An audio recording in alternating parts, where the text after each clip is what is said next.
in the morning. You got me up, all cause you need to talk. To 4 in the evening, wanna break up, say that you've had enough. I'm tired of talking, again and again, argue about everything. You are my darling, let's kiss and make up, I know you wanna touch. You call me every night, call me every day, I just wanna get you alone now. Trust me when I say, we gon' be okay, we just gotta boom bada boom ba. I don't wanna fight, you know that I'm right, baby let me talk to your body. We gon' be okay, hear me when I say. Those that want to fix what we have here, and I am not particularly a woman that is just going to throw away my culture, my identity, my race, my community. I'm willing to fix it. And again, with those hashtags, that's pretty much what it's about. So it's about, okay, so save your community, Black men. I do remember that being mentioned on, I think, on the interview. I had a meeting to talk, and it was save your community, Black men. And it was that in conjunction with SYSBM, right? Which is save your Black men. So that being a hashtag you guys kind of helped come up with, and then obviously staff, right? Which is about still in the back. So, okay, so on that topic, and I think you kind of touched upon this, but why, in your opinion, is staff so important? Hit that like button. Go ahead, do it now before I reach out into that screen and twist your hand like Aunt Esther. Hit the like button. Thank you. Destroy.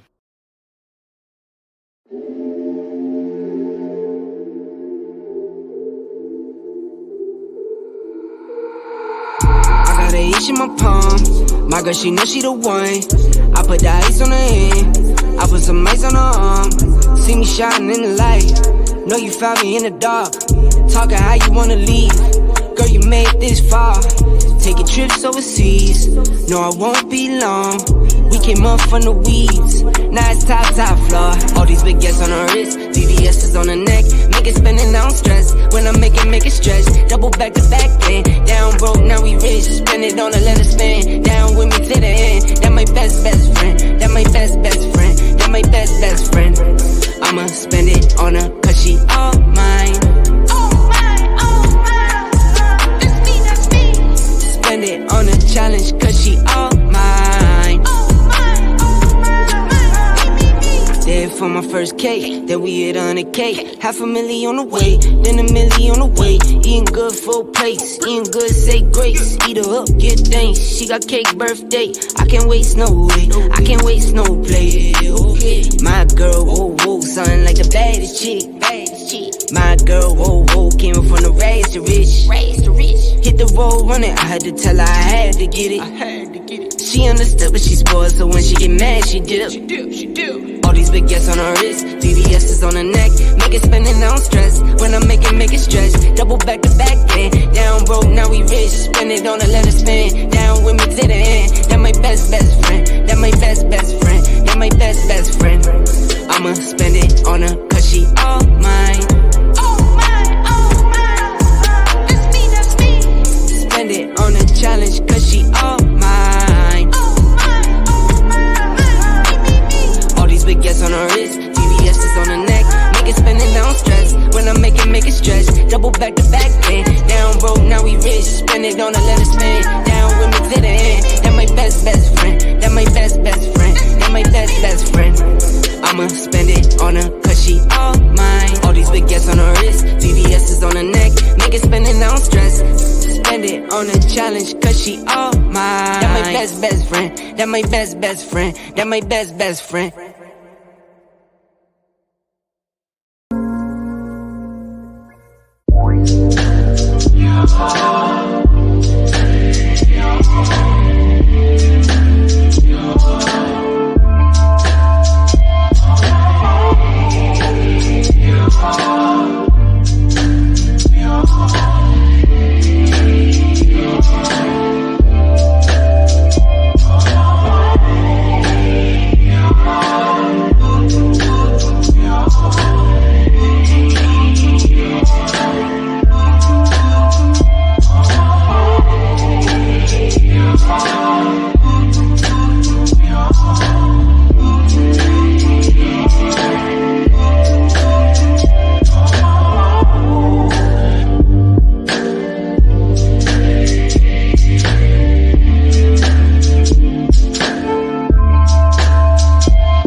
been there, locked up inside my head, broken from fear, illusions, disappointment, and hopelessness.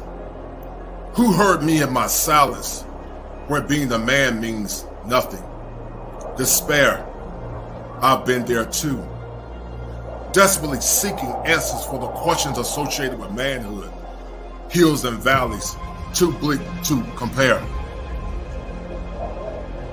Stress, suffering in a utility silo, no comfort, no security, no freedom, no justice, just do it for others. Challenges, who will help me break the challenges? Lost in the vortex of darkness, hopelessness, fear, and abandonment. I've been there too. I've been there too.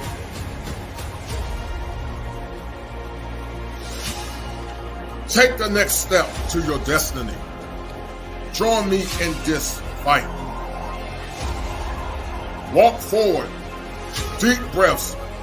Head held high, men. Come join me, men, in the winds of time. Stories, hopes, visions, purified in the fire. I'm not a superhero. And I'm not the Reverend Knight.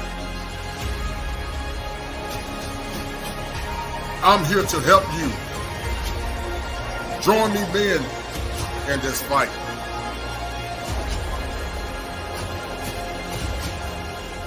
Break the chains of your mind.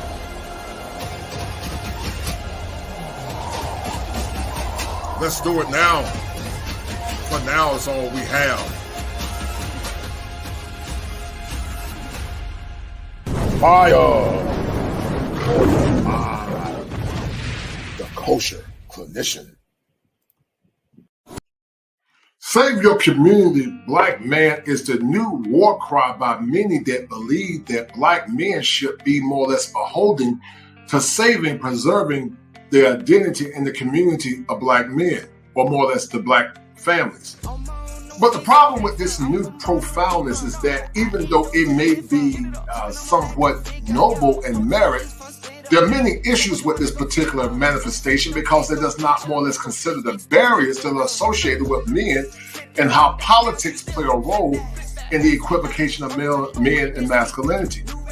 Recently in the news, we saw something about no voting, no bucking.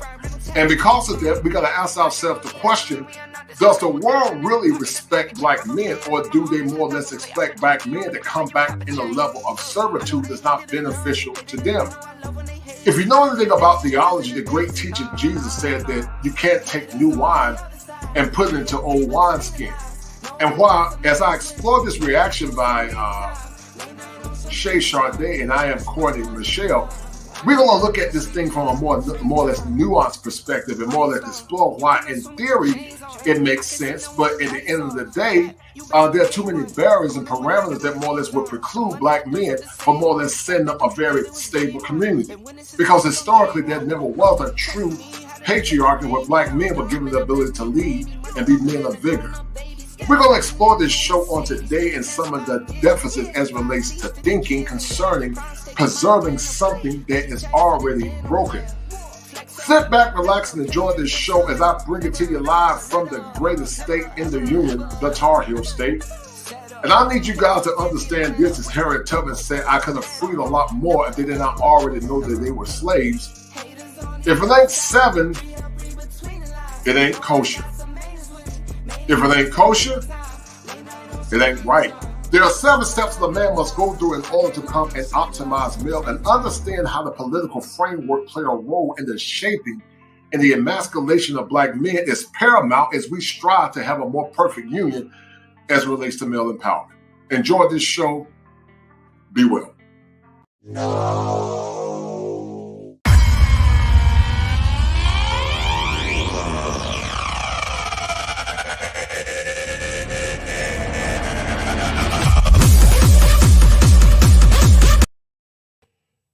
All right, guys. It's a pleasure to have you guys in the house tonight. because we're going to have a very powerful conversation on tonight talking about, we're going to steal their asses back. Shout out to Courtney Michelle. Much love and blessings to that sister. I had the pleasure to meet Courtney when I was in Atlanta. Very kind sister, very respectful.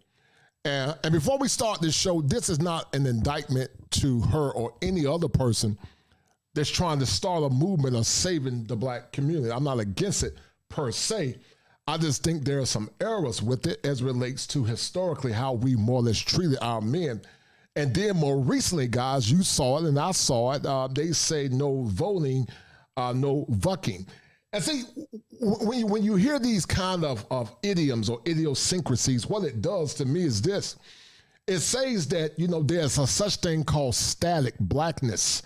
And static blackness more or less says that all black men think the same, that we are more or less a monolith, and we all think the same, we all act the same, we all ascribe to the same ideologies.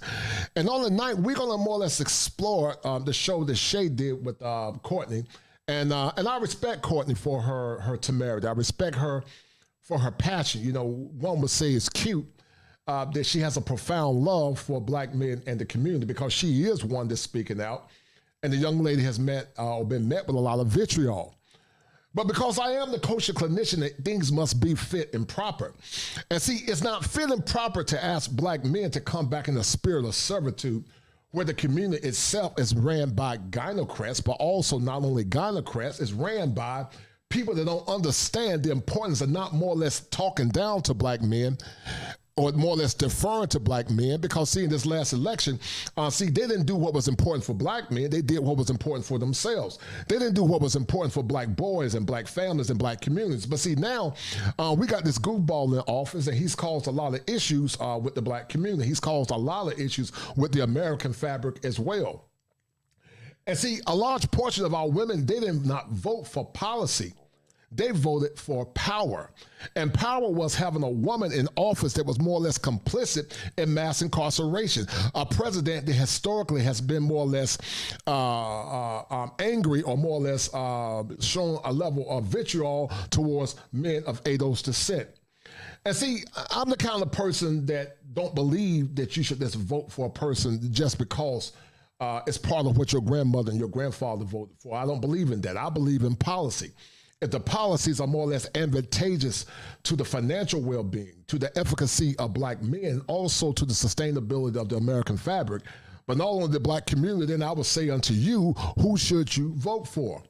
But see, too long and too often, black men are just seen as goofballs.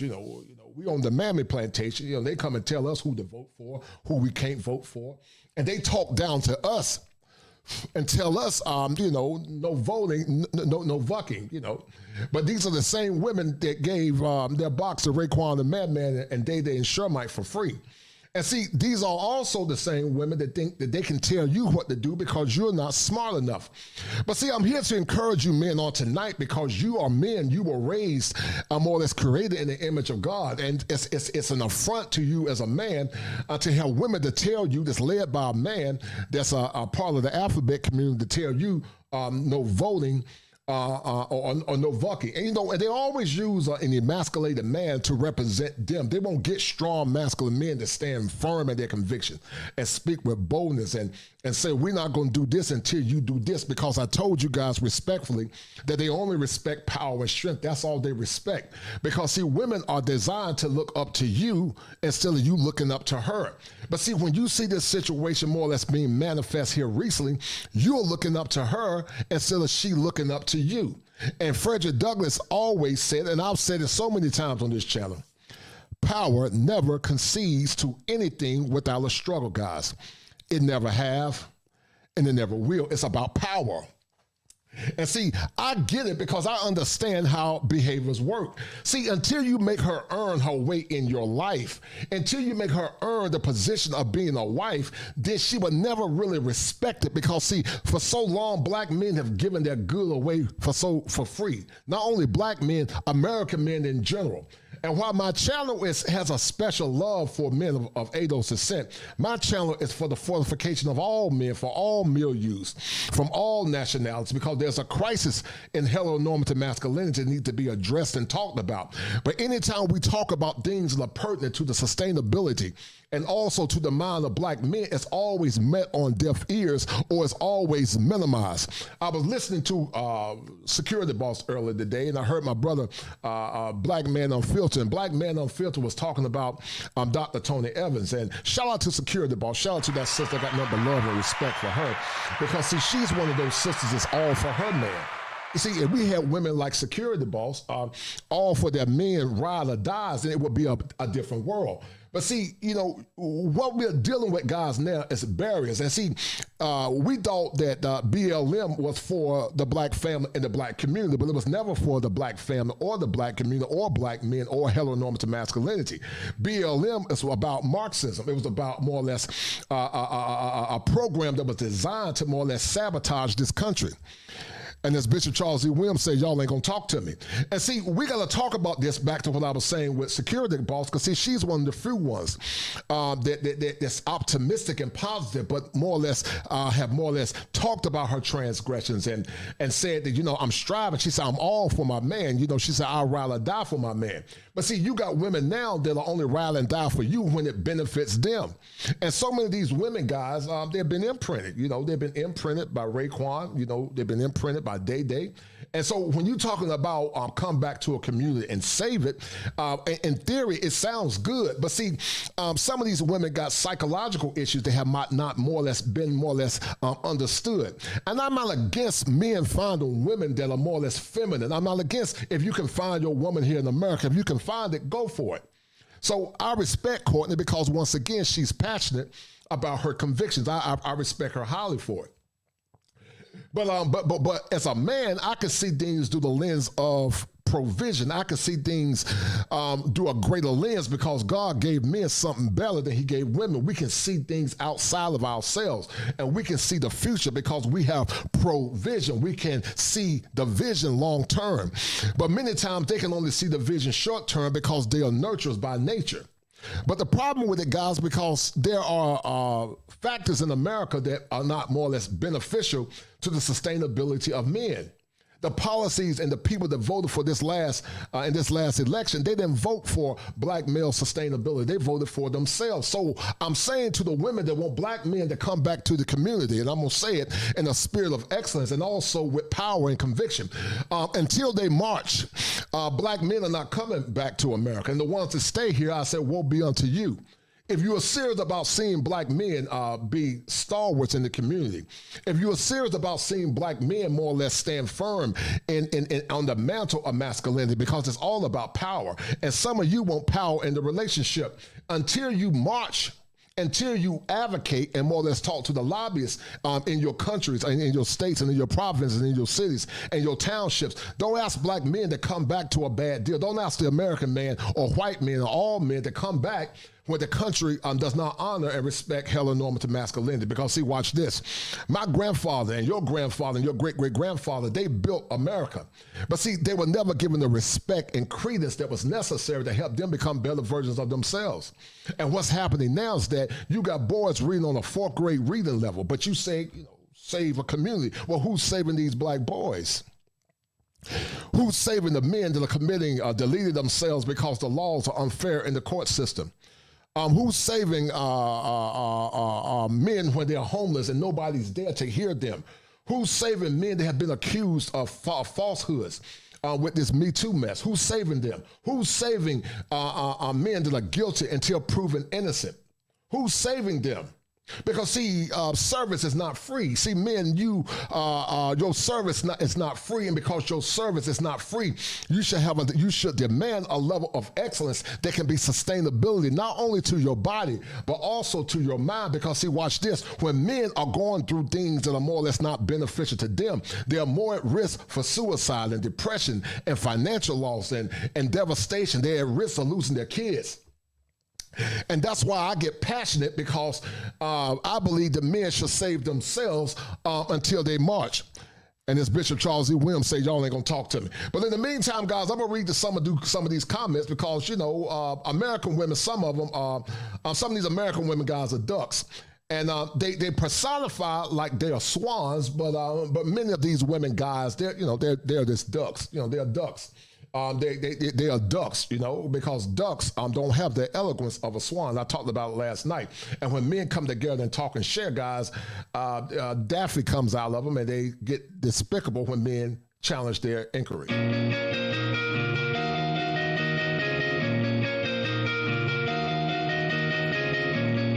Y'all already know what time. It's that time. What's up, y'all? You already know. You're despicable.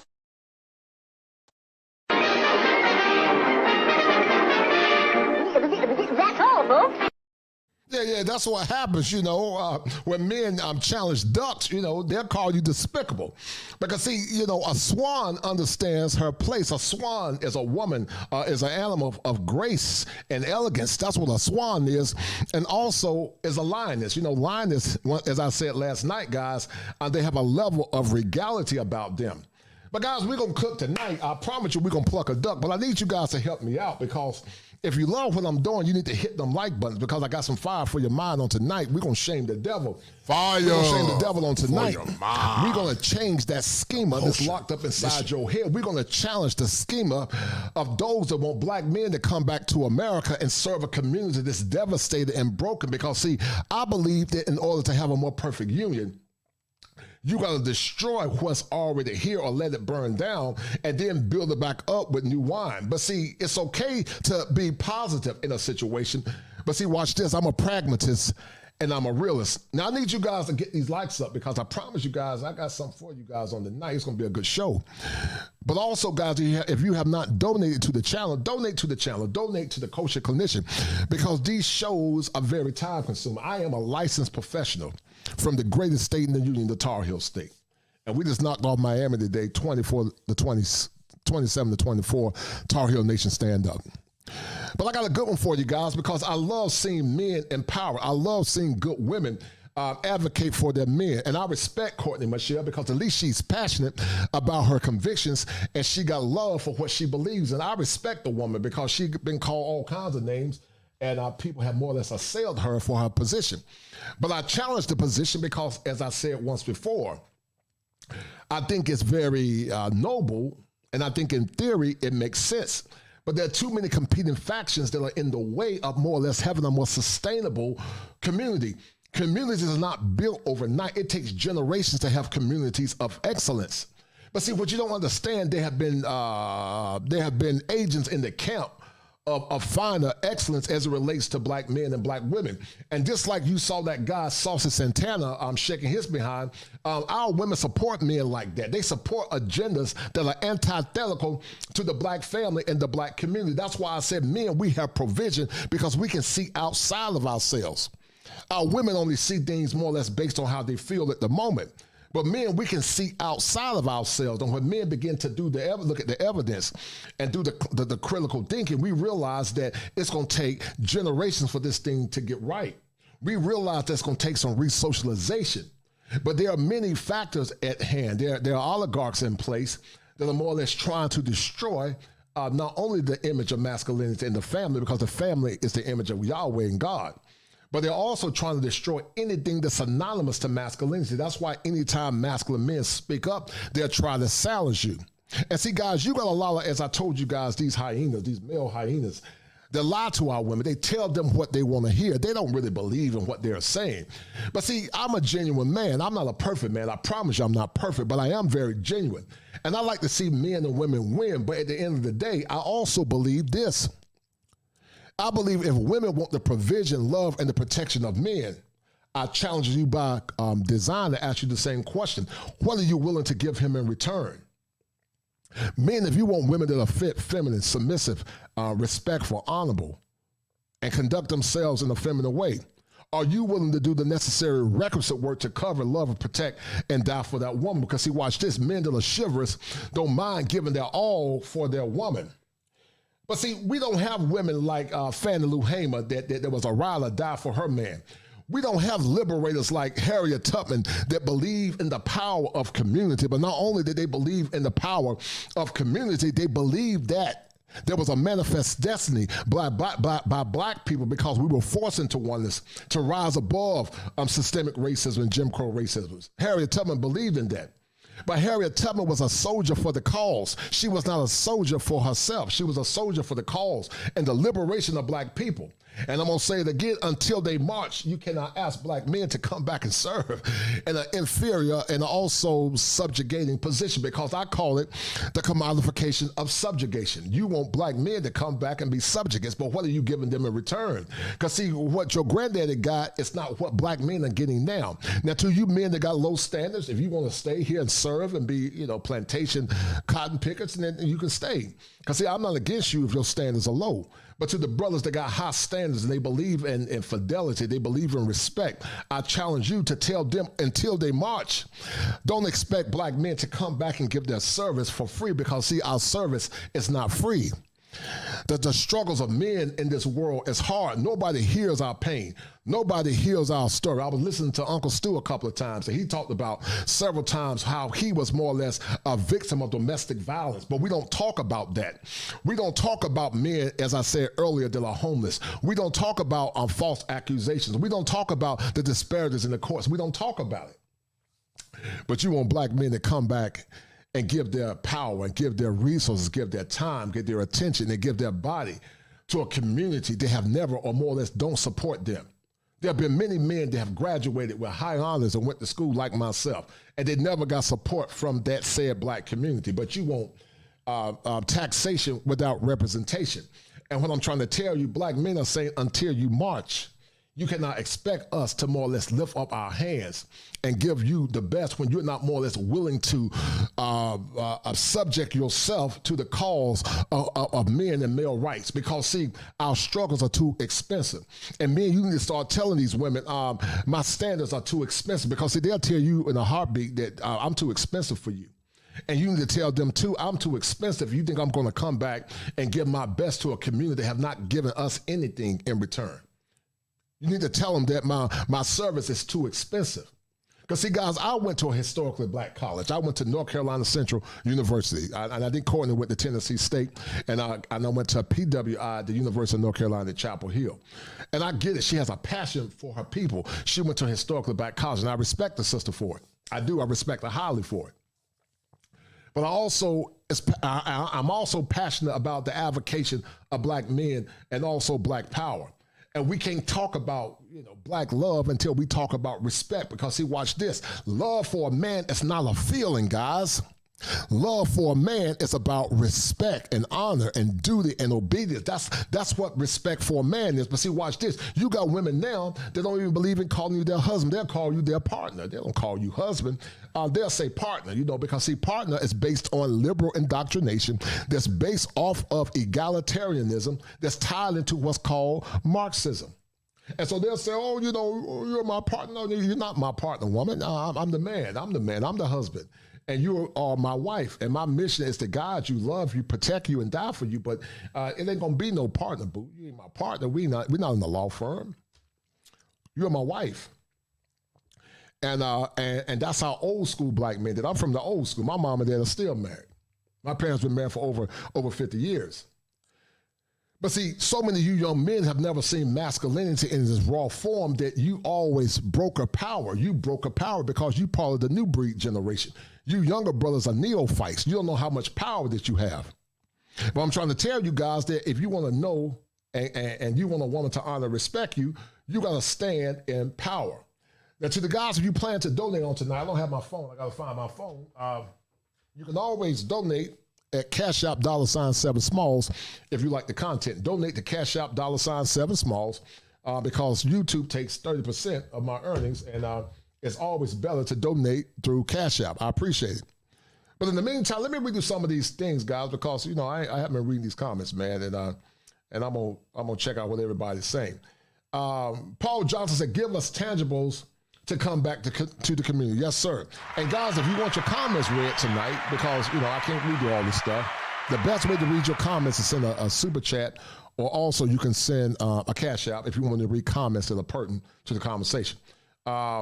Andrew Baker said that they won't march for a man unless it benefits them. And that's what I'm saying. That's what I'm saying, Andrew Baker. You're right, brother. They won't march for a man unless it benefits them. James Wingate say, I say, do not come back until they change the laws. That's what I'm saying, James Wingate. And shout out James Wingate for that $2 super chat. I appreciate it, brother. That's what I'm saying. Mr. Palmer said you got to change the law in your mind.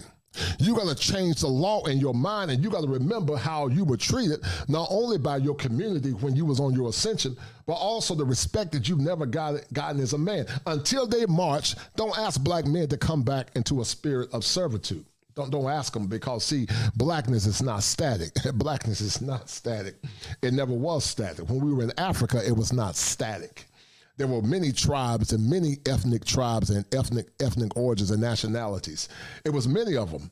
And they all spoke different languages. But see, when we came to America, we were forced into oneness. I might even write a book called Forced into Oneness.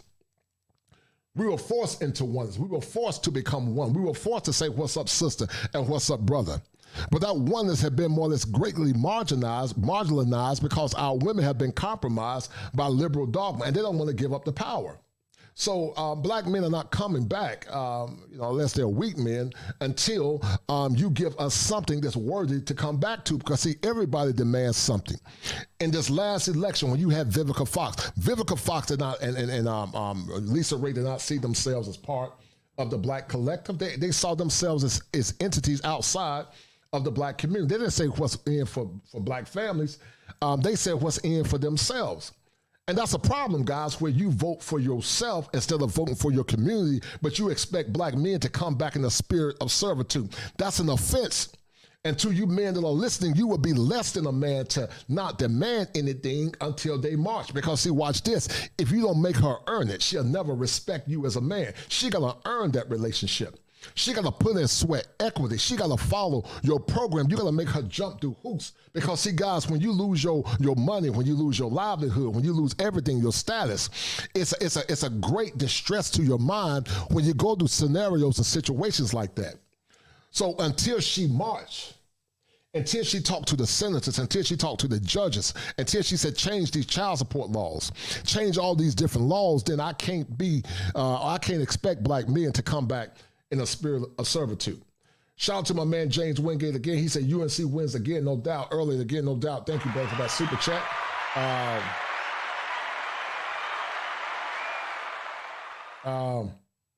Andrew Baker said many brothers are not wasting their time anymore with these uncooperative black women. No doubt, brother. I totally agree with you 1,000%. Barry Hamilton said that there needs to be terms of reference as to what men need respectfully to return to a broken community to fix it.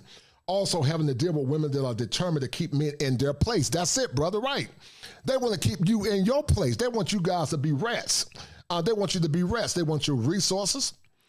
They want your attention, and they want your time and security for box that they gave to Raekwon Man, Day, Sure Mike, and also Lorenzo for free. They gave it to him for free. So you're not getting nothing special. You're not getting a virgin. You're not getting a woman that don't have kids by multiple men. You're not getting anything special.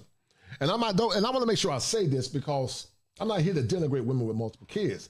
If you're a woman that understands you make mistakes and you're trying to change, I would say to those women, you should always try to go back to your father, to the kid's father, if you can. If you guys can be reconcilable, reconcile the relationship.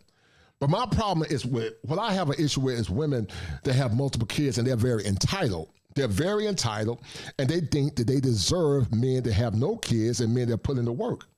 You don't deserve those kind of men. No more than a man that's lazy. He doesn't have a vision. He's fat. He don't do anything else. That man doesn't deserve a woman of quality. But see, anytime men say what they want, then it's cultural Marxism. You got to shut men up because men can't have standards. We're supposed to take any damn thing. We're supposed to take chicks with bad attitudes, bad hygiene, morbid obesity. We're supposed to take it. And I told you guys that's not healthy for you mentally when you deal with stuff like that. That's not healthy for a man mentally. And that's why I'm so passionate about seeing you men get the best. Because see, watch this. Many men from Gen X, many boomers, they didn't have what we have. They didn't have advocates. They didn't have men that allowed them to talk and to share their stories and their pain. They didn't have nobody to talk to them. And that's why I do this, because as a licensed professional, it's not a lot of people talking about the struggles of men, especially black men, from a masculine perspective. I'm going to share something with you guys. I've always been an independent thinker. I've never listened to the masses. I'm a man of my own volition. I do what I want to do. I'm a man. I'm a masculine man. I'm a dominant man. I respect all men, but I bow to none. It's not a man on this planet that in my mind is better than me. When I apply myself, it's not too many that can see me. So I'm very confident because that's that Leo swag that I got. I don't feel like nobody can see me when I apply myself. I don't believe that nobody's mouthpiece is crisp as mine when I apply myself. I don't believe that nobody is brilliant as me when I apply myself. And you should have that same confidence too. And the thing that I try to do, I try to back it up because the proof is in the pudding. I live for the moment. I live for the victory, guys. That's what I live for. And so should you. The spectacle of masculinity has been on display with this guy, Saucy Santana. And that's what our women more or less like. They like weak men like that are not a threat to their power base. But see, when you masculine men say what you want and what you demand, they say, oh, you're toxic, your mom is black, they say all kinds of goofy stuff, which is reverse psychology or psychological warfare to get you off of your game. But see, Bruce Lee guys said it better than me because they're coming, and these elections in these next a couple of weeks are going to get very, very tenuous, to say the least. But when they try to get you to get back and more or less fall back in line, because Maxine Wallace in the last election said that black men need to fall in line. Remember, a woman telling you what to do. If your grandfather didn't build the infrastructure, she wouldn't have the microphone to talk on. If men, white men and black men didn't build the internet or come together and build the infrastructures in general, the women that denigrate and more or less try to corral men to do what they want them to do, you would be nothing without the platforms that black men or men in general created.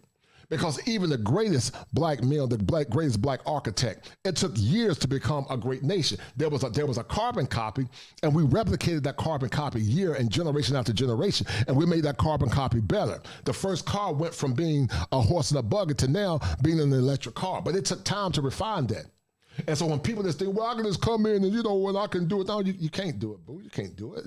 And if you did do it, it would take generations. You would be less than third world if you relied on this saying, women in general to rebuild the infrastructures. You got some men that can't even do it. But like I said, now logic and common sense, guys, has been thrown to the wind. S. Move to God said that black men need to leave and not come back for 60 years. It's up to the generation of young blacks to decide they want a black community. By then, it would be finished. I totally agree. Shout out to my man, Top Gun. Top Gun said that me personally, I don't need them to march. I just ask them to run that unstoppable wide receiver route.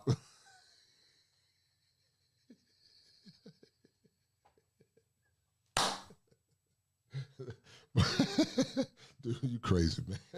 304 law, XOXO. Shout out to the sniper Top Gun. Top Gun always being goofy, man. That's my homie, man. Shout out to Top Gun. That's my homeboy, man. And then also shout out to my man Juan. Juan said old school communists said that their revolution will occur by destroying the family. Yes, that's what I'm talking about, Juan. Anybody have never read the book, go read the book, The Naked Communist. That's why I said that people that have these genuine or noble sentiments, they mean well, but it's deeper than what you think it is. The cancer of America has metastasized to level 4. It's level 4. It's a level 4 carcinoma now, guys. It's a level 4. And he said the entitled women don't realize they're playing right into the leftist hand. You're right, brother. And that's a deal, right? They are playing right into the leftist hand. You're right. They are playing right into it. And also, because you are the number one sponsor of the stream, brother, I appreciate what you're doing. You're the number one sponsor of the stream, Brother Juan. Thank you.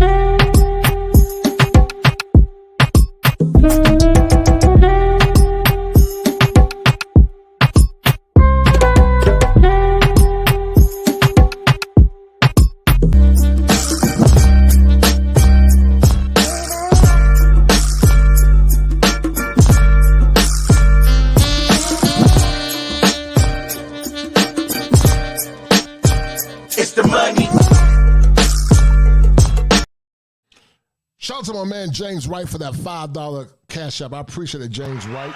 And guys, thank you, and get the likes up because I promise you this is going to be a cooker on tonight. We're going to pluck a duck because these ducks want us to come back. Some of these women that are ducks, they want men to serve, but what are they willing to give the black man in America? And what we're saying is this: until they march, until they change all the things they've done to black men and black boys and the black family and our girls, then don't expect the black man to come back in a spirit of servitude. Sweet little being, how you doing, dear? It's been a long time. What's up, sister? How you doing? She said the culture needs to be reminded that it was the black man that put his life on the line for black freedom. Yes, dear. Nat Turner's Rebellion, Revolutions, Huey P. Newton, and Fred Hampton. Many forgotten more. Black men, yes, black men put their lives on the line. You're right, sister. Yeah, a lot of black men put their lives on the line. But see, as I told you guys once again, until they march, you can't expect black men to come back and serve. We ain't serving because you got to march. You got to march for black men. You got to march for the advantations of black men. Until you march, don't expect black men to be commodities to be subjugated by. We can't do that because, see, we are the first fruits of God's creation. We are the first fruits. We were made in his image. And every time black man, you bow, then you are more or less bound to your power. You're deferring your power instead of demanding power. Human beings by nature takes the path of least resistance. They take the path of least resistance. And if you don't make people work their way into your life, or if you don't make people earn their way into your life, they will never do it. Shout out to my man Gregory Scotland, guys. I appreciate it. If you guys want me to read special comments, donate, and I'll read the comment. The best way to hit me up is do Cash App because YouTube takes 30%. Gregory Scotland says, salute to you, Kosher. What is your take on Chantel Simone has been pointing out? What is your take on something Chantel Simone has been pointing out? How a number of single baby mama female content creators are pushing for black men doing the saving. Interesting. Well, listen. That's a bet, right? That's a deal, right? I know, and you know, Greg Scotland. Right? That's a deal, the women right? by That's nature deal, are right? survivalists. It's part of their nature, it's part of their psychology, is to survive. Times are getting crazy. Times are getting tough. And, I'm not here to judge nobody, but we know that people can be fake and fickle, whether it be in the church, whether it be with politicians. They will change or they'll more or less do what's best for them. They will more or less transform themselves as angels of light to more or less deceive you into getting a bad deal. But see, I'm a firm believer is that if a woman is really serious about entering into your life, you put her through a lot of hurdles. You make her work hard. You make her work super hard to get in your life. Because see, if she's not working hard, guys, that lets you know that she's not ready for the mission. She's not ready for the mission unless she's willing to work hard for it. And so many of you men, as I said earlier, you give your power away for free. You give it away for free.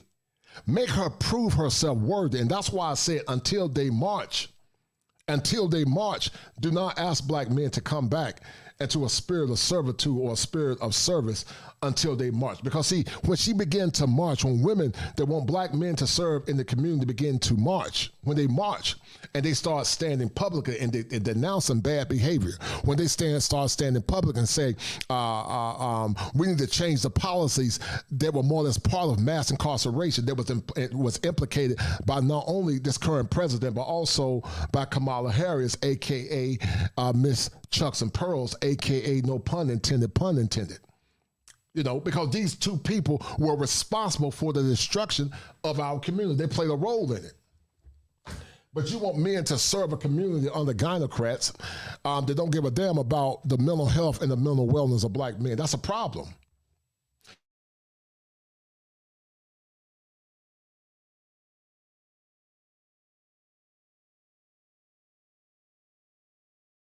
Hold tight. That's why I told you men to do what's best for you. Now I'm going to show you something. My man Top Gun, the sniper, gave me something. And shout out to my man Top Gun. And, I told you guys that blackness is not static. I'm going to do a show on it at some point. There's no such thing as static blackness. It's not static, guys. Black folks are not monoliths, and we're not static. And here recently, Kanye West and what's her name, Candace Owens. And I'm gonna say this: Candace Owens say some things good. Some of her talking points are good, but I don't agree with all of her talking points because Candace Owens many times talk about conservative talking points that many conservatives love, as long as it's not calling out their idiosyncrasies. But see, I like balance. But see, when you start talking about some of the things that they have done they have led to the deterioration of the black man and the black community, then those same said conservatives, they get in their feelings. So I'm not a conservative per se, or am I a liberal? But I tend to be more conservative when it comes down to tradition and family. I tend to be a fiscal conservative. But like I said, Candace Parker's have some good points, and so does Kanye West. And, what Top Gun showed me was real true. He was talking about how his father was oppressed and repressed. And I'm going to show you guys this clip in a minute. Hold tight if I can find it. Let me see if I can find it, guys. Because you guys going to see that the people that want you to come back and serve, there's no such thing as a black community. The current community is dead. Because if you got a community where your men are not the elder states, if the men are not serving, then you can't expect black men to come back and serve for free. You can't expect them to come back and serve because that's an assault, that's an affront to the nature of a masculine man. We need men to be masculine. We need men to say, give me liberty or give me death, like Patrick Henry said. We need men like our grandfathers that did not take the disrespect that black men take now. And some of you men don't know any better because you got schemas. You got schemas because you were raised by your mom. I had a client that told me one time when I was in practice, he said that he would never challenge his wife because every time he heard his mom said no, it made him think that he couldn't tell his wife no.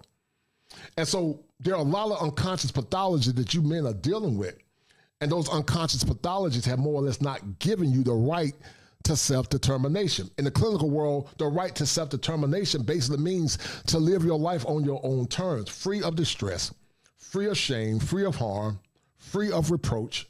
And it means your right to exercise your rights to your knowledge. But see, some of our women think they own black men. You don't own black men, and we don't own you. You don't tell black men what to do and damn who to vote for. Because see, those same women that said no voting, no fucking, whatever, man, let's get your passport. Get your passport and go get with more feminine women because they always talk about tricking and all that goofy stuff, but you want men to trick here. You saying if they don't vote, which is a form of prostitution, you're not gonna give them sex. So it's a change. You gotta give me something in exchange in order to get sex. And the exchange is voting. So it's called barter because prostitution is based on a barter system. Many times it's based on money. But also women will barter their bodies for resources as well. It's not always money, but many times it is money. So when you tell a man no voting, no fucking, well, black men can say, okay, fine, I'm just gonna get my passport, that blue book, and I'm just gonna travel abroad, get my swag game up, and I'm gonna deal with women that are more feminine, that are more traditional, that are more submissive, that are more kind, because I've heard some men tell me, they said that the foreign whore is better than the average American woman. That's what they told me. I don't know how true it is. So men that say I'm going to do what's best for me, and that's what you should do, men. You should never answer to any men about what you do with your life. You are a man. You're not no cream puff. You are a man. You got testosterone coursing in your veins. But some of you guys got so much estrogen that you don't know any better because you burnt out, you stressed out, you go home frustrated, you're not getting your rest. It's never enough. She tell you, you don't make enough. You don't make six figures. But yes, she's not chaste. She got kids by multiple men. She's not a virgin, but she'll tell you don't make six figures. It makes no sense. But see, I don't let women tell me how to run my life and what she asks. I really don't care because I know what my worth is. And see, when you know what your worth is as men, you can change or reverse the psychology they're trying to implement or more or less implicate on you. You got the power to change that. But I'm going to show you guys something real quick because, like I said, I'm a man and you should be men as well. You should live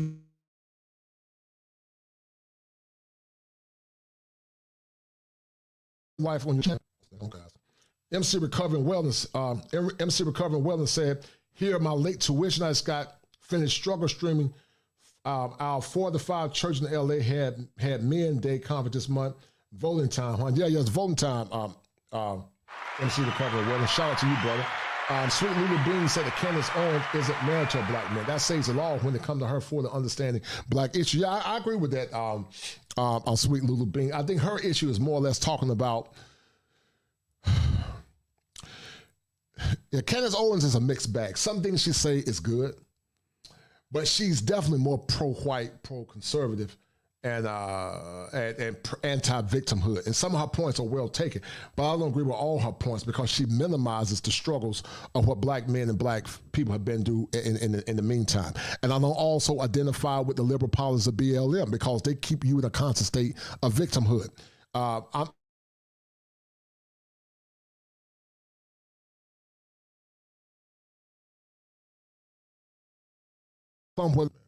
My man Juan said that to game them, I'll vote once the action starts. He said, I put a MAGA hat on the female to troll. She didn't say who to vote for.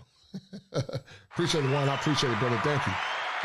Andrew Baker said that traveling is cheaper and better. You're right. Evolution 101. So what about trying to get these men healthy? Black men have the poorest health. I'm a physician. Black men are dying a great work. Yeah, I've done the work. I've done a show on that, Evolution. I did one. Go check it out. I did one talking called Faded Glory, talking about Kevin Samuels. Also, I did one talking about testosterone. If you want to come on at some point, Evolution 101, I'll be more than welcome to talk with you. Because, see, the thing about many times Western medicine treats the symptom, but Western medicine does not look at the underlying cure. Many doctors and many times we're not trained in nutrition to say. Just like many therapists are not necessarily trained to look at the underlying issues. We tend to more or less give everything. Some therapists tend to give people prescriptions. But like I said, yeah, I've done some shows on that Evolution. Go check out the show I did about testosterone. I did several shows on men's health. I think I did about 3. So you get a chance, check it out, brother. Go check it out. And I do agree with you, by the way, Evolution 101. But you got to check it out, man. It's there. I've done several shows on it. But sadly, those kind of shows, Evolution, people don't want shows like that, because, they don't think it's salacious. But I'm going to show you guys some. And shout out to my man, Top Gun. Top Gun always finds stuff. He's the serpent sniper. But shout out to Top Gun. I'm going to let you guys listen to this commentary with Kanye West and also Carson Tucker. And once again, guys, I'm going to say it once again because, folks will run away and say, oh, he's this. No, I'm just saying, you got to open your minds up. Black folks are not monoliths, and we're also not part of static blackness. So I'm going to show you guys, I'm run through this clip a little bit, and I'm going to do a show on it at some point. But I want you guys to hear a little bit of it. Hold tight. Hey, Ainsley. 1 minute. He has Kanye. It's going to be big. Always remember one thing. I'm Waters, and this is my world.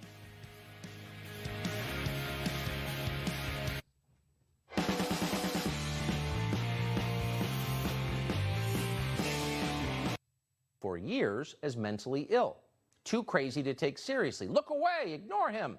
He's a mental patient. There's nothing to see here. But is West crazy? You can judge for yourself as you watch what we're about to show you. He has his own ideas, we can say that. Creative people tend to. That's why they're artists, not actuaries. His free-form social media posts give the impression of a man channeling his rawest emotions right onto Instagram. The effect can be jarring and is often used as ammunition against him in the battle for influence over the minds of America's young people, and that battle is intense. But crazy? That was not our conclusion. In fact, we've rarely heard a man speak so honestly and so movingly about what he believes. But again, you can judge for yourself. Here it is. So you just came from Paris Fashion Week, you just landed, and you have a lanyard still on from it, and there's a photograph on it. What is that? It's a photograph of a baby's ultrasound. Why is that? And that you designed that? Yes. Why? What does that mean? It just represents life. I'm pro-life. Boy, so you wear it on a badge. What kind of response do you get? And that's what I'm saying, guys. It's like you got people that say, save the black community as long as we agree with them and their political worldview.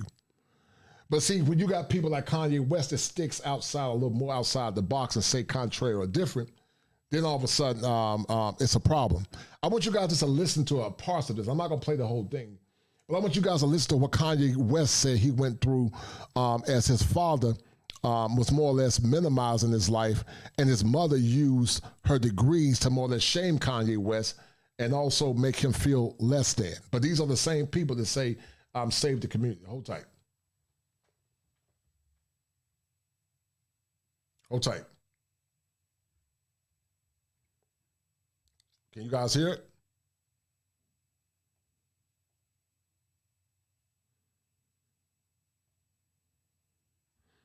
All right, until that pop said, hold on, guys. Yeah, there you go. Mother-in-law to my manager at that time to, you know, my so-called friends / handlers around me told me, like, if I said that I like Trump, that my career would be over, that my life would be over. They said stuff like people get killed for wearing a hat like that. They threatened my life. They put my life. They basically said that I would be killed for wearing the hat. I had someone call me last night and said anybody wearing a White Lives Matter shirt is going to be greenlit, and that means that they're going to beat them up if they wear it. And I'm like, you know, okay, green light me then. You know, God builds warriors in a different way. I don't know if it's because of me being born in Atlanta and growing up on the south side of Chicago that, you know, he made me for such a time like this. It's like with David, you know, he tended to the sheep, but while he was out there, he had to fight all kinds of animals. So when it was time for Goliath to come, you thought because he was a sheep herder that he didn't have the skill set to take down Goliath. And the thing that I have is the position, I have my heart, but the number one thing is we have God on our side. And for the people, even if you don't believe in God, God believes in you. So you made reference to the White Lives Matter T-shirt, which you brought out at Paris Fashion Week. Yeah. Why did you do that, and what did it mean? You know, I do certain things from a feeling. I just channel the energy. It just feels right. It's using a gut instinct, a connection with God, and just brilliance. You know, like as if you asked, like, Tanya Harding how she did the triple flip or the triple spin. Yeah. She was in so much practice that when it was time for her to skate in a competitive format, it just happened. Like, it happened outside of practice. It happened in the real format. And that's what's happening is God is like preparing us for the real battles. And we are in a battle with the media. Like, the majority of the media has a godless agenda, and the jokes are not working. This whole, like, oh yeah, he's crazy, and all these things, they don't work because the media has, you know, they've also watched travesties happen, just even specifically to me, and just watch it and act like it wasn't happening, and they stay quiet about it. What have they? I want to answer the white. Yeah. I feel like someone caught what I was saying, the comparison to Tanya Harding about the White Lives Matter. You know, my dad is an educated ex-Black Panther, and he put a text to me today. He said, "White Lives Matter, ha ha ha ha ha," and I said, I thought the shirt was a funny shirt. I thought the idea of me wearing it was funny, and I said, "Dad, what do you think it was funny?" He said, just a Black man stating the obvious. Yeah. And, you know, my dad doesn't listen to rap music, and he's like super educated. We opened up a water distribution center in the Dominican Republic together. He's like the original Steve Jobs, but he was getting blocked every which way with all of his ideas, and he didn't have an endless bank account, and he didn't have an Instagram. So all these ideas, he had to like take them back and compress them. Like, my dad is the most brilliant person that I know, and we actually have a strained relationship because I was taken from him. Remember, he was taken from his father, guys. He was taken from his father. So she was a liberal. And my dad would see certain things and say, you know, we should do it this way, we should do it that way. And the people got around my mom and pulled her away, much like, you know, Kim is a Christian, but she has people who want her to go to Interview magazine and put her ass out while she's a 40-something-year-old multi-billionaire with 4 black children. Right. And this is how fashion wants to, how they want to present her. So I know you give these questions, and I give you like these 3-part answers. Is this a cool format for you? Yeah, I love it. Okay, cool. And I am following it. All right. So you said that your father said when he saw the shirt, White Lives Matter, it's great to see a black man stating the obvious. So by which I think you meant that's obviously true. Yeah, that's my favorite response, because I kept on thinking, like, you know, people, they're looking for an explanation, and people say, well, as an artist, you don't have to give an explanation, but as a leader, you do. Yes, I think that's right.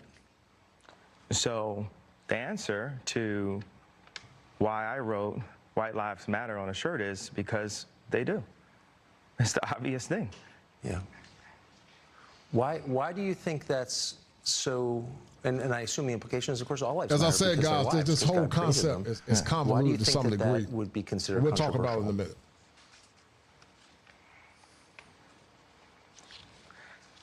Because the same people that have stripped us of our identity and labeled us as a color have told us what it means to be black and the vernacular that we're supposed to have. My dad grew up as a military brat, and his family moved around, but they were based mostly in Delaware. And at the time, if they weren't the only black family, they were one of the few. And he would be discriminated against because he was black. So by the time he got into college,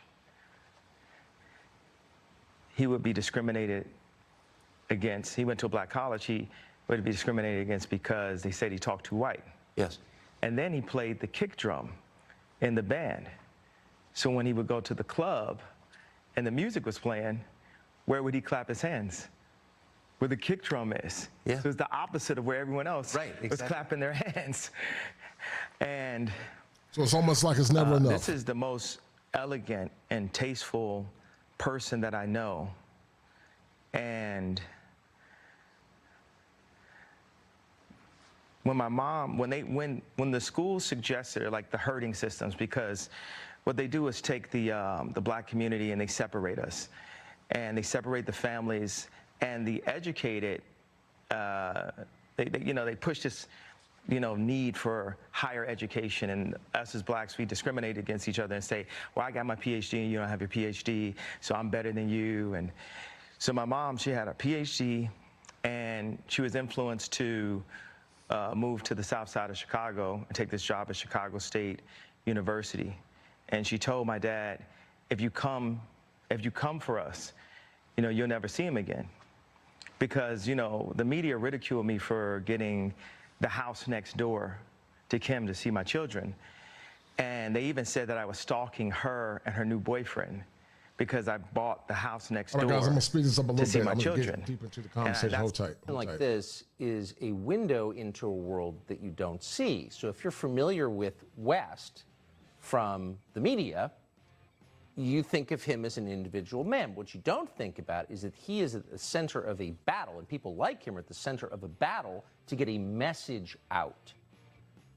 Mouthed by the lips of influencers like him and so many others, that extends a storyline on behalf of, well, in this case, the status quo. So there are a lot of people vying to make certain that people like him say the right things, and the consequences for not doing that are very severe.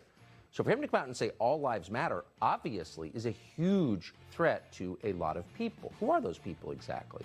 Well, we asked him, and he told us. That's next. All right, we're going to hold on, guys. Hold on. Will soar on the spot, and you're... Like I said, everyone's like, Anna Wintour's your friend. I'm like, this Gabby girl and Gigi and these people, they would have never said anything negative unless they got the okay from Condé Nast, unless they got the okay from Anna. they would have never got the okay to comment. Like, let's just talk about specifically. So these are people who are attacking you for your T-shirt. Well, it was a setup. It started off as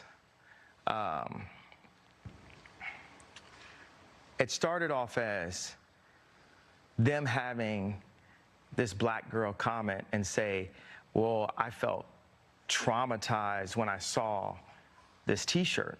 It's like this, a black girl saying, I felt traumatized when I saw a black man wearing something that he wasn't allowed to wear. It's like in Django when Jamie Foxx is on top of a horse and Samuel Jackson's like, you know, that black guy's not supposed to be on top of the horse. Okay.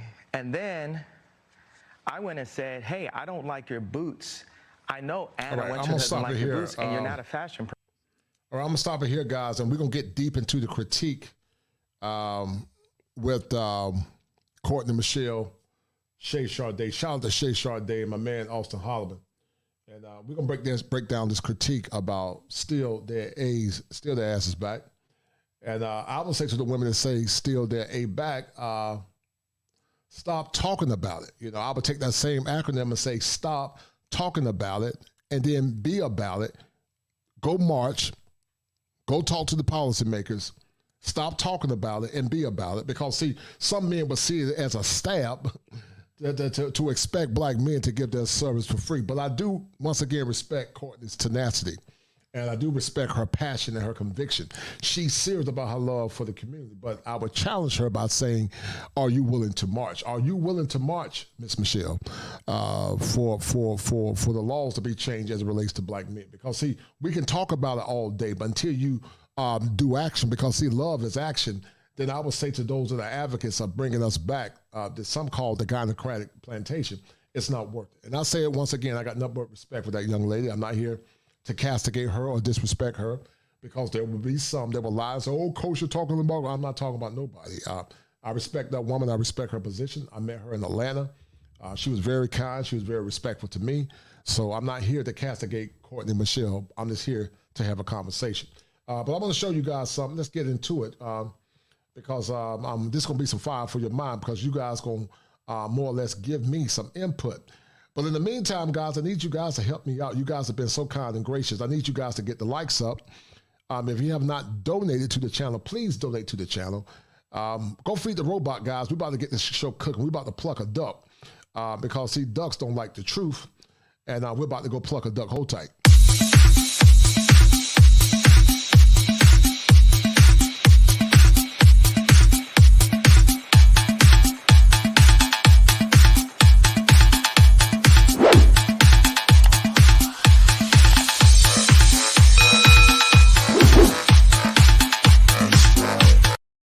All right, guys, we about to pluck a duck. If you guys are ready for me to pluck a duck, Daphne said that anytime you black men speak out, y'all are despicable. So it's about this time, guys. We're about to do it. Get ready, guys. We're about to pluck a duck.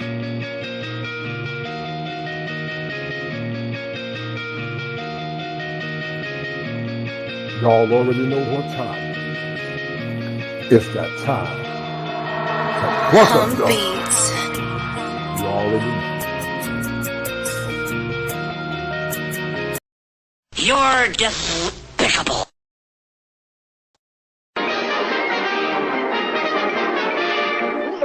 That's all, folks.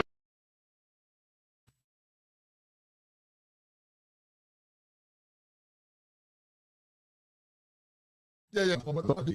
Keeps dropping, but let me show you guys. Share the screen, and we're gonna get into it. We're going to break down this whole Save Your Community Black Man. And guys, share the content. All right, so, you know, they're going to steal y'all asses back, man. They're going to steal you back. But yeah. I do believe it takes a village. Shout out to Courtney Michelle, Shay Sharday, I don't believe and also that Holloman. this world is made for us to be alone. I'm proud to be a Black woman. And if I'm proud to be a Black woman, but I see things in the community that obviously needs to be fixed, then I want to do it. So it's important to me. It's not just bring their ass back. It's we need you for community building. We need you to further on what our ancestors came over, died for, sacrificed for, what my grandparents did. So it's bigger than me. And it's if we're going to continue on who we are, what I look like, this melanin, my genes, it takes us both. And I'm here saying that, and hopefully building a community or around people that also believe that they want to better the community and be an asset and not a hindrance to it. Okay. So again, you're coming back from being a very community-minded based perspective. Absolutely. I think relationships for me, and we talk, even in marriage, it's so much more than how you feel. And it's so much more for me than you make me feel good. It's a business. It's a political statement. It's changing narrative. It's changing statistics. It's a lot that goes into marriages and relationships than just feelings. And me being with you is more than just I feel good and you make me feel good. You make me feel bad. I'm leaving. No, this is purposeful and it's intent. Okay. Yeah. No. So I mean, to your point, you haven't given up on the community talk. Now, the thing I love about Shay is very logical. I respect her. Shay is a married woman. I had the distinguished honor to talk with Shay. We did several shows together, along with Chantel Simone, Austin Holloman, and I've done several shows. And I like Shay. She comes from a very, I would say, traditional perspective, but also Judeo-Christian. And I respect Shay's position, and also I respect Courtney's passion. Even if I don't agree with everything that she says, I do respect her passion because there are many barriers to what she's trying to more or less implicate. There are many barriers. And this coming back without understanding how we got to this mess, it's going to be it's sabotage to say the least. But keep listening, guys. I don't take I don't do that Blackistan. It's the Black community. We are a community, and I'm gonna be Black whether I'm here, Utah, Asia, wherever. I'm going to be Black, and when I step out the house, I not only represent me, my family, I represent the community. And I want to make sure I represent it well. Absolutely. Absolutely. Guys, if you're on here, hit that like button. I see 112 of you here and only 76 likes. So be sure to support. Likes are free. Also, you can show support to the show on Cash App or Venmo. Find me there, share day. And as always, I'll be sure to acknowledge and read all super chats. There's a lot of comments coming through. So the best way to ensure that I will actually read and respond to your comment is to super chat it. So, support your favorite content creators. And I'm so grateful to have a lovely special guest here who is explaining the concept of STAB and Save Your Community Black Men is another one you mentioned. Yes. Basically, why and how Black women should steal Black men back who are exploring their options in different ways that can be done. So again, thank you for being here. Mm-hmm. Now, something I want to ask you, because this whole idea of stealing them back assumes that there's a sense of ownership. So would you say that Black women have a... And I agree with Shay on that. I know our intentions were right, but to say to steal makes it sound like, we were servants on a plantation and we're going to steal them back away from them fine women. I know she's saying it. I know what she's saying, but the way it sounds, can you imagine men? So we're going to steal our women back. But it's more than just stealing men back. Listen, there are a lot of underlying mental health issues with Western women that have not been resolved. And getting married is not going to solve the issues. Some of it is spiritual. A lot of this stuff is spiritual, guys. And until we get to the root cause of it, we can talk about the external issue, but until we get to the root of the matter, this conversation will be nothing but circular, to say the least. A sense of ownership over Black men. Do we think that? Yes. Black women do think we own Black men. That's why I get asked, do Black women compete? And I've always said Black women don't compete for their mate because they feel like that you're not. Now here Courtney is telling the truth. I agree with her 1,000%. Courtney is right. Many do think they own black men, and many don't want to compete for the love and honor of black men. That's why I'm saying it sounds contradictory, because on one hand you say steal them, but how can you steal something that you never honor and respected in the first place? You have to honor and respect your men. You don't have to steal your black men. Stop talking about it and be about it. I'll take her same acronym and say, stop talking about it and be about it. Until you march, until those women in the community march to change the laws, these laws that are versatile to not only black men and white men, you can't ask black men to come back in service and protection. It's an insult, because the service, as I said earlier in the show, of black men is too expensive. Keep listening, guys. Going anywhere. I don't have to show up as my best self because you're mine. And so, yeah, there is a sense of ownership. Do I particularly believe that I own black men? Absolutely not. I don't own anyone. And the problem with this, guys, is that black people are not static. Black men are from different perspectives, different worldviews. They're black conservative. They're conservative black men. They're ultra conservative black men. They're moderate black men. They're liberal black men. They're ultra liberal black men. They're atheists. They're agnostic. We're not one like we were years ago. We were more fluid in consciousness years ago than we are now.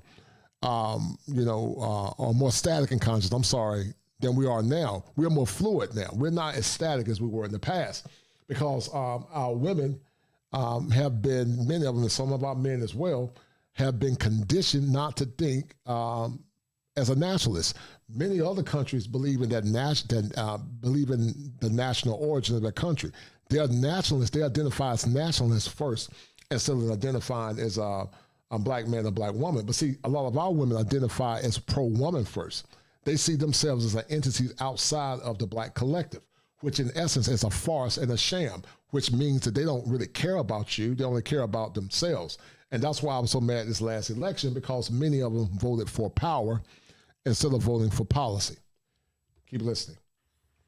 So then you would say, okay, so you say there is a sense of ownership. In general, you think that black women as a collective do think that they own black men, but you personally don't think that you own black men. No, so I don't own, I'm not no slave trader, so I don't own you.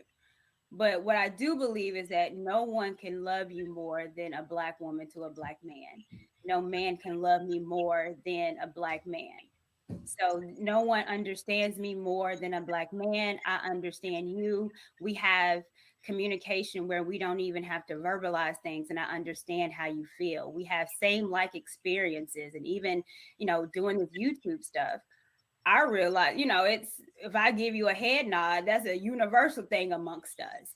If there's I'm straight, I can say I'm straight to you multiple different ways, but you understand it. It's something innately in us. It's in our DNA. So I don't own you, but can't nobody love me or do me like you can do me. So that's the PG. That's PG. That's PG. Okay. PG. Good already. That's PG. That's right. So I always think, okay, if my Nana saw this, would I be okay? So that's what I try to keep it. I try to keep it Nana approved.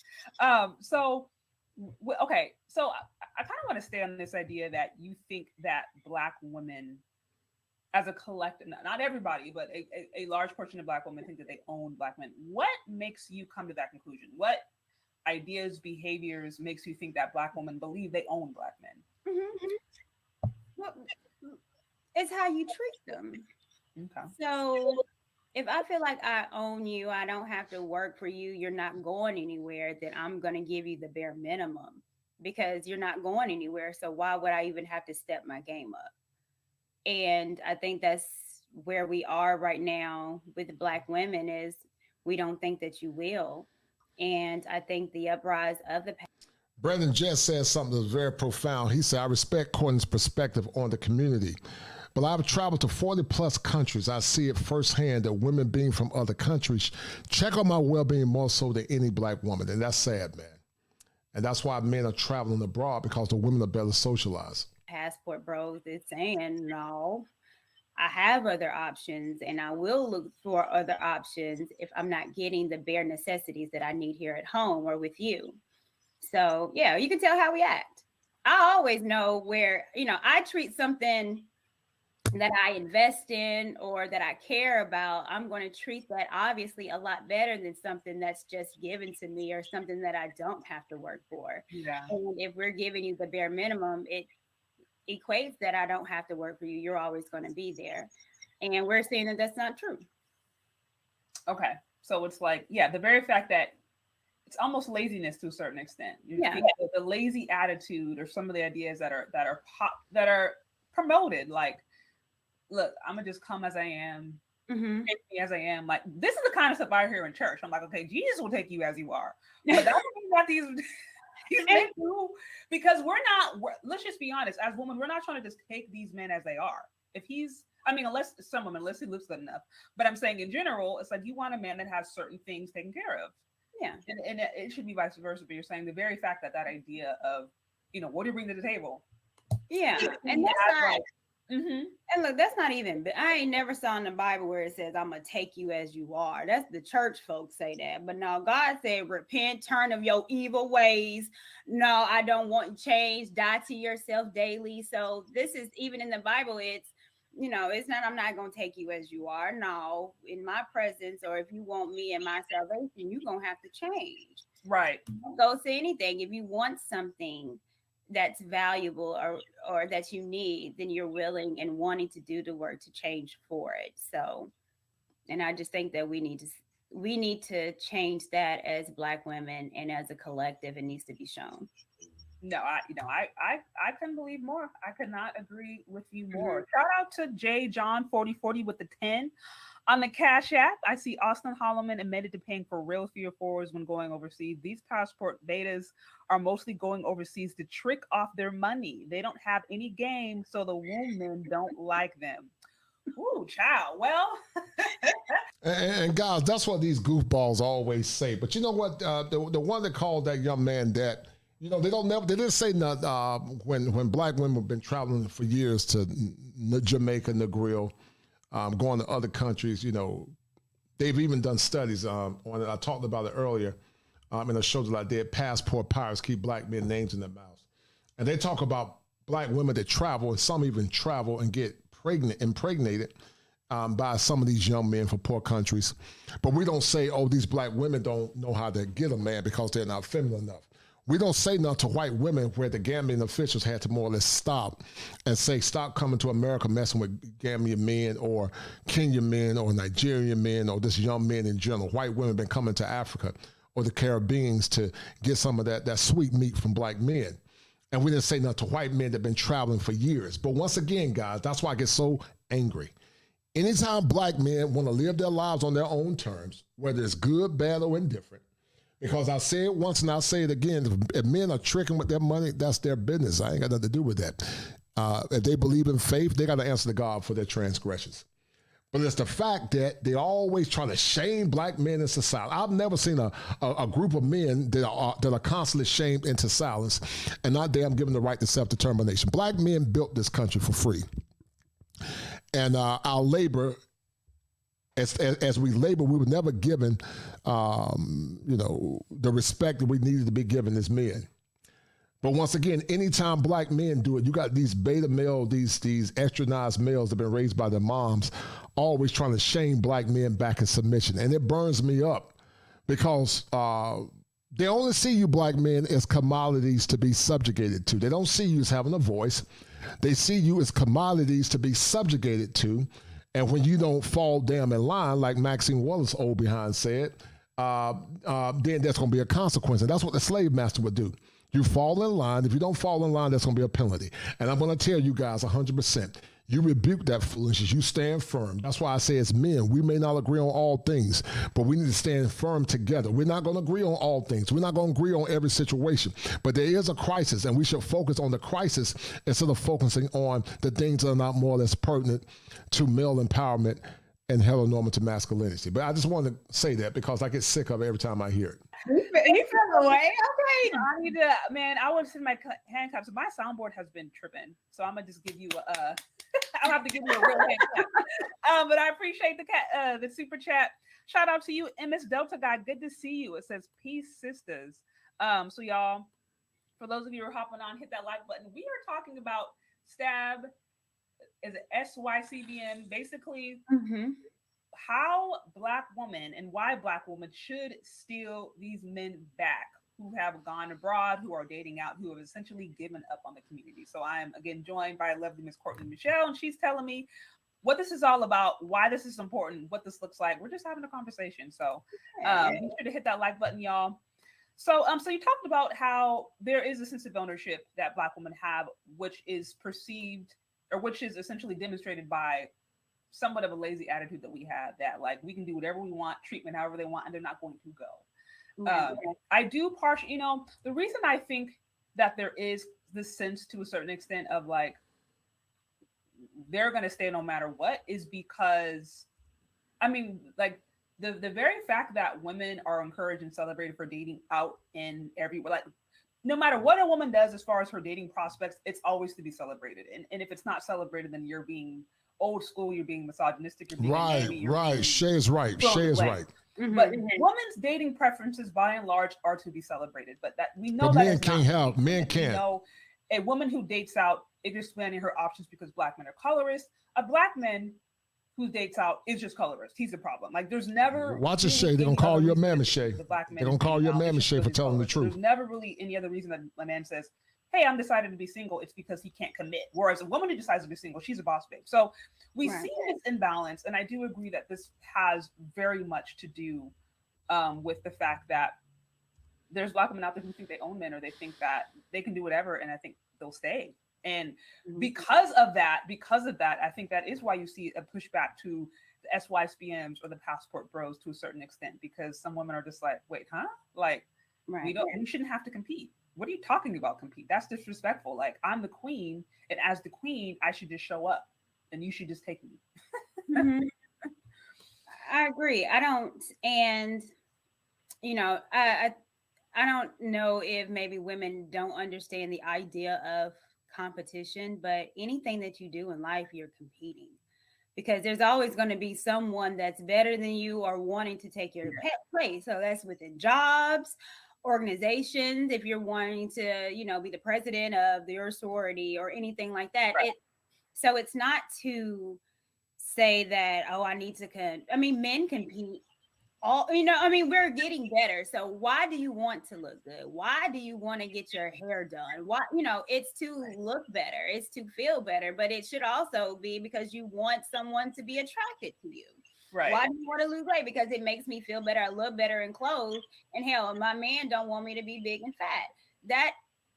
That's how our mentality should be. But I'm just saying that what we do is compete amongst ourselves. Yeah, that will be considered against another woman, but won't compete. So this Black men. This is a good one. Do you think Black women owe the community? What do Black women owe the community? Brought this up at a collaboration we did a few weeks back, and he was like, there's all this talk about what Black men owe the community or owe the community, right? All these things of how they need to build, they need to step up, they need to lead, they need this. We all know what Black men need to do. But what do Black women owe the community? What are they entitled, or what do they need to give in order for this thing to work? And rarely has that question been asked. So I want to pose this question to you. What do you think Black women owe the community, if they owe anything at all? I get that question too. And I guess I can answer it by saying I think Black women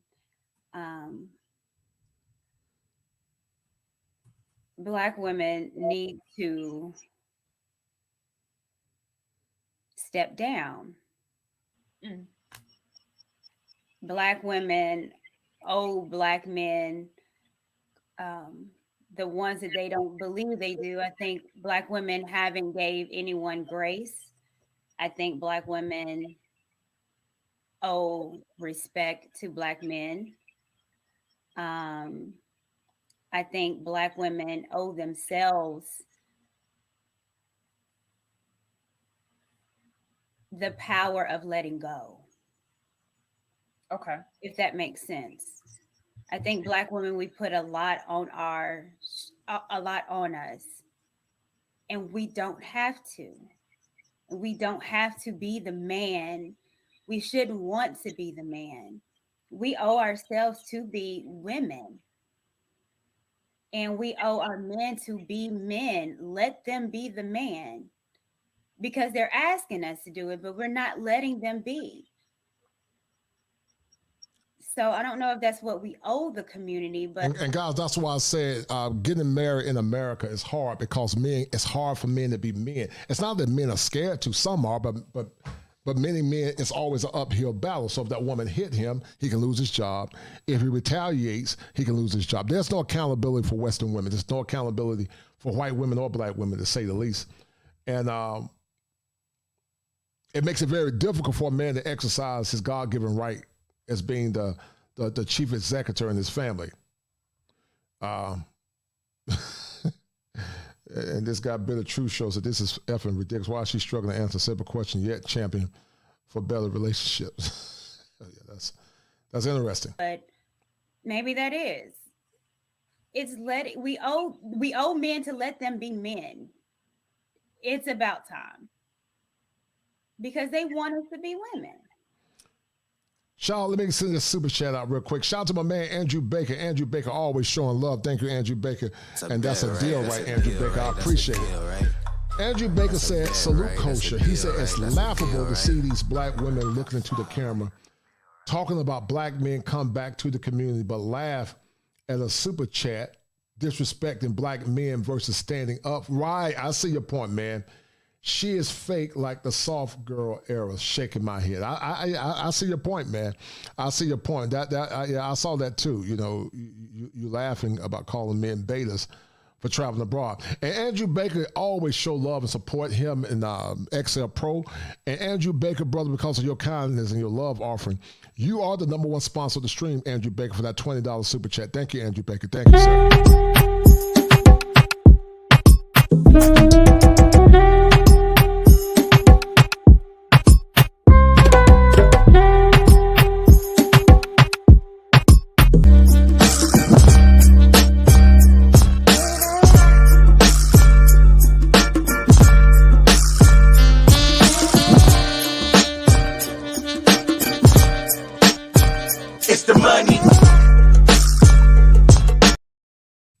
All right, so we're going to continue to finish playing. Thank you, Andrew Baker. Let's finish listening, guys.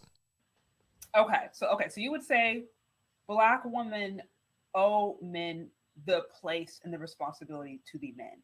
Get out of the way, let them lead, all of that. So I have a follow-up question for you. Before I get to it, I want to read through these. And good questions by Shay, by the way. Good Shout questions out to Derek with the 5 on the Cash App. I appreciate you. I see peace with our woman is rare, but I believe you all can learn to do it. Hey, Courtney, looking good. Hey, Shay, always lovely. Thank you so much for the super chat. I appreciate you. Shout out to MS Delta Guy again with the 5. I see I had a great mom. Yes, I think most men know what peace looks and feels like. A place where you can rest and let your guard down, a safe zone. I think that's a really, really good answer to peace. Shout out to you, Friedman Journal with the 2. I see peace is easy, hence the term peace and quiet. Fair point. Okay, and then I see J. John 4040 with the 10. It says Jason Blacks debunked this nonsense recently. If you want to know how women from the countries act to go to Florida or New York, and the ones fresh off the plane act just like women, U.S. culture is worldwide. So it sounds like J. John 4040 is not rocking. He is not feeling it. No. And sure, J. John 4044 is not rocking with the passport bros because he probably is estranized and he was probably raised by his mom. We know that traveling abroad does not guarantee men of finding perfect women. Women abroad are still women. But, you know, it's a simple concept, but some of these people act like they need an IEP. Women abroad are just more or less conditioned to be raised in traditional patriarchal homes. Women abroad can be nationalists. The feminism is seeping in some of those countries as well. But by and large, the odds are greater for finding a traditional woman than it is here. They don't minimize their men. They respect their men, unlike the women here. That's the major and that's the big difference. That's the major and that's the big difference. And I don't know why we keep having these conversations. And that's what Andrew Baker is talking about. He's talking about, instead of saying, black men got a right to live their lives on their own terms, you mock them. And what people don't understand, the more you damn mock black men, you're going to make them go even further, because I've been to Brazil. And any men that's been to Brazil, they would know and understand that culturally, not only are they more fit, not saying you don't have some overweight, obese Brazilians, but where I was at, they tend to be a lot more fit than American women, and they're very attractive. The average Brazilian woman, I would say, is very attractive compared to the average American woman. And I'm not saying that trying to be mean, but that's based on what I've seen with my eyes. Now, that's a limited sample, but they just look better. They're more fit and they're more feminine. They got game over there too, based on what I've heard from some of the brothers. But it's just a better overall product, in my opinion. Okay, make sure. Again, guys, if you're here, hit that like button. Show support to the show. As always, you can find me on Cash App, Venmo, Sade, and I will be sure to acknowledge all. These are all ideas, and I think they're great ideas. But when it comes down to, okay, how to actually apply this practically, what does that look like? So I want to ask you, do you think that Black women need a Black patriarchy? And the reason I ask this is because a lot of times when I talk to women, for example, I posted this actually yesterday, where it was all these women essentially complaining about how men didn't build. And they continue to go back to white masculinity, or they continue to go back to different things that have been achieved essentially under white patriarchy, right? Mm-hmm. And so I was like, okay, essentially what you were asking for, okay, provision, protection, man being first, woman being second, all these things that you're asking for is essentially a patriarchy. Mm-hmm. So in your opinion, do you think Black women need a Black patriarchy? In order for these things, because these are all ideas, but like there has to, at a certain point, in order for communities to be set up, there are institutions, there are different things that need to be set in place for that will actually set the foundation for families and communities to act in a certain way. So I'm thinking, do you think that is what would need to happen in order for there to be a big shift? Yeah. So that's exactly what I was stating before. We're letting men be men. So it's what a man is, it's a leader. What a man is a protector. I mean, men are so much, but that's the main role is to lead, that's why men are more logical, because they can think more clearly than me that go sometimes off emotions. So in order for us to work, women have to step back and let men lead. And we need that leadership. So that's what has to be done. But in order for women to let men lead, women are going to have to give the Black men the benefit of the doubt, like they can and they want to, and not be scared to let them. Okay, so then your point, so then you would say yes, a Black patriarchy would benefit Black women. That is to say, a system that gives men the ground and the freedom to lead and to build and to create institutions and to create essentially a system that would benefit Black communities. That would also mean that maybe in that may also mean that would never happen, guys, under the current administration that we have. That would never happen by and large, because the indoctrination is too deep. What people don't understand, you can't be indoctrinated for years and all of a sudden just turn it off. Even if you attempt to do it, it's still going to be a struggle for many. As I said, some of these women, many women in the West, have been heavily imprinted by multiple men. Many have underlying mental illness. Many are on benzodiazepines, anti-anxiety medication, depression medication, and a list of different medications.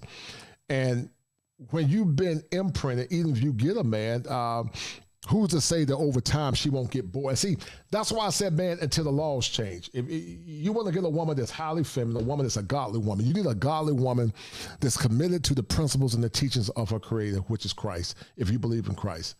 A woman that strives to serve her husband, a woman that's done therapy and done the work, a woman that lives her life to please her man. That's why I respect, when I was listening to the show earlier with Security Boss and Black Man Unfiltered, that's what she is doing. She lives her life to serve her man. And see, guys, we need more women like Shirley Brown, and we need more women like Security Boss. But sadly, guys, those women are far and few between, because many of them cannot say this. Now you see, I don't want no trouble now. Yeah. They can't say, I love that man. That's what Shirley Brown said. She said, I love that man. And it's hard to find women that love their man. I remember my daughter when she was dated, and I knew when she said, I love that man, that, it was a wrap because she fell in love with somebody and she took it to the next level. And even though feelings can be fickle, to say the least, when a woman loves a man, she don't mind serving her man. When a woman loves a man, she does not mind going to march for that man. When a woman loves a man, that man can be poor, and that woman will hold that man down. When a woman loves a man, she will control her feelings. When a woman loves a man, she'll learn to keep her mouth shut because the Bible said she'll put a bridle on over her tongue. But see, these women don't really love you, men. They love some of you, or they embrace you, but they don't really love you because see, when she loves you, then she no longer loves herself and loves her feelings. She loves the mission of that marriage, and she loves the mission of the relationship. That's what happens when a woman is madly in love with you. She does not put her feelings above the mission of that said relationship. So when they say, oh, I love you, those are just words because, see, love is action. The Bible says that the fruits of the Spirit is love, joy, peace, happiness, patience, and long-suffering. Those are the fruits that are manifest by the Spirit. And that's why I said only a woman that's a godly woman that's in control of her emotions can adequately love her man as it relates to respect and honor and obedience. The dirty word that many don't want to talk about, but they'll say, oh, I love the law. But no, you don't love the law, honey. You don't love the law because you can't love and respect and honor, and that dirty word that many don't like, obey your man. Until you can obey your man in the beauty of righteousness, you will never love him. Because see, love is action. Love is patient. Love is kind. And too many men have told me in practice, too many men have told me just in private conversations, they don't have women that are patient and lovable and kind. They don't have it. So when they say, well, I love, no, you don't love your man, sweetie. You don't love your man because you still texting your ex behind your man's back. You don't love your man because you still trying to sabotage his power behind his back. You don't love your man because you have not fully submitted yourself under his authority. And that's why I'm trying to tell you men, if you get with American women in the West, by and large, guys, because they are survivalists, times are getting tight, many are comedians. A woman's nature is a woman's nature. A woman by nature will use manipulation to survive. It is part of their nature. But a godly and a spiritual woman understands that she have a broken nature, which is to manipulate, but she chooses not to act on that because it goes outside of her character and it goes outside of what she's been commissioned to do as it relates to her faith. And that's why I tell you guys, these carnal women that say, I love my man. No, you don't love him, sweetie. You've been imprinted too heavy by Chorenzo and Dexter and Charlie. And Raekwon and Man and all those and them. You've been imprinted too much by those men, and then you need a rescue or a rescue package. You need somebody to come back and be the cleanup man, and to help you pay for your bad choices in your life. And I'm going to tell you, young men, you don't never want to be the second choice of a woman. If you're not her first choice, the chance of her fully submitting to you is going to be slim to none. You want a woman that's crazy about you. And another secret is this. You always want a woman that wants you more than you want her. Because, see, she's crazy about you and she see you as the prize, which you are the prize. She's more willing to submit and honor you and respect you as a man. But see, these women that have been heavily imprinted, they can't do it because, they'll use your resources. But every now and then she'll be thinking about Day-Day. She'll be thinking about Shermite. She'll be thinking about when she was in college, how she got her back blown out and her toes were curling like that witch on the Wizard of Oz. And that's why I told you guys, you got to be aware of these women in these very turbulent times because they're going to turn the shapeshifters. They're going to start more or less talking about black love and all this goofy stuff because they realize that the clock or the pumpkin, the carriage is about to turn to a pumpkin because the clock is about to hit 12. It's in their nature, guys. And so be careful because I want to see you men win. I want to see good, hard-working, traditional blue-collar men. Shout out to all the blue-collar brothers. I got a special show planned for y'all. The white-collar brothers with the crisp mouthpiece like mine. But see, I'm catwalk bougie. You know, I got a little bit of white collar and blue collar, but I was blue collar before I was white collar. I worked in a potato chip factory for years. I worked in a chicken plant. So I'm catwalk bougie, meaning I walked across the catwalk until I became bougie. I need to coin that. I might even make a new word for it, how I became catwalk bougie, because I used to do or more or less walk across the catwalk before I came Carolina bougie. So I know the dichotomy of being the hardworking blue collar man, but I also know how to read the lexicon and more or less enunciate vernacular that's more or less consistent with words of academia. I can do both. You know, I don't mind getting the dirt and cutting grass. You know, I'm a hybrid. I can do it all. But in the meantime, let me read through some of these comments and these super chats, man. You guys are doing awesome on tonight. I love you, brothers, and appreciate it. Let me read through some of these comments. You guys are doing an awesome job. Shout out to you, brothers, because this is going to be a good show. And you're right, I'm Gregory Scott. Black men cannot wait for women to let them lead. It's a crazy thought. We can't wait because, see, tomorrow's not promising nobody. Council Alive MG, he said that ostensibly what Courtney is saying sounds great, but it's a little too late. And that's what I was saying, Counselor MG Live. He said most of us who have resources know what a good return on our investment is, and the risk of and the ROI and the risk of our investment ratio is way off. Right, I agree with you 1,000%, and that's a deal, right? I agree with you, Councilor MG. I agree with you 1,000%, brother. A man like yourself, that's a therapist like myself, that's single, I assume. But men that are single, if I was a single man or any man that's single, I know what my worth is. I'm 6'5", 6'6", highly educated, elite school educated. I went to one of the greatest schools in the country. No, not bragging, but I did because I bust my behind to get there. And you think I'm going to settle for mediocrity if I was a single man? Hell no, I'm not. You got to come correct. You got to be fit. You can't have a bunch of bodies. You can't have multiple kids or any kids or multiple men. You got to be elite to be on if you're going to be with me if I was a single man. I would set the damn bar so high that many wouldn't even approach. Let me tell you something, guys. Y'all need to set the bar so high that they won't even approach you because they don't meet your standards, because they'll tell you that they are too expensive, and you need to do the same thing. I'm too expensive. Shout out to my man Top Gun. Top Gun say, is that Courtney from Lapeef Network? Speaking of Lapeef, how is the trigger woman a mirror these days? Dude, you funny, man. You wild, Troy. You wild, Top Gun. You are wild. You wrong for that one, Top Gun. Oh, shout out to, let me see, who's the next person I got? Shout out to Red Lipstick Vibe. She said that's what submission is, being under the mission of the husband, no doubt. Shout out to Smurfette. Much love and respect to Smurfette. I love that sister. Passport OG said 2 MDs discussing a mole when there's a late stage cancer. No doubt, I respect that, brother. Thank you, sir. Big Mag, the Fisher, he said you can't control the women of your community if they're not subject to the big 3. 1, punishment by the community. 2, access to resources. Then also 3, acceptance of the community. And that is very profound. And I agree with that 1,000%. Big Mac the Fisher. You're right. Punishment. There's no punishment. There's no punishment for many of our women in our culture. They do have access. They have an overabundance of access to resources. And then also acceptance of the community. And see, shame is going out of the window. And that's why, guys, these women are out of control, because there's no more shame. Shout out to Farron Williams. How you doing, young lady? Yeah, hold up. Let me see if I make sure I read all these super chats. All right, so we're going to get back into it, guys. We're going to get right back into it. And I might drop the link at some point and let you esteemed men talk. Hold tight. That women maybe don't have as much agency, as much rights, as much freedoms in that moment, but you think that would be helpful overall for repairing the Black family?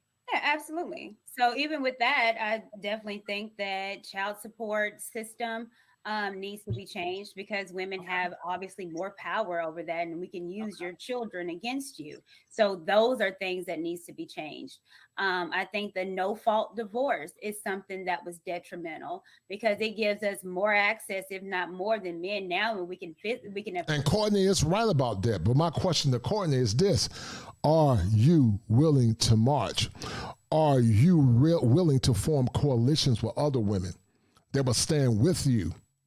Because I do respect your passion and say you need to change these laws that are implicating black men, white men, and all men in America. Until women are willing to do that, they cannot ask men to come back in a spirit of servitude.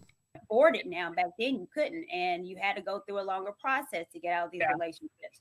So again, it's letting men lead also goes in besides the house, but also things legally with child support, with marriage, and things like that. So it all plays a role in it, and with male leadership.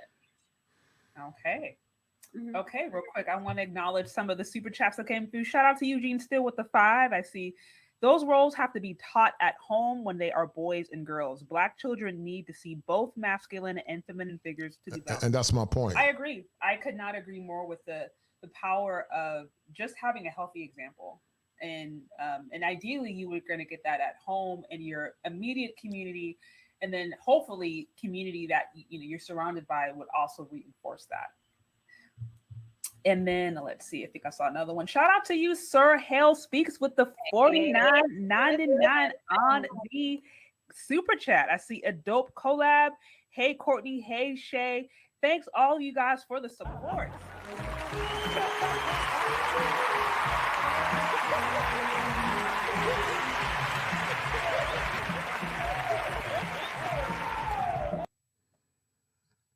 Thank you so much. I appreciate all of you. Shout out to Better You. I see. Good afternoon, ladies. I'm just joining, but sounds like a great discussion. So again, guys, if you hit that like button, we are talking about how and why Black women should steal them back, according to I Am Courtney Michelle. She's been a lovely special guest, and she's sharing with me this overall idea of STAB, SYCBM, and what that means. So I'm learning all kinds of acronyms today. Thank you for being with me. Okay. So you mentioned you think, child support obviously has been bad, no fault divorce, different things institutionally that have happened to negatively impact not only just families in America in general, but Black families in particular. You would be in favor of those things being reversed. You would also be in favor of a Black patriarchy that would give more rights and give more freedom to men to establish and build a system that would allow women to essentially rest in their femininity, right? Or basically allow women to collaborate in a way where masculine and feminine is more balanced. Absolutely. Okay. I do. Okay. Yeah, that I can appreciate you for saying that, because you'll be hard pressed to hear a woman, I think, actually own that. I guess a case in point, I had the conversation a few days ago where, now granted, these are divestors, so I know divestors usually come in bad, in my opinion, or my experience, they usually always come in bad faith. But they essentially were preaching for a Black patriarchy, which is why they were saying that they were divesting, because there wasn't one. But that's what they were essentially saying they wanted. They don't want a Black patriarchy. They want a Black patriarchy that's based on their own solipsistic needs. But by and large, when it comes down to men being patriarchs as it relates to being a patriarch, I did a show talking about a kosher patriarchy. Go check that out. But I don't think many want a true patriarchy, because a true patriarchy would cause them or make them conform to masculinity. But once again, guys, some have argued that a crisis would cause women to fall back in line. And a crisis, I think, is coming. Many have been deceived by the serpent. That's why the gospel said that the man should rule over her, because she's more subject to her emotions instead of being subject to logic. And that's why men need to lead and stop letting their women lead them with their feelings, which are very fickle and very mercurial, to say the least. Keep listening. But then they would never say they wanted a Black patriarchy, because I'm like, for those women who don't like Black men, having Black men be in charge, having some, I don't want to say somewhat of a dictatorship, but having a Black man be an authoritarian, if you have fear of Black men, and if you have basically believe these ideas that men are inherently bad, or Black men in particular are inherently bad or violent or whatever, you're not going to be happy with their authority. So that's what I'm saying. Sometimes women will talk out of both sides of the mouth. They'll say that Black men are oppressive and they're this, and that, but then they need to. And that's my point. I agree with Shay 1000%. they really don't want a true black patriarchy. In theory, that's why I say all this stuff sounds good. But unless she's a spiritual woman, a woman that prays and fasts and understands, so it takes prayer and fasting, but also socialization, healthy socialization, and the eradication of liberal indoctrination. Because see, the spirit is willing, but the flesh is weak. And many are in the flesh because they're carnal and they don't understand how to move under the authority of a healthy man. But anytime men say they're going to lead, they always think about the worst. Shout out to my man, what's his name, Andrew Carter, for that $20 super sticker. Thank you, Andrew Carter, brother. You're always a blessing, Andrew Carter. Thank you, sir. I appreciate it. No comment. Thank you, Andrew Carter. You're a blessing. Gregory Scholar said, kosher is strange. I don't hear the phrase publicly letting the men in other communities accept when it comes to American black men right. No doubt. Thank you, Andrew Baker. I love you, brother. Thank you for that super chat. Thank you, sir. I appreciate it 1,000%, because we're still plucking ducks because, there are issues in our community, and there's a fly in the ointment, and we got to get the fly out of the ointment until we can heal the nation that we're dealing with as we speak. Build. And it's like, okay, well, if you want them to build, are you going to give them the leeway and the power? And then are you going to help support them build? What are you willing to do to now help create a system where they can do that and you not get in the way? So that's where sometimes these arguments start to kind of disintegrate when you really get into the nitty gritty. Yeah, because it doesn't make any sense. It's, I want you to lead, but I want equality while you lead. So you want them to have all the responsibility, but you also want to take half of everything that they have built and take credit for. So that doesn't make sense at all. So no, I'm definitely not. I want you to lead it all. Right. Okay. Lead in the home. And I have 3 brothers. So I have seen a lot that men go through by the eyes and being there with my brothers. Okay. I get how the court system favors women and how my brother had to work 10 times harder, spend 10 times as much money, have the best lawyer to have custody of his 2 boys. So I've seen that. I've seen women take their child away from their father just because of how they feel and how that child is neglected because of that. And that's not love. So I've been there and I've seen it as far as with the men. That's why I have complete empathy towards men. So as far as with leadership, a lot of things have to change for them to have their rightful role back in the community. And would you say that role was taken away by their rightful role? Do you think it was taken away by women, by the institution, by both? It was a collaboration. Like, what do you? Shout out to my man MC Recovering Wellness for that $5 super sticker. He said, I told my nonprofit women, sisters, and pastors that the new Pookies and Ray Rays are looking like Nas X. The climate is changing. March 2nd, change laws, no doubt, man. And I'm going to say it again, MC Recovering Wellness, until they march, don't expect men to come back and be servants of gynocrats. Don't expect them to come back and be servants of gynocrats.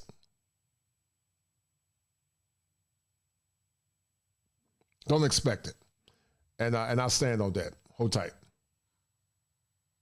Do you think removed the role that Black men have had in the Black community? That's a great question. I think, I guess if we're talking about child support and parents getting custody, that change is, of course, with the feminist movement. And was it women were screaming for it? So I'm going to have to say, it was women that changed the narrative on how we are right now, because we wanted more control. We wanted to be equal as. And that's why I told you guys, it's about power. Many of these women want power in relationships. They want the benefits of traditionalism, but they want power over you. They want a relationship based on their own terms instead of a relationship for the sake of and the respect and honor of Black men. Listen, your life is fleeting. Tomorrow is not promised to no man. Many of our brothers have gone to the grave, and many are waiting for the judgment, where many will stand before the Creator at some point as they wait. Some sadly are in a dark place, and some are in the presence of God. But many are waiting for the resurrection because many either took their lives, or many didn't die with peace, or many were broken. So much talent was buried or is buried in the grave. And that's why I challenge and I implore you men not to allow your power and your values to be more or less marginalized by modern women and modern thinking. The more you know about yourself and the more you love yourself, guys, the better you will become. Men, but not knowing that we're not able to take care of all those responsibility of leadership. And that's why I think a lot of our community is failing, because we have women leading the community, and there's no real great community that has been led by women. That's a man's role, and he needs to do his role. Okay. Yeah. Okay, so then you would say largely the large, I guess, push that Black women made towards feminism, really after the civil rights era, really helped what drive this divide that we now see the ramifications of it today. Decades later, we're really seeing it in full form. And Red Lipstick Vibe is correct. She's right. Coach, it's no longer equality. They want dominance over men now. Yes, dear. And see, they'll call women like Red Lipstick Vibe. They'll call her a pygmy. They'll call her a mammy. But see, I had the pleasure of talking with Red Lipstick in private. She's a good woman, a good sister. That sister was raised in a traditional family where she saw her mother pray for her father. Her mother allowed her father to lead. Her mother knew order, and she understood the respect of a man. But see, these women don't understand that, gentlemen. They don't understand it. And even the ones that say they understand it, they've been so heavily indoctrinated. It would take years. It would take a lot of practice for them to get in place, and you don't have time. You need a woman that's already wife ready to make your life easier. Marriage is hard enough by itself, and you don't have time to be teaching a woman how to be wife ready if her heart is not right. And so, Red Lipstick, you're 1,000% correct, sister. You are 1,000% correct. We need more sisters like yourself that were raised under true order. Yeah. So, I mean, a lot of stuff has happened, but that's one major thing. So that's one major thing, I think. And it was creating a system that women felt like we did not need men, and that we can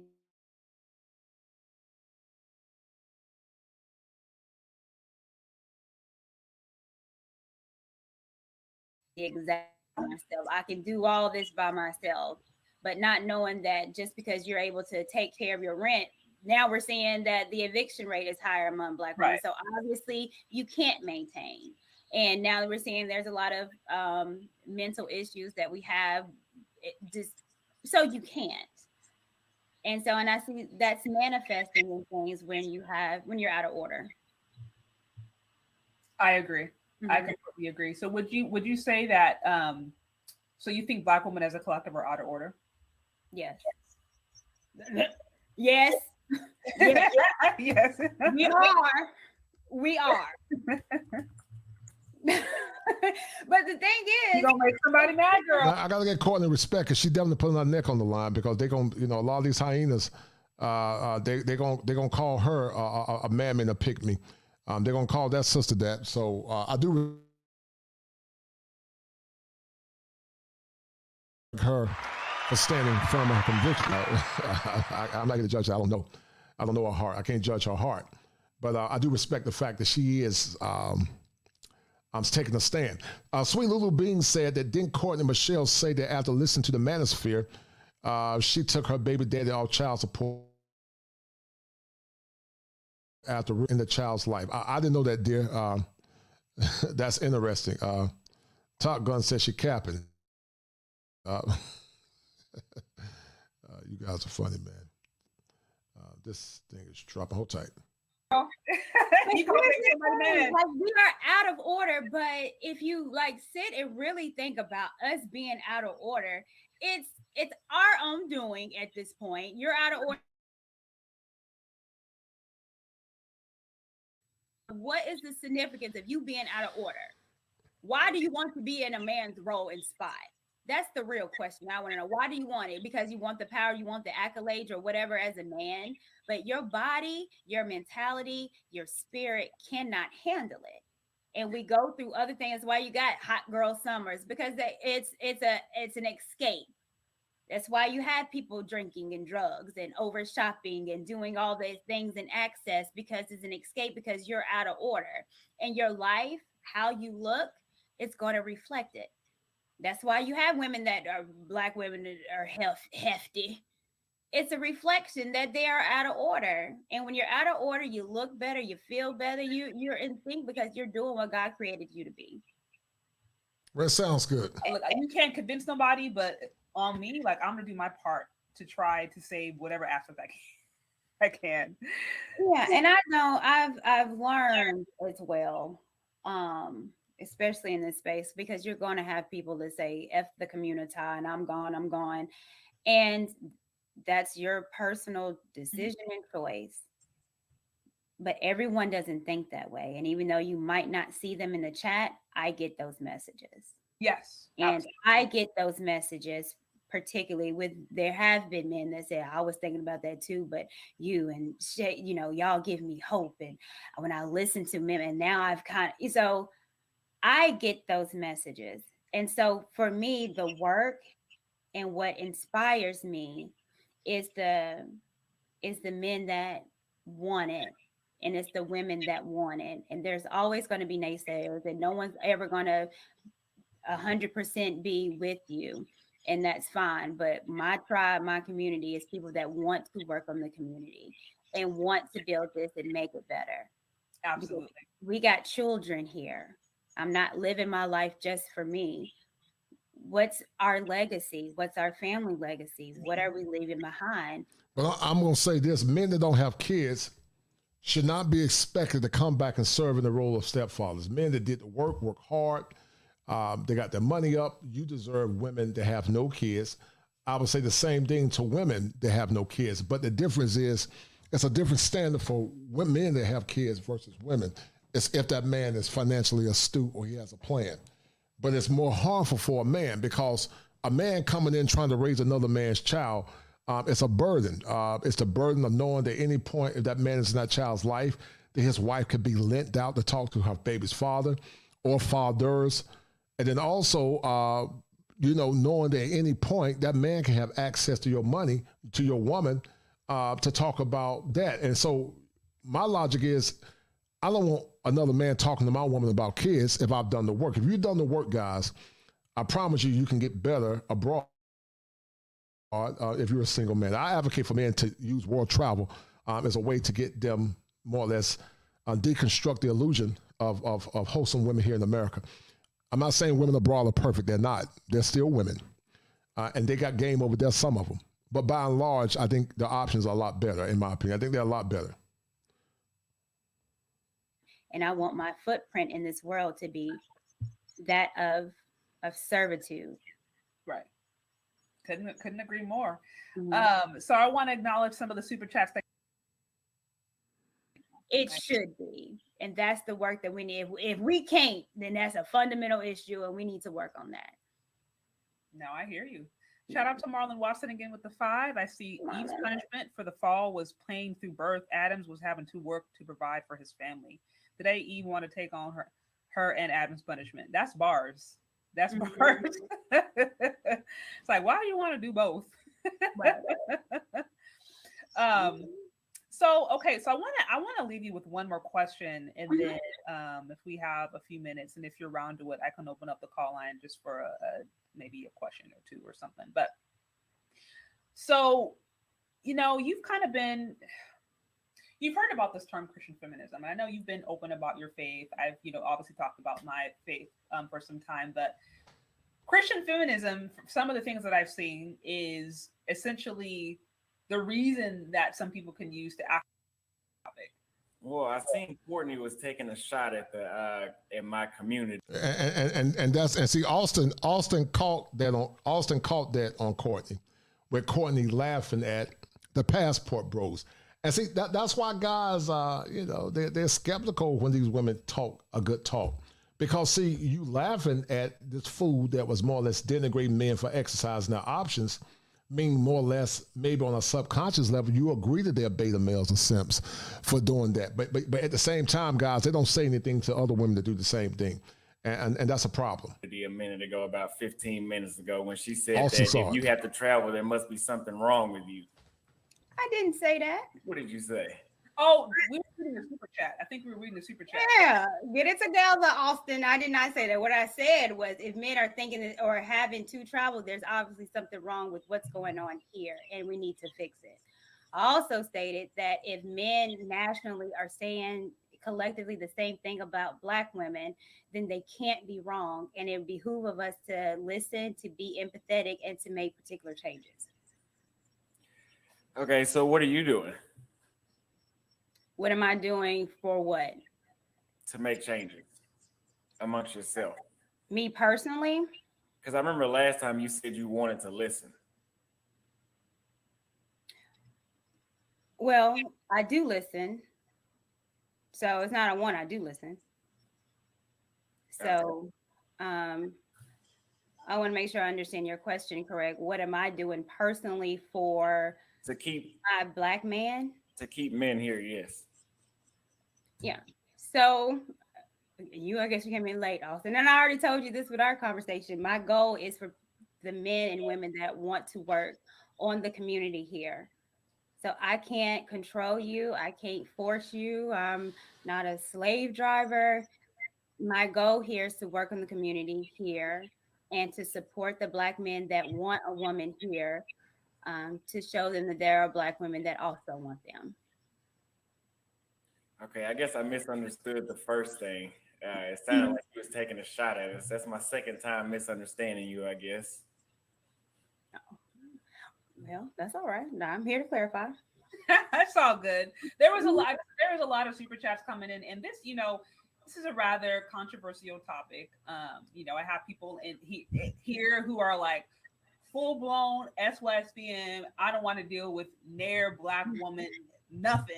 And then you have some who were like, love American Black women. They ain't leaving the, and then some who were like, I want a Black woman, but I'll go to Haiti to find one. I'll go to DR. So we got everybody, but everybody has something to say. So it happens, but happy to have you here. Okay, let me see. I also seen, how come you didn't send those people to my show?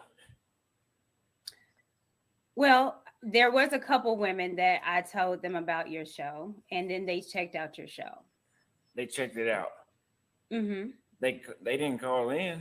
No, they watched. So as far as with content creators here, and a couple of the women that I said that I would suggest to bring to your show, they watched some of your shows, and really the overwhelming feedback that I got was they didn't feel like it would be an honest conversation, I guess because of the chat, and they would want to talk to you, but it wouldn't be an honest conversation and feel under attack.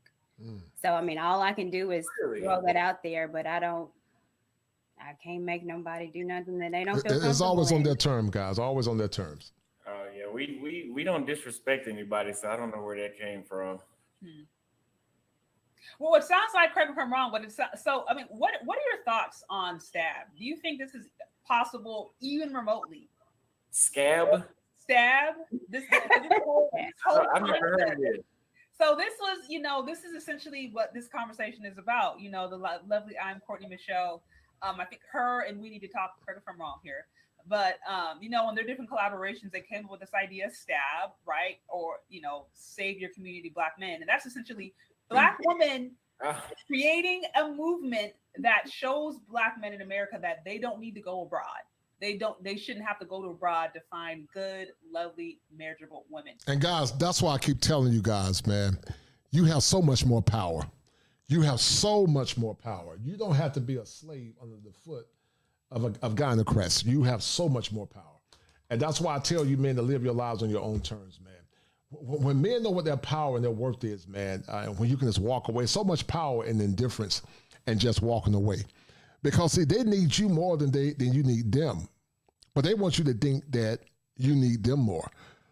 Men are the master builders. Women are survivalists. A man can survive. Now, is it better to have a woman in his life? Yes, it's better. But men by nature, we're going to figure things out in general. And they need us more because they are nesters. They need somebody to build their nest. But we would be fine because many are fine right now by themselves. Even though ideally it's better that a man have a good, loving, supportive woman. So this is the conversation. She was explaining to me just her ideas, her thoughts, how they came about this, what that would look like. So, I mean, do you think that this is even possible? Do you think that there's any possibility that there could be a turnaround for a collective, for a small majority, small minority? What are your thoughts? I was just about to say, I don't think there's enough women that could get on board for that to be too effective. Okay. I don't know how well. That's why I say that there's no hope. So you say there's no hope for the community, at least out here. You're not the first one. I agree with Austin. I think Black people has shown decade after decade, over centuries, how resilient we are. I think Black people. But we were resilient under God. We were resilient under order. We were resilient under respect. Respectfully, what Courtney is missing is that you have to be socialized to be a woman of valor and a woman of virtue. The gospel says, train up a child in the way that he or she would go. And when they become old, they won't depart from it. You can't train hyenas. These women are hyenas. You can't train these women up. It would take a supernatural work of grace to change some of these modern hyenas. And I told you guys that, as I said before in my shows from the past, some of these women, when I was in the movie Frustrated 3, I said they would call Jesus Dusty if he was living here in America because of the gross narcissism of so many of these modern women. They would call Jesus himself Dusty. Jesus wouldn't be enough to the modern woman because Jesus is a blue-collar worker. And women look their nose down on blue-collar men. Without the blue-collar men, there is no America. Without the blue-collar men, there is no plumbing. Without the blue-collar man, there is no electricity. Without the blue-collar man, there is no infrastructure. Without the blue-collar man, there is no civil engineering. So that's why I said that this whole concept is very nebulous, to say the least. But we're missing that you have to train up, because as a licensed therapist, it's a such thing called nature and nurture. Nature and nurture. Nurture is the socialization. Nature is the intrinsic motivation. And so if there's no consequences for bad behavior, how in the hell can you expect women to stand up and be women of virtue where there's no accountability? That's why I say it's more feelings. And I respect the sister. But it's a lot more nuanced than that. We'll have been in situations where we did not feel hopeful, and we've came out. I think we are people that overcome a lot, and if we've able to come over civil rights movements and Jim Crow and slavery, and even our ancestors that was even strong enough to make the trip from Africa over to the Caribbean, over to here. We're strong enough to do that. There's no doubt in my mind that we're not strong enough or capable of fixing our families. I think the results are showing otherwise, though. Well, I don't necessarily say that. I think in the 60s, we were married at an 80% rate. So it's been on a decline since the 70s and the 80s, but that decline doesn't mean that it can't be turned around. Every statistic can be changed, but it has to take those willing to put in the work, have a strong enough voice to say things that needs to be changed, gather people that want the change, show it, and we show the change. Shout out to Mr. Albert. Mr. Albert said that all these non-married women trying to save the community. Well, Shay is married. She is married. Shout out to Shay Sharday. I ain't got no issue with that sister. She's cool. But Shay is married.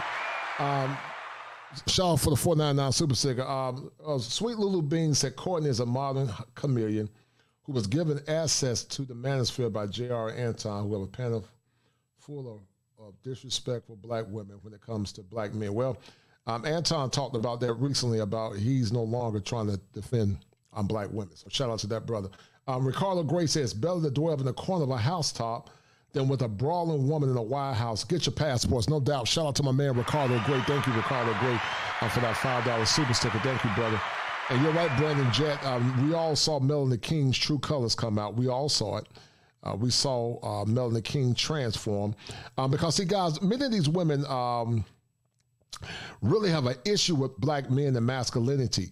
And when you put them to the test, guys, they're just like Smeagol after they get that ring. That schema affliction comes out. And many times, guys, when you hold them to the fire, and you're going to see it, and I'm going to see it, guys, many times those women does this.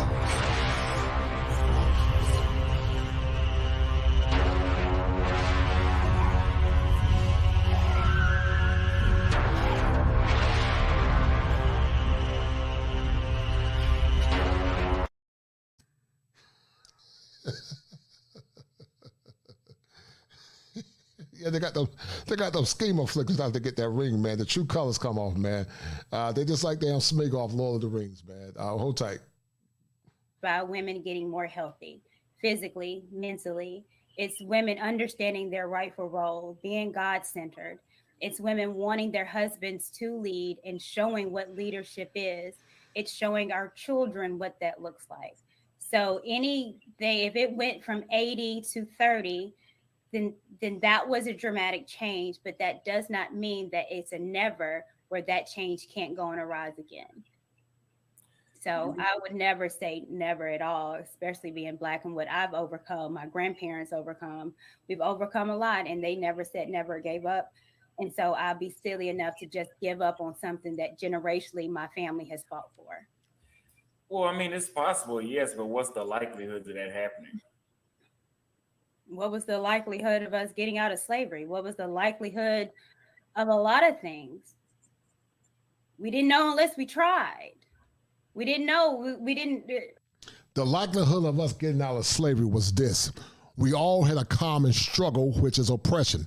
The oppressor of the black man now is not white men, but it's the black woman, many, not all. But the oppressor now is the black woman that has been given power by bureaucrats to enslave and also to reduce the functioning of black men. That's what the difference is now. The woman has been given power to rule over the man. And many times it's our women because the system supports women controlling men. And not only black men, but white men have been suppressed by their women as well. The problem back then, the issue back then is that black men and black women were mules of the same cause. We were all in it together. We had no other choice but to work together because we had no power. Now there's a power differential in relationships where she's leading over you instead of you leading over her. Men can't even be men in their families anymore because if that woman called the cops, he can lose his job, he can lose his livelihood, he can lose everything. So that's why I said that you know, her perspective is noble, but it's not pragmatic, and it lacks nuance. It lacks a lot of nuance. I respect her for her passion, but it won't work because the gospel says unless God builds a house, the laborers work in vain. And so how can you say build a community where you got women that say they love the law, not the Lord, but the law, but they don't even follow order? The order of Corinthians say that the man is above the woman. They say that Christ is above man and God is above Christ, and the man is a canopy above the woman and the children. But, you know, women years ago were like Shirley Brown. They loved their man, but these women now have not been socialized to be wives. As I said earlier, many are imprinted by multiple men. Many have underlying issues. But see, we keep having this magical thinking, and magical thinking, guys, is a byproduct of delusion, and delusion is also called egocentria because, see, you can show them the evidence, but many times, guys, they'll look in the mirror, and while you're showing them the evidence, they'll be sitting back. They'll be sitting back doing this.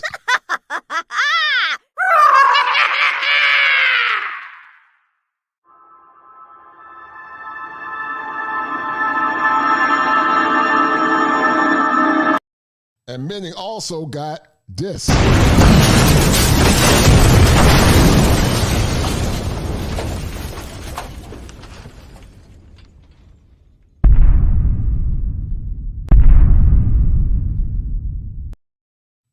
Right, egocentria and cognitive dissonance, to say the least.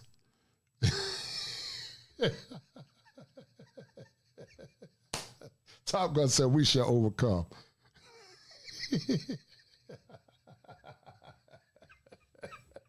Oh my goodness. That dude, wow, man. He said, we shall overcome. If there wasn't a Martin Luther King, if it wasn't a Malcolm X, if it wasn't for those people that tried, that saw, wanted change. Both of those people got murdered. So clearly there's Yeah, but something that's limiting. yeah, and Austin is right. They don't want the truth, guys. They didn't even want Jesus. They killed him. They said, what shall we do with him? And they said, crucify him. See, folks, guys, don't want the truth. They every time black men tell the truth, like myself and other male content creators and other sisters like Sister Chantel Simone and Sister Shalakimia Moffett and, and Sister Shay and many others, every time they tell the truth, many times they'll call all kinds of names because women will attack their own. The woman that sounded like she had high cholesterol and oil in her voice, she attacked Chantel Simone.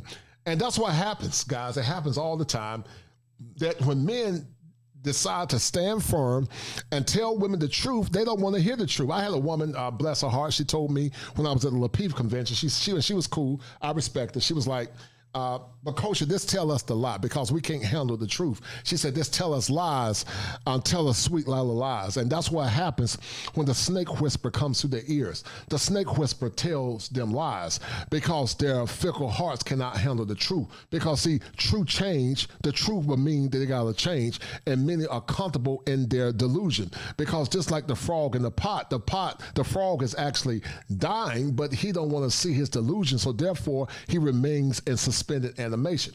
And that's what's wrong with a lot of modern women. They don't want to hear the truth.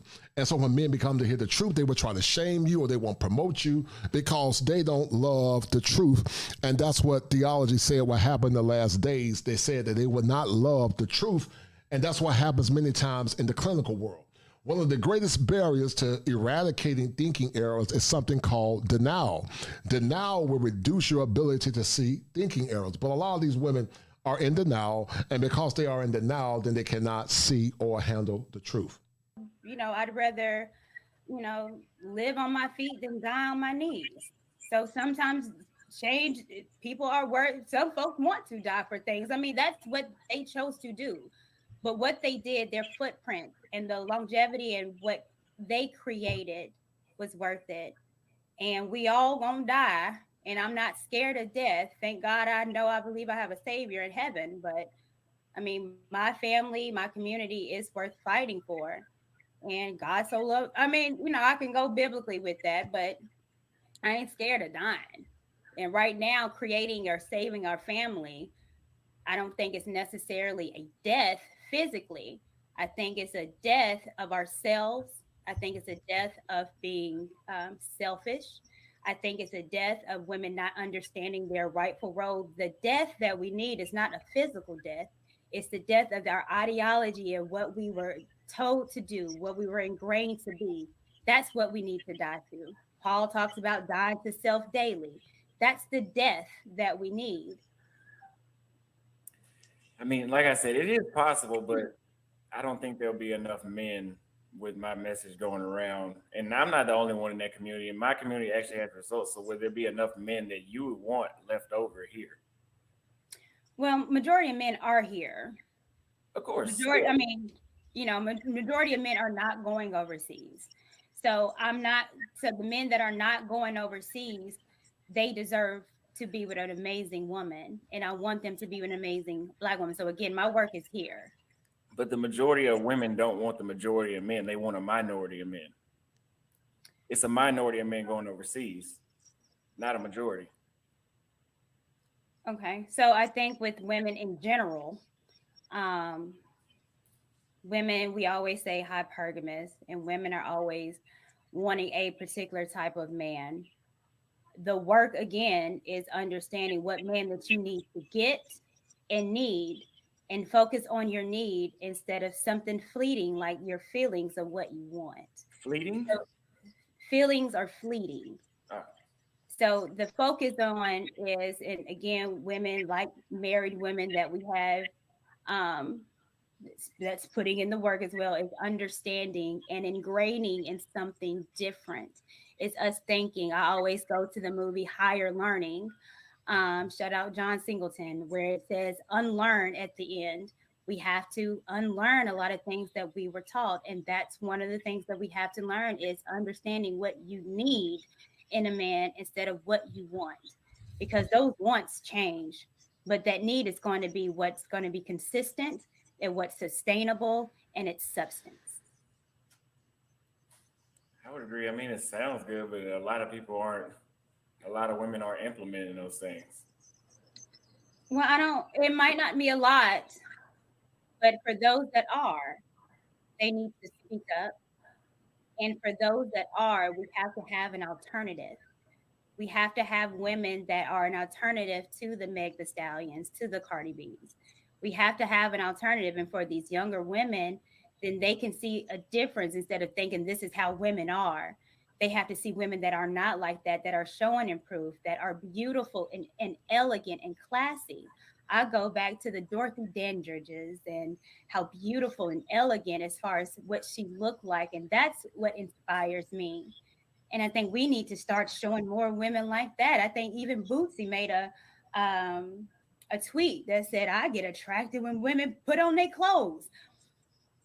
Like it's phenomenal that he has to tweet that, but it's true. If you want to stand out, then put some clothes on. If you want to stand out, take them silly eyelashes off. And then men need to protect and provide. Nobody is asking these questions during the time of war. So not that I wish that upon anybody. I don't think we would be having these conversations if, God forbid, we got to that point. People will be looking at men like, won't be like, okay, you gonna go to battle? Like they're not signing up for that. I mean, I know there's a few who are in the army, so I'm not trying to downplay those who have signed up, but I think the overwhelming collective of Black women are not signing up to be in war. We don't even like to sign up to go into dangerous jobs, although we have. Yeah, we're not doing construction, we're not plumbing, we're not being mechanics, we're not working on cars. I mean, like, let's keep it one on it. We don't want to do those jobs because but we don't understand that what we want to do is it's innately, and that's our nature. We don't want to do this job because God didn't create us for it to be doing hard labor like that. That's not what we were created for. However, you still want the mentality of the man that does that job. So again, it's a mind change that we have to do. Our bodies know that we're not fit for it. So why ain't your mind connecting to your spirit? That's a good question. It is. And, I'm just hoping that more women can connect the dots. Right. Guys, I want to show you guys something.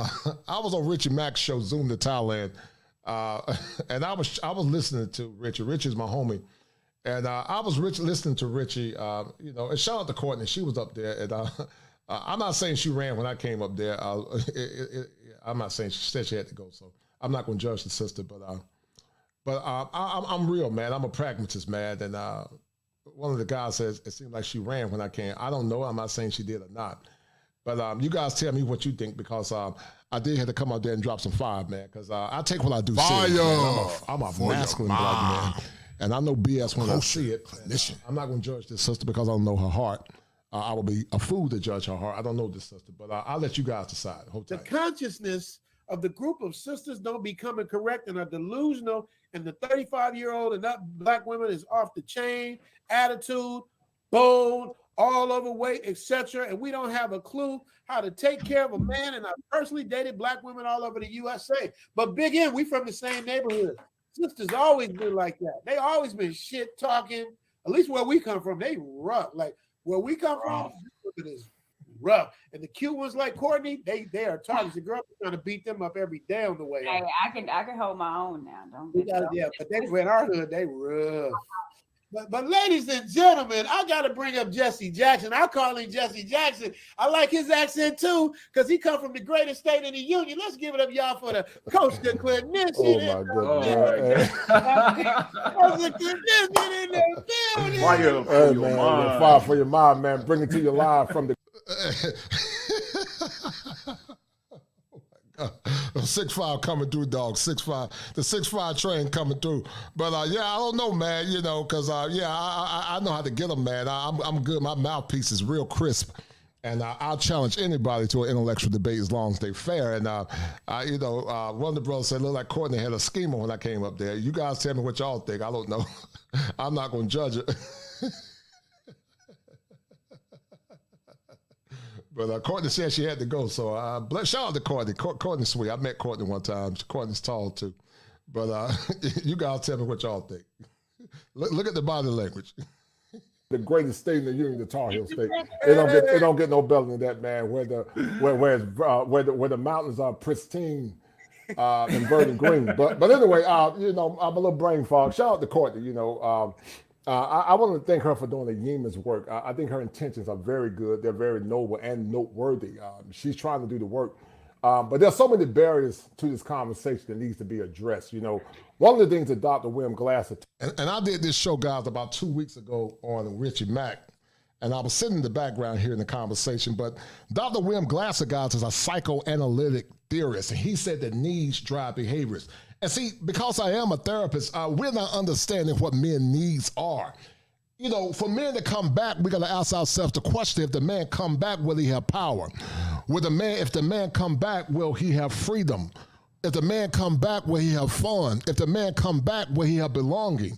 If the man come back, will he have survival? And I'm telling you, if he comes back, by and large, he's not going to get none of that if the woman is not cooperative and if the laws are not changed. That's why I said until they march, you cannot expect men to come back in service, because the soil is polluted. And there's a fly in the ointment of the modern woman in the West. And so, because I can see these things, you know, I'm like Smeagol off Lord of the Rings, me know these things. That's what Smeagol said. He said, me know these things. I'm talking in third person. Oh, I'm coming for him, man. See, I used to work in law enforcement. You know, I'm a licensed therapist. I know BS when I see it. And me know these things because I have discernment and I understand people and I study people. I study people's body language.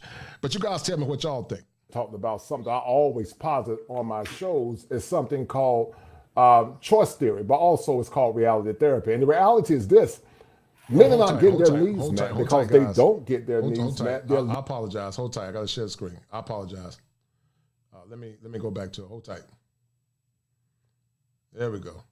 There we go. Shout out to my man Top Gun. He said, I'm a Celtics fan since '86. I've been left. Yeah, I hear you, brother. Hold tight.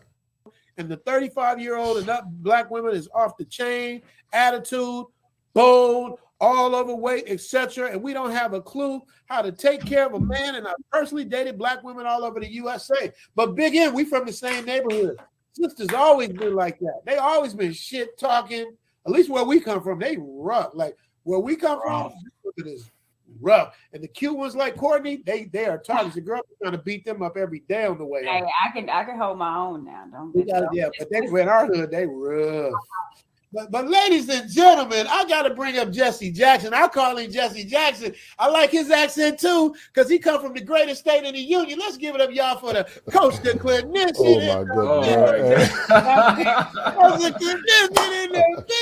goodness! Fire for your mind, man. Bring it to you live from the greatest state in the union, the Tar Heel state. It don't get no better than that, man. Where the mountains are pristine and verdant green. But anyway, you know, I'm a little brain fog. Shout out to Courtney. You know, I want to thank her for doing a yeoman's work. I think her intentions are very good. They're very noble and noteworthy. She's trying to do the work.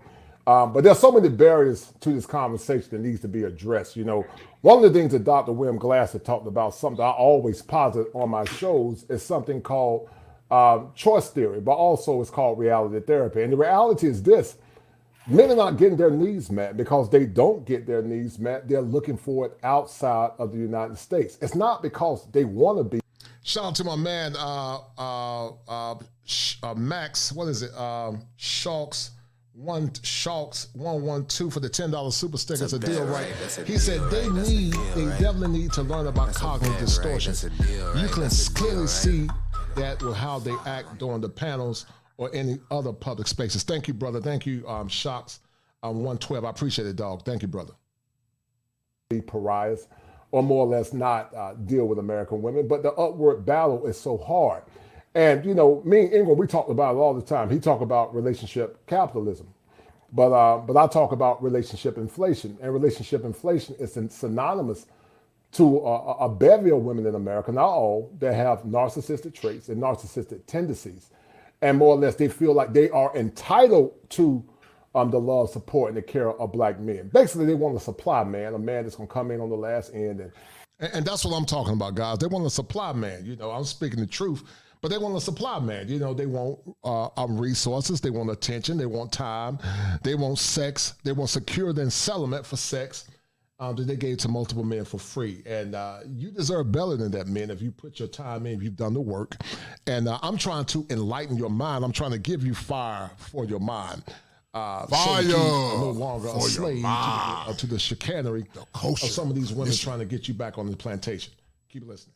And when they're about to hit a buzzer to win the game, and what men are saying, no, we're not doing that. Especially men that got their stuff together and worked hard. Because I always said, Richie, what your granddaddy got and your great great grandfather got, it's not what men are getting now. You have a lot of modern women expecting men to give them the same accoutrements that traditional men gave women in the past, but they don't even bring a modicum of what their grandmothers, and other women gave in the past. So men are saying, listen, we're going to do what's best for us. And if the women are not in line, then there's going to be a consequence. Because, I worked in law enforcement just like Ingram did. I got my first degree in law enforcement. I worked with adjudicated youth. I taught school in North Carolina Central. That's where I got my second degree from. And one of the things they've always said, that ignorance is no excuse for not knowing the law. And so I hear so many people say, but they weren't taught or raised right. And sadly, the road to hell is paved with good intentions. And so, there's a visceral consequence for not more or less being in place to more or less get the love and support of those men that so many women want. Men are not just trees that you can pick, serve, because, I look at the last election. This last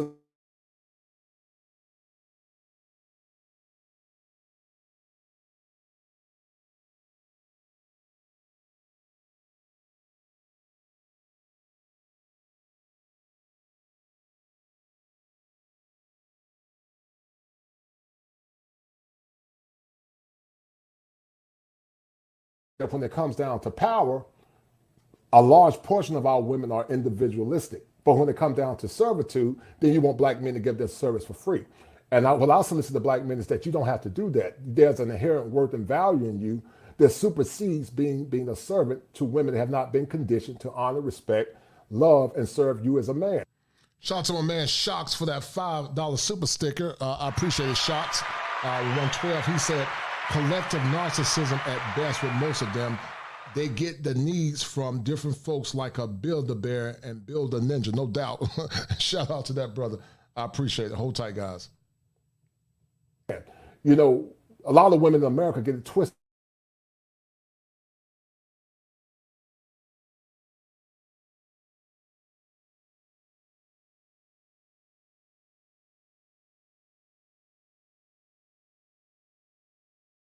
And black example, as a therapist, I had a situation where a man told me, Ingram, and to the panel and Courtney and all, these men have been married, but one man hadn't had sex in 9 years. Another man haven't had sex in 18 months. So they don't value our men because men in America are powerless and they're being emasculated. And what men are saying is this, we're not going to get if we can't get our needs met, if we're not going to get what we want as men, then we're going to go elsewhere. We're going to go elsewhere. And we're going to take it to another level. And that's what's happening there. Men are beginning to travel abroad. They're beginning to get their needs met. They're not selling for mediocrity because they don't have to. And they're going to find women that can honor, respect them, and love them. With the understanding that foreign women are not perfect. The women at their heart drive are basically the same. But the caveat is they have been conditioned to honor and respect men. They've been conditioned to honor and respect men.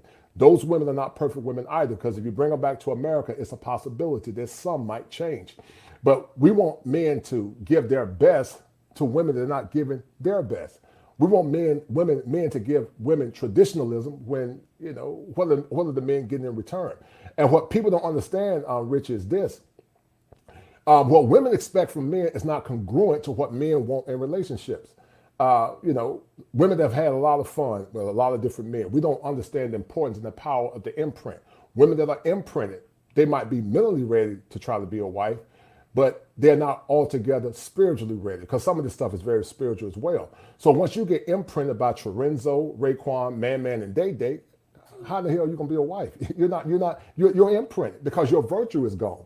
And even if you do go through the ropes of trying to get a husband, you've been with so many people, what in the hell are you giving that man in return? Nothing. You're not giving him anything. But you want that man to pay all the bills. You want that man to pay all the bills and pay, take care of kids by multiple men. You want that man to give you the best, but you're not giving him anything. And that's why I'm so fervent, Richie, about what Ingram talks about as it relates to relationship capitalism, because relationship inflation in America is a real commodity. It's real. And so that's why men need to start doing what's best for them. And that's why you're seeing men say now, we're not getting the outcomes that we want. So therefore, we're going to travel abroad and we're going to do what's best for us. And the women that did not support us in this last election, the women that are mad now, because see, they got mad at black men, Richie, because they want black men to vote for politics that are not synonymous to heteronormative masculinity. You got women now getting mad at men because they didn't vote for Democratic parties and policies that are antithetical to the psyche of black men. So this conversation is very important, man. It's very important, and I'm glad you guys are having it. And that's why I said, guys, until they march, until you see them in full mass forming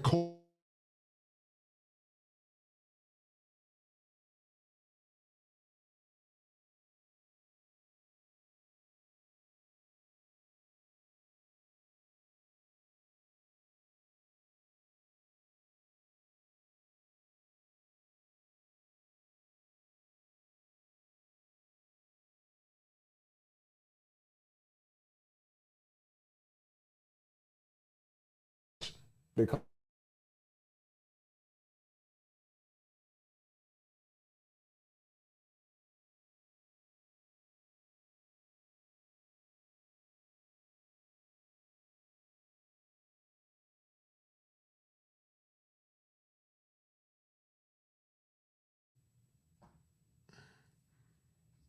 that's my point. Right. I agree 1,000%. I mean, everything you're saying is pretty much spot on. I just think that somebody just wrote in Coach Collision. He said, Medium Man says respectfully, but I don't see the purpose of the discussion. The passport bros aren't standing in the way of Courtney's work. And from what I gather is that she understands why black men are leaving. Right. Medium Man, I think the reason why the conversation is people are pleading their case. You know what I mean? We're pleading our case, explaining, if y'all gave us a better deal, this wouldn't be happening in the first place, but it's too late. And she's pleading her case. She's not giving up. So this kind of conversation is interesting because we get to see that people still care because, as you know, Medium Man, a lot of us is out. It ain't much. I don't think nothing's going to really turn this ship around. But it's always good to hear about somebody that cares because, I'll be watching some of these shows, man, and these women they don't even see it coming. They just don't see it coming. Coach Clinician, they don't see it coming that we out. No, they don't see it. It's like the frog in the pot syndrome. And you know what it is, Richie, a lot of times, man, they don't necessarily want these men for intrinsic worth and intrinsic value. They just want these men to be a supply. In the clinical world, we call it narcissistic, the narcissistic supply. And so synonymous to people that use drugs, they call that drug dealer the supply man. So that supply man makes them have a dopamine, give them a dopamine rush when they get those drugs inside them. And some of these modern women just want a supply man to continue to feed that narcissism, but also to make them feel safe and whole. But once again, what are they giving these men? What are they giving these men? Nothing. Nothing. Because your best years are gone. Your virtue is. And I challenge all of those people to say, well, we've made mistakes. Yes, people make mistakes, but once you make one or two mistakes, it's no longer a mistake. It's a choice. So when people say, well, I'm making mistakes, well, me and you or anybody else, it's no longer a mistake. It's a choice. You choose to do right or wrong. So now you got to deal with the consequences of your bad behavior. Now you got to suffer the recompense of your error because you made bad choices, and you just have to deal with it. The best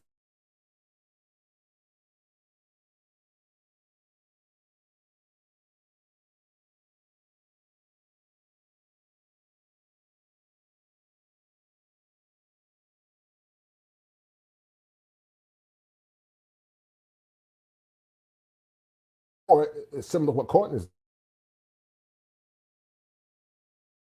acts and assaults. So it's just it's a culture that we live in, but also, Richie, a lot of it's spiritual too. Some of this stuff is very spiritual, and according to theology, theology calls it the spirit of the Antichrist because it goes against masculinity and it goes against structure and order. And so it's from a myriad of issues: social, psycho, mental, social, spiritual, and also environmental. They all play a role in this evolution that we're seeing continue to devolve because men are beginning to realize how much power they have, what their worth is. And I always tell men, Richard, once men understand how much power they got, they will no longer settle for mediocrity. Once you understand that you determine the dictates of relationships, then women got no other choice but to fall in line or to get left behind. And then I would challenge those women also, Richie, if you were so concerned about relationships, then start marching on Capitol Hill, find a whole bevy of women and tell them to change the laws that are impacting men and boys and also the mental health of men and children as well. But until they march on Capitol Hill to ask them to change the laws, you can't ask men to come back. And we know that's not going to happen. And when you say right. I was just about to say, do you really think that's going to happen? Right, but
yeah. So I apologize. I don't know what's going on, man. But yeah, I apologize. But like I said, guys, yeah, they don't want the truth. These people, many times, they don't want the truth. I apologize for not having that sound. I was muted. But they don't want the truth, guys. And once again, they become deaf. They deny the evidence. They become enraged when you present them with the evidence. They argue through ad hominem attacks where they fight the messenger instead of the messenger. And they fight you or flee because they are deaf. They cannot hear what you're saying because it causes them to have schema afflictions and also cognitive dissonance. They can't hear what you're saying because it will cause them to falter under scrutiny. My man Shocks 112 said that you and Crimson Cure are the only ones that cite a value system. Man, Crimson will give these women, these chicks, raw facts. Y'all should get on her panel. By the way, the sound is off. Thank you, brother. I turned it back on, and that's a deal, right? Thank you, Shocks, man, for your generous love offering, man. I appreciate it, man. I apologize, guys. Yeah, MC Recovery, yeah, man. Yeah. I appreciate it, brothers. It's kind of hard to raise our daughters when their mothers constantly use them as weapons, bargaining chips against us. I'm a single dad who dealt with that BS, no doubt. Yeah, I appreciate it, guys. Yeah, trying to do a lot, man. When you're a content creator, trying to do several things at one time is extremely hard. All right, let's finish listening to this real quick, and then I might drop the link for a few. All right, go ahead. That's my point. Listen, in fair exchange, Rich, there is no robbery, but you want men to give their servitude and come back and save a community that's irretrievably broken. But at the same thing, that does not placate to the needs of men.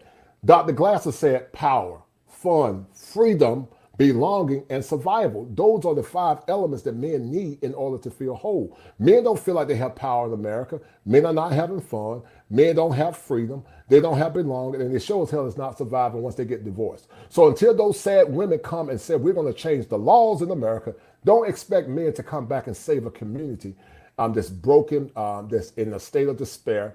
And then on top of that, women that have given their virtue away to Raekwon and Man, And now they expect men to come back and put rings on their fingers and wear white dresses. You could even take the women out of the equation. You said black men aren't settling for mediocrity, because even the narcissistic supply, and so synonymous to people that use drugs, they call that drug dealer the supply man. So that supply man makes them have a dopamine, give them a dopamine rush when they get those drugs inside them. And some of these modern women just want a supply man to continue to feed that narcissism, but also to make them feel safe and whole. But once again, what are they giving these men? What are they giving these men? Nothing. Nothing. Because your best years are gone, your virtue is gone, and your value is gone. And I challenge all of those people to say, well, we've made mistakes. Yes, people make mistakes, but once you make one or two mistakes, it's no longer a mistake. It's a choice. So when people say, well, I'm making mistakes, well, me and you or anybody else, it's no longer a mistake. It's a choice. You choose to do right or wrong. So now you got to deal with the consequences of your bad behavior. Now you got to suffer the recompense of your error because you made bad choices, and you just have to deal with it. The best thing you can do moving forward, similar to what Courtney's doing, and I salute her for it, is to teach the younger generation. But the problem is most don't want to hear that. They don't want to hear it because they don't see any inherent value in masculinity because they've never seen masculine men or fathers.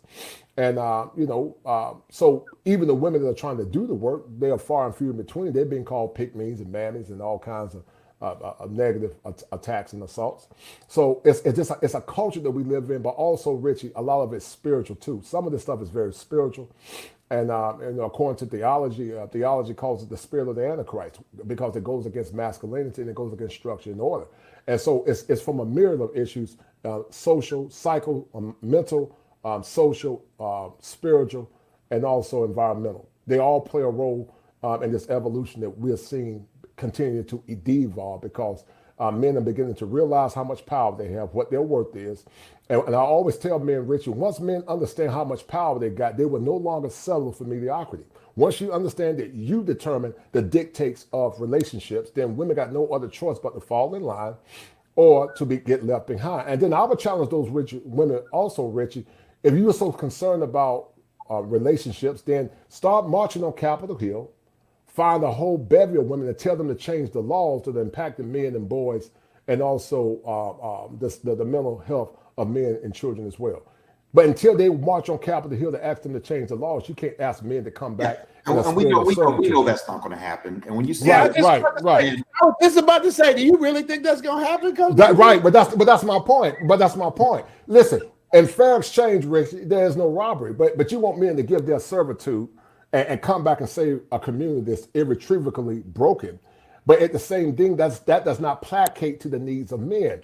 Dr. Glasser said power, fun, freedom, belonging, and survival. Those are the 5 elements that men need in order to feel whole. Men don't feel like they have power in America. Men are not having fun. Men don't have freedom. They don't have belonging. And it sure as hell is not surviving once they get divorced. So until those sad women come and say, we're going to change the laws in America, don't expect men to come back and save a community that's broken, that's in a state of despair.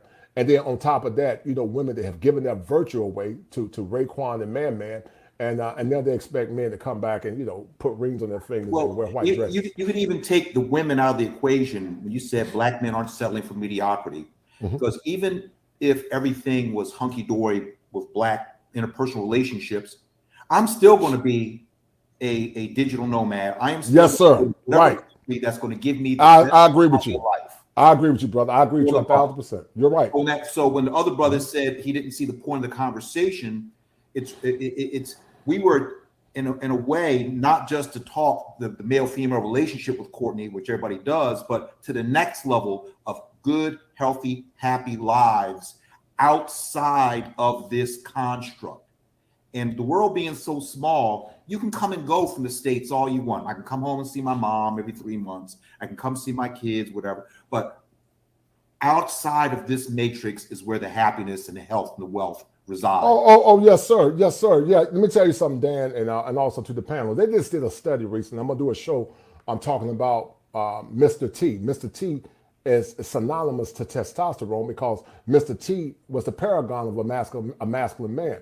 But they've done studies now that says that marriages are actually killing men. They're killing men because there was one study that said that marriage benefits men, but that's only under the understanding if that woman is an honorable, feminine, respectful woman. But if you were a quarrelsome and a cantankerous woman, that woman can not only raise your stress levels, which is cortisol, but also that woman, because of her nasty behavior, can also lower your testosterone levels. Yep. Once your testosterone levels become lower, you're no longer the man that you were. And so you're more prone to disease, you're more prone to depression, you're more prone to a bevy of things. But you want men to come back and to try to put new wine into old wineskins. The wineskins are old. You got to do a total reconstruction and a total de-evolution to bring this society and generation back to fruition. Right now, you still got women from the Democratic plantations that are talking down to black men. You want black men to vote for women and vote for policies that don't give a damn about us. You just want us to give you your free vote and fall in line to shut up. No, we're not going to damn shut up. We're going to speak up loud and proud. We're going to do what's best for us. And if their asses don't fall in line, they're going to be left behind. There ain't going to be no disrespect black men to fall in line and tap dance and do what women say. No, we're not doing that. Men are going to be the mantles of masculinity. We're going to raise our voices up, and either your ass fall in line or you get left behind. It's literally that simple. It's literally that simple. And I'm not speaking as a therapist now. I'm speaking as a man because I get sick of it. They always want masculinity and masculine men when they come down to servitude. But when they come down to honor and respect, they don't want to do that. And like I said before, many, they can't offer you anything anyway because that virtue is gone. Because the virtue that my grandma and my mom had, those women were virgins. They were virgins. They were wife ready. And they didn't have any kids or kids by multiple men. But you want me to pay full price for a used commodity. Kevin Samuels talked about it. Kevin talked about it, man. I'm just keeping it real, man. You are keeping it. Y'all didn't know Cozy Condition was a movie star, right? Y'all didn't know Cozy Condition was a movie star. They were called Jesus, Dustin, man. And I'm gonna have Al Grease on tonight, guys. Make sure you tell the people to check it out. Richard, we're gonna have a powerful show. We're gonna be talking about the woman king and the insult or the front of masculinity. We're gonna give a comparison contrast behind Green's films and also this parody of a movie, The Woman King. And I want you guys to come check it out. It's going to be a good show on tonight. But yeah, I believe in the advocation of men. I believe that men should get the best that they can get. I believe men should live their lives on their own terms. I think men should be the leaders in their families and the leaders in relationships. And if the women don't fall in line, they get left behind. It's literally that simple, because a woman can't get a man unless she falls in line and respect his mission and also his leadership. If she's not willing to do that, like I always say, you can take your ass on. Because I'm going to tell you something, Richard, what I've learned. Many women will fake the funk until they get that ring. And then once they get that ring, they start looking like Smeagol of Lord of the Rings and start choking. And because, the true nature is coming out. So, women that are fake can only be fake for so long. And also women that are genuine will continue to be genuine. The question is which ones are fake and which ones are genuine. We know there are good, genuine women, but we know there are also women that are fake that'll play the role to get into a relationship. And I'm telling men to be vigilant. And that's why I say I think what Courtney is doing is good. She's trying to change the conversation. But once again, what are you giving black men? What are you giving men? What are you giving men in general if you expect men to be 100% traditional? That's what my question would be. What are they giving us that our grandfathers and great-great-grandfathers got? My grandfather got a virgin. My dad got a virgin. He got a wife-ready woman. And my mom, my mom didn't have any kids. My parents were married for over 50 years. And my grandmom didn't have no kids. And I know the times are different. I understand that. But you can't expect men to be 100% traditional if the women themselves are not nowhere near that. Because, see, liberal indoctrination, Richie, has more or less indoctrinated a lot of our women. And even women that think that they're not indoctrinated, when they use terms like partner, partner is part of what's called an egalitarian construct. And it basically means that we equally make rules and laws in a relationship. But that's not true. A man can delegate certain things to his wife, but that man is the number one power broker in that relationship. There ain't no damn such thing as no partner. I'm going to be the alpha dog in this relationship. And I will give you and relegate stuff to you if I need it. You're going to be my woman. I'm going to support you. I'm going to die for you. I'm going to ride for you. I'll take a bullet for my woman. But at the end of the damn day, I'm going to be the man in the relationship. And if you can't fall in line, we're going to have problems. And because the laws in America don't support men and women are not really ready to march to change the laws, then I'm telling men, what is the benefit? Because it's too risky. It's too risky to get married here in America until the laws change. And people don't want to have that conversation, Rich. They don't want to have that conversation. That's facts. That's facts, y'all. Well, man, we had a good conversation, a good panel tonight, man. Y'all were awesome. I'm so happy. We had a good thing, good people. Courtney had to slide off for a thing she had to go to, man. But she was awesome. We had a great time, man. I'm just really happy, like I said, to have this kind of energy, to have these kind of people Dan in Peaceful Life hung out and waited a long time to come up. Coach Clinician came, did a guest appearance. King and Dream showed up. You know what I mean? Even Gail at Night came through with the afro. You know what I'm saying, man? Coach Clinician, I don't know if you saw, I'm doing a thing called the Amazing Creator Awards. Mm-hmm. So I'm giving props to all of the people that's working in this space. No doubt. Showing love to everybody, man. So we all get together, man, have our own little thing. I'm not nominated for anything, so I don't want people think I'm doing it because I'm trying to give myself a nomination. It's just for everybody else. No doubt. Respect. Be in the space. Make sure y'all book y'all consultation. Every year, and because of these right. When you make one mistake, but when you keep making bad choices, it's a choice. Yeah, a mistake is something you didn't have any knowledge or forethought. It was, and when I worked in law enforcement, England know what I'm talking about. Crime was more or less predicated on intent.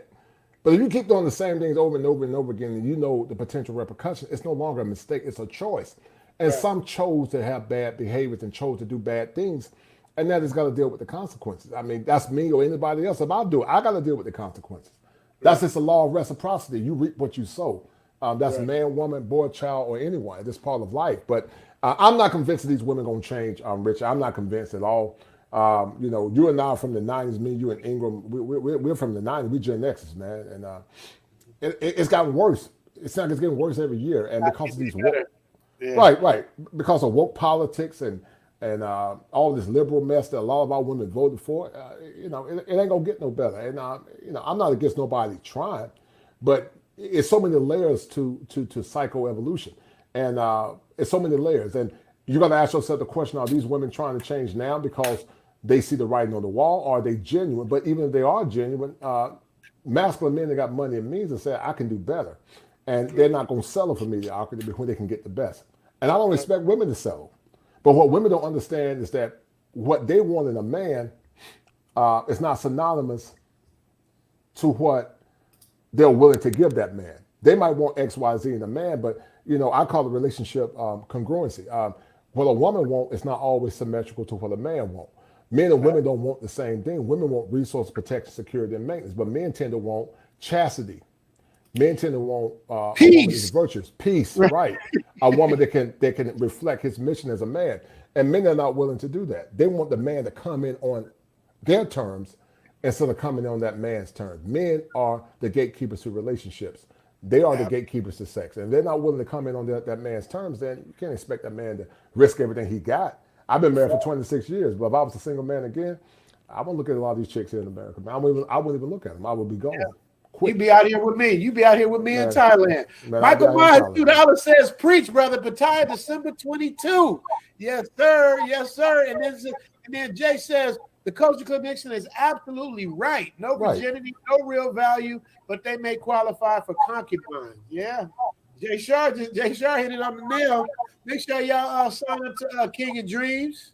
He's over here doing his thing. I did the Ingram experience. Man, y'all got that, King of Dreams? Y'all see that? King of Dreams, he's going to be on in an hour. Y'all make sure. It's going on 4 in the morning here. What time is this? Yes, 3 a.m. 3 a.m. Yeah, it'll be 4 a.m. your time. Yeah. Man says family blessings and respect. Shout out to Man. Michael Miles. $2 super chat, nothing new. Once again, subscribe to King of Dreams. Subscribe to Coach and Clinician. William Salter say shout out to Zoom to Thailand Live and Gail at Night, A Peaceful Life, King and Dreams, Dan Spark, and Coach and Clinician. I am Courtney. Put me in, Coach. Yes, sir. Next week, we gonna get it in. Subscribe to the Ingram Experience. Y'all know y'all want some real man talk. Check him out. Cash Flow Hustle.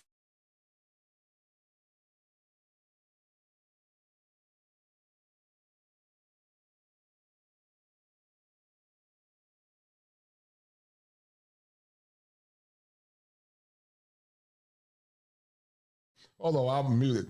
Top Gun said, at Pookie's for passport from a female perspective, the coach of clinician at gmail.com for diagnostic clinical consultation.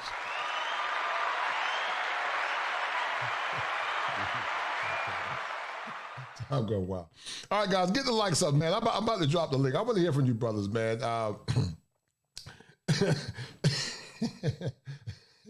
I want to hear from you, brothers, man. I want to hear. Thank you, Cody Marshall. I appreciate it, man.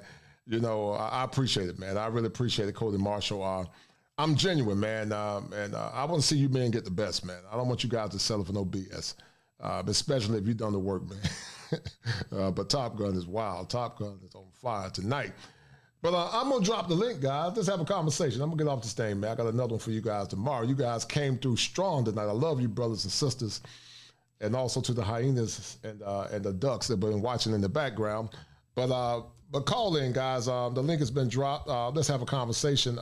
Let's talk about it because I love you, brothers. And I want to hear from the men. Until they march, can they expect men, guys, to come back to be stabbed? They said they're going to steal their asses back. And so men are saying to parrot that, stop talking about it, be about it, you know. And shout out to Courtney for that catchy slogan. But I say stop talking about it, be about it. Because until you take your ass on Capitol Hill and march, stop asking black men to come back to America. So, or come back to this community. Shout out to my man, Council MG. What's up, Council MG? How you doing, brother? Hey, can you hear me, brother? Yes, sir, I can hear you. Go ahead. Yeah. Just to follow up on something you said earlier, you mentioned denial briefly. I'm just going to get into it a little bit. The first stage of yeah, can you hear me? Yes, sir. Yeah, the first stage of denial, that's the first stage. You get denial, then you have anger, and that's when you recognize that the denial cannot continue, and then they become frustrated. And then you get into the bargaining stage. So if you look at Courtney and women like her, they're in the bargaining stage. And which, unfortunately, they don't really have that many bargaining chips. And just to kind of follow up on my super chat, the point that I was making when I was using the verbiage of investment, return on investment, risk reward ratio, and the like, is that as men, we're very pragmatic, as you mentioned, and it's just the fact of the matter is we're just not going to invest the time and the effort if we are not going to yield the result. Right. And unfortunately, when you have women like Courtney and others, hold tight. I got a lot of cash apps in, man. I didn't even see it, man. Hold tight, man. Okay, let me read this. I apologize.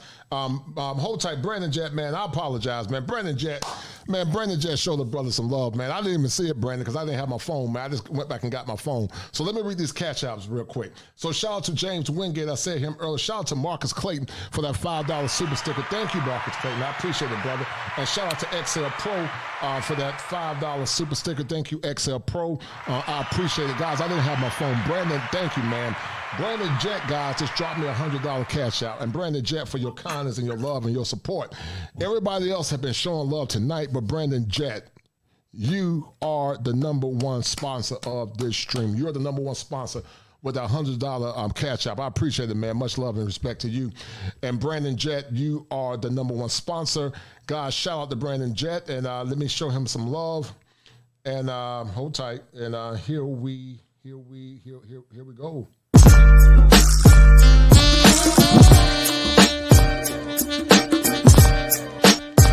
It's the money.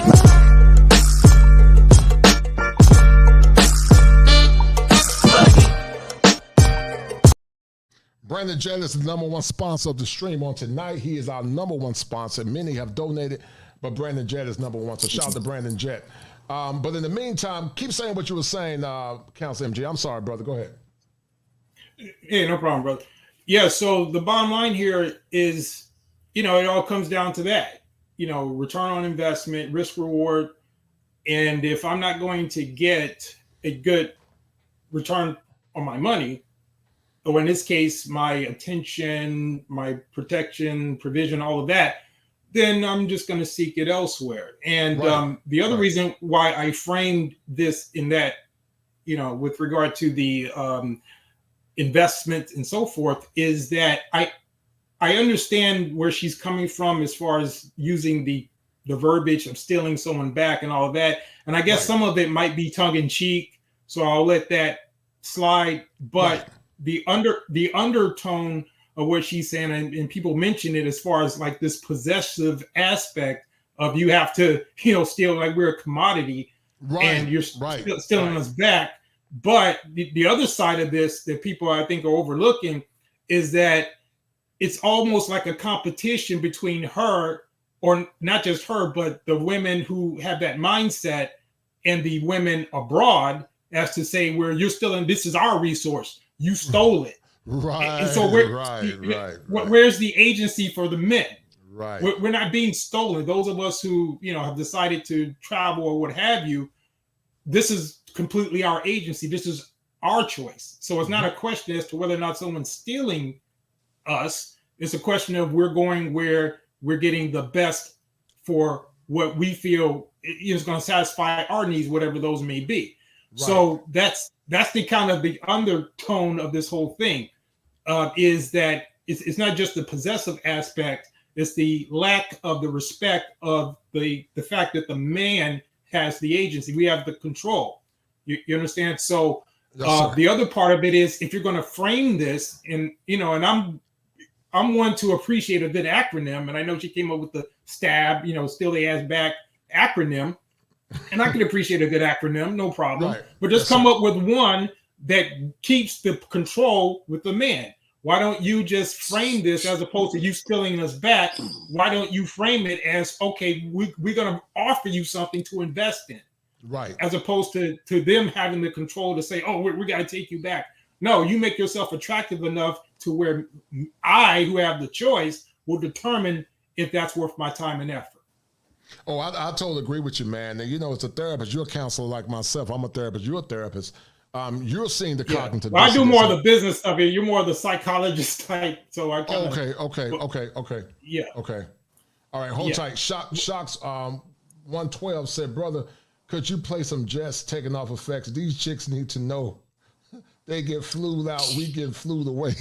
I got that coming up for you, dog. Hold on, Brandon. My man Shocks 2112. I appreciate it, brother. Yeah, I'm gonna work on that. I'll work on that for you, Shocks, on tomorrow, because they getting flued out and we fluing in, and so I got you, Shocks 1000. I appreciate it, brother. I appreciate it. But what's your take, Counselor MG, on until they march? Because I believe succinctly that until we demand that they earn relationship, they'll never appreciate it. What's your take on until they march? I think that's very appropriate in terms of what they're asking for, because it's reciprocal, and it shows that they have skin in the game. And the whole problem with this is I see a lot of, demand in terms of what they feel we should be doing. But I like how you're framing it as to say, okay, well, if you want that, you have to show that you're serious about it. You can't just give us these platitudes and just keep talking. Why don't you put some, like I said, some skin in the game and go out there and show that you're serious enough to do it. And I think that puts the ball in their court in such a way as to say, okay, well, you do that, and then we'll consider it. It's just like an offer. We're sitting across the table, right? Okay, well, you're putting forth your, what you want, and we're going to slide what we want over to you. We exchange, and we see if we're going to comply with that. But I definitely like that idea. And I like, like other people said, we don't see it happening, but that's not the point. Oh no, the it's point not going to happen. Right, it's not going to happen. Exactly, but I like how you're framing it as to just show that that's the reciprocal balance. That's what would be required for what they want. Right. From a behaviorist approach, we call it a conditional reinforcer or a negative or positive reinforcer. And it's no positive. It's a negative reinforcer for a man not to demand more. You got to demand more in order for her to slay. See, if a woman listen, that's why I say I took that same acronym of STAB and say, steal their asses back. Well, stop talking about it and be about it. Stop talking about it and be about it. Go march. Exactly. Go take your ass up there to march and tell them legislators to start changing these laws. Until you change the laws, stop asking men to come back. to misery and mediocrity. That's my point. Exactly, and that's the whole point. And I like the way that you put that, because it also shows what the underlying issue is, and it's from the societal, legislative. Those are the things that are kind of undergirding this whole problem. You know, you have all these extraneous situations, and that's what I think is lost in Courtney's whole position, because it doesn't have the nuance of all of these other elements that are causing this rift in the first place. And so by you saying, listen, you know, why don't you go and change the legislation, go do some marching to address these core issues, then that's bringing light to the fact that that's part of the problem. It's not just between the gender. It's not just a gender thing. There's a lot of outside force. There are a lot of outside forces that the women have paired up with to help get this to the place that it is. And that's the main problem. Right. No, respect. What would you say about this, Passport OG? How you doing, brother? Well, I'm doing good. Thank you for having me on the show. Yes, sir. Go ahead. I think one of the miscalculations, at least for women these days, is that I don't think that they think there's a problem yet. Mm-hmm. Like I think we haven't seen a full generation of independent women make enough money to retire themselves yet. So if you ask any Gen Xer in this chat, we all understand pretty much, you know, Social Security, we're not going to retire on that. It's not going to be there. We're doing on a daily basis, we're doing calculation. Do I have enough to retire? How much am I making? How much more do I need to make? We're doing that math. But we have a generation of independent women that are still walking around. We saw it in Kevin Samuels, still walking around at 45, 50, looking for that high value man, thinking that that's the bailout, right? Mm-hmm. And so you're getting, you know, 45-year-olds, and then you get a generation of 35-year-olds, and then you're getting a young generation, and they're looking around, they see Nia Long, and like, oh, she can do it by herself. She's fierce. But she's a millionaire. Mm-hmm. Like, they're not, the math hasn't caught up to them. I don't think the math has caught up to them yet. And so until then, right. you just, it's kind of like, I want a man because it's the thing I'm supposed to do, as opposed to what is the case in a lot of other countries. I need a man so I don't have to work for the rest of my life. And I think in the next couple of years, I think that calculation is going to change, and it's going to be 2 years, 3 years too late. Yeah, I totally agree, man. I totally agree. Shout out to my man Andre Brooks. He said for that 10, I think that's I don't know what kind of money that is. I don't think it's 100. I think it's 5. But anyway, thank you, brother. He said, for me to come back, I need 2 million plus change the laws. No doubt. Hold tight, Barry Hamilton. Yes, Barry Hamilton. Let me see. Barry sent me. Actually, Barry Hamilton for that $5 super sticker. Thank you, Barry Hamilton. I apologize, man. All these things coming at one time, man. I can't catch them, but I appreciate it, Barry Hamilton. I think was it a Cash App, Barry, or was it a super sticker? I don't see a Cash App, but it was a super sticker, I think. So thank you, Barry Hamilton. I appreciate it, brother. Thank you, Barry, for your support. You're always coming through. I got some strong soldiers, Byron Hammer TV, Barry Hamilton, Top Gun. That's Ty Bot. Okay, thank you, Brandon Jett. Thank you, brother. But go ahead, OG. What else were you saying, brother? I apologize. Well, I just think that I think it's not in emergency mode yet, so I don't think you'll see the behavioral change. You speak to it. That needs drive behavior, right? So right. So, needs drive behavior is right. You've been hearing for decades, I'm an independent woman, I don't need a man, hot girl summer, my 20s belong to me. We've been hearing that. And so as long as that's the case, I mean, that's fine. You guys will play that. It is what it is. But when the needs change, and we're not seeing it just yet because, you know, America's rich. We give out welfare on a level that is people can't imagine in other countries. Mm-hmm. And so getting free college, getting food stamp assistance, getting rent assistance, those kinds of things, whatever it is, right? Even getting the stimuluses, that's America. Right. When that changes, behavior is going to change. Yes, sir. Right. And then is it really changing because it's genuine, or is it only changing because of circumstance? That's my question. Do you see my point? Well, I would say that across the board, it in the countries where it's that way because of need, it's just baked into the culture.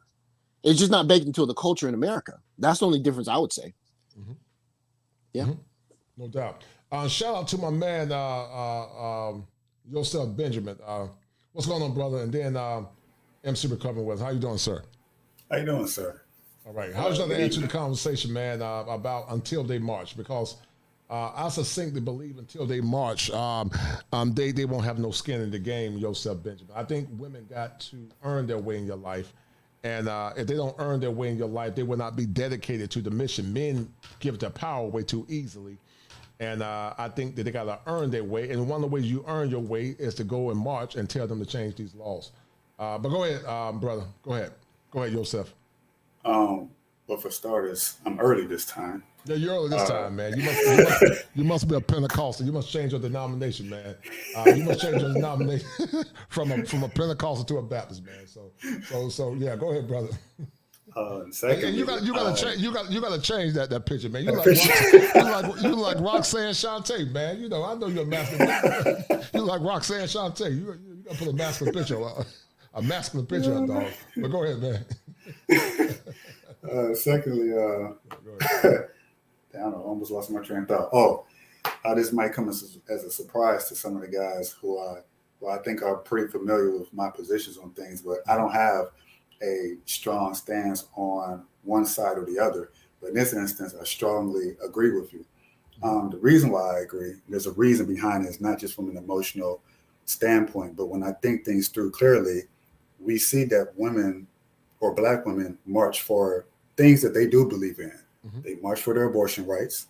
Mm-hmm. They march for equal rights, aka feminism. Mm-hmm. They march for things they don't believe in, like the pink pussy hats. Right. So you see them acting a fool. They march for Black Lives Matter. They march for a lot of other different things. So we can infer what their values, what they believe in, based on what they're marching for, right, and what they're not marching for. Mm-hmm. And when they're not marching for this community or looking for this Black community to come together, this Black family, all this stuff, they're not marching for the laws that would need to change in order to make that a reality in the first place. So they're not actively engaging in that. Right. And yes, so, sir. Right. Mm-hmm. So your argument, honestly, is, in my opinion, the be all end all argument. I hadn't even thought of it until I saw the title. I said that's exactly what it is. Mm-hmm. Until when Austin asked Courtney, "What are you doing?" Well, she didn't answer the question. She kind of skirted around. She never answered the question. Right. But the only legitimate answer, in my opinion, is the question that you posed, which is, are you marching? Are you going to Washington, D.C.? Are you banging down the senator doors? Are you doing all these things to advocate for men's rights to get back equal? We're not even asking for full custody of the kids, equal custody of the kids in case the relationship doesn't work out. Are you asking for equality when it comes to divorce laws? Are you asking for equality in terms of everything else that goes against the best interests of a man and encourages man to leave the home in the first place because of the overwhelming laws and political system that goes against them? If you're not marching for that, you're not marching for anything related to Black love or Black matters or Black family, fathers, nothing. Yes, so sir. That's my statement. I absolutely agree with you. And that's why it's called a labor of love. It's a labor when a woman brings a child into this world. And when she pushes that baby out, she rejoices because it was labor. Until they labor for the love, protection, and mercy of Black men, I say Black men, get your passports and travel abroad. And I stand on that. Shocks 112 said, should there be a Million Man March 2.0? That's a good question, man. I would love to be part of it. That's an excellent question.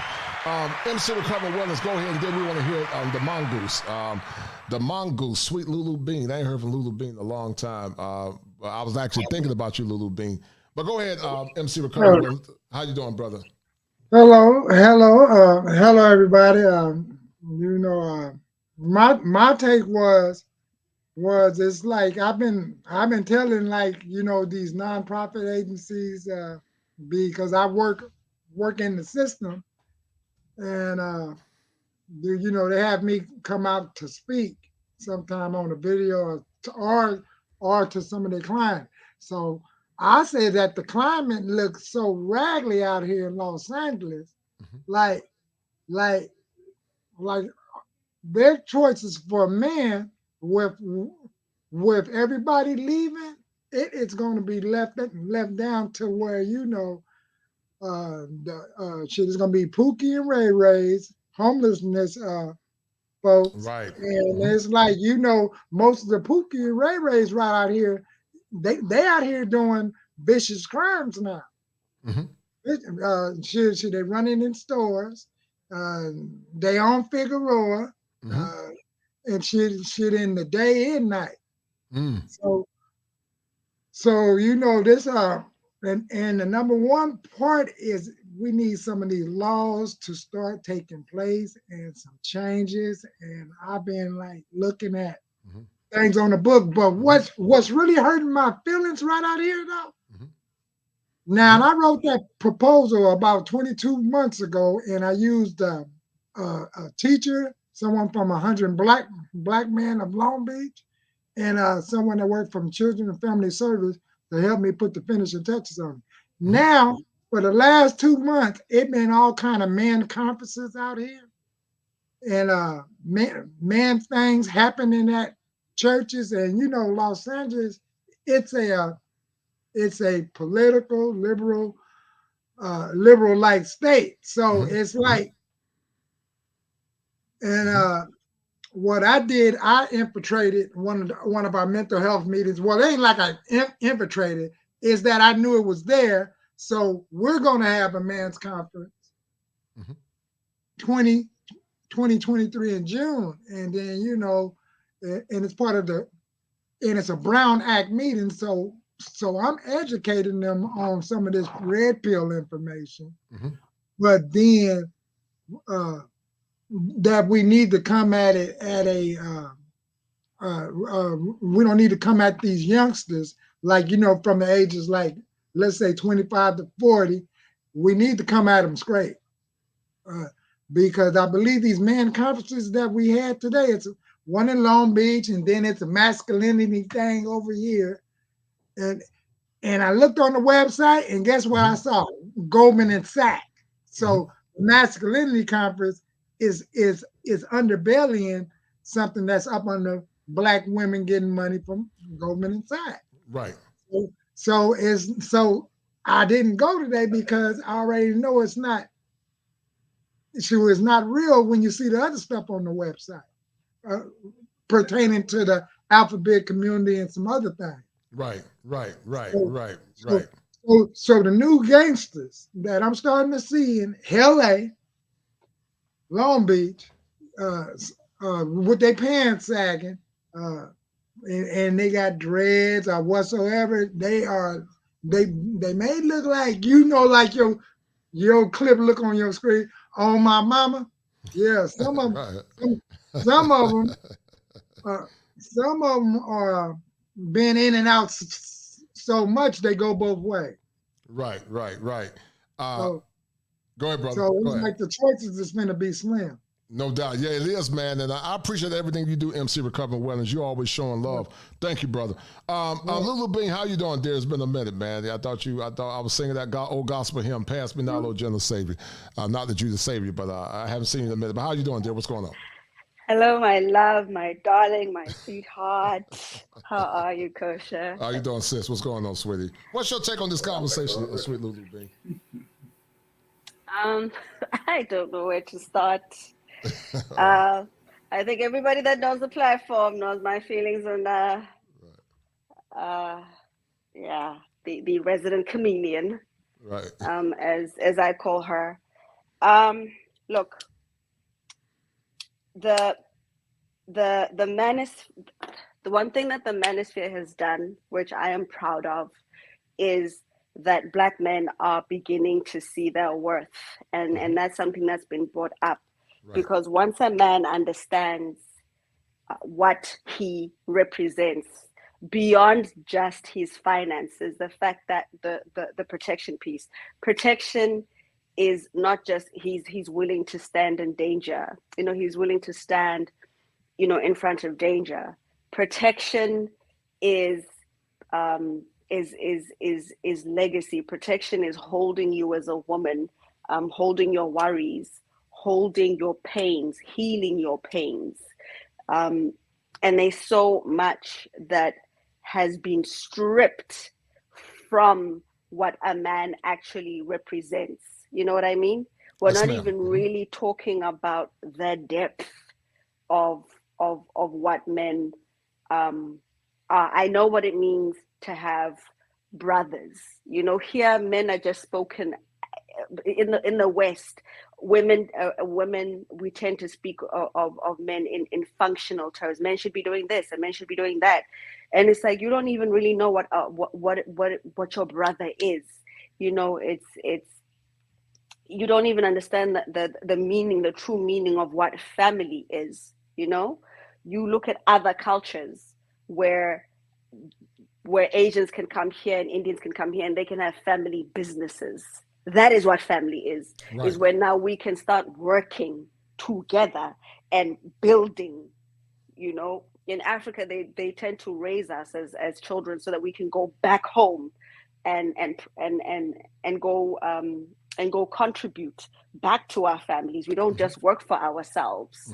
So that's what I'm saying here, is that Black women don't understand the value of a man and the family structure. They don't know how big, how expansive. They don't. You're just scratching the surface of what a man is. You know, and how when we finally get it right, the access to things in terms of, you know, the just in terms of where we as Black people can go, and we will never be able to get there because a man is not in his seat. Right. And that we keep on helping as women to strip. Black women don't support Black men. And you just see Cardi B, the lead attorney, was having a conversation, and the so-called Bobs were full front there. They're there in the media. They're fighting. When Megan Thee Stallion is lying and trying to put a Black man in jail, they're defending her. Oprah and Gayle are defending her. You see them when they are fighting for a cause. And they don't do that. We don't do that for our Black men, and we don't do that for our Black boys. But we'll talk about how we defend Black men. Right. But like you said, we're not out there marching with Black Lives Matter. We're not out there at the slut walk.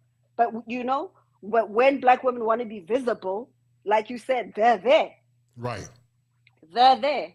But then when it comes to a Black man, you'll go onto a show, or you'll comment.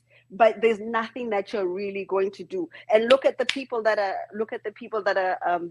downing Black men. It's Black women. It's the Maxine Waters. It's the Oprah Winfreys who are going after the legacy. Are going after the legacy of every Black man that's accomplished something. Right. And who are the supporters of those Black women? Who are Gayle King supporters? Who are Oprah supporters? Who are Nicki Minaj's supporters?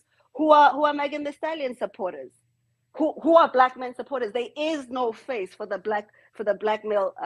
There's no female face for who supports the Black man. There is no female group or female platform where we can turn and say, see, that group of Black women, they support the Black man. Yes, ma'am. It's not there. Agree. Yes, ma'am. It's not there. So it's a You're lie. right. Right. I agree with you, sis. That's why I call you the mongoose, because you can sniff them out. And I stand on that because let me tell you something, sweet little bean. I tell men this: men would be a damn fool to come back and put their lives on the line and give their best.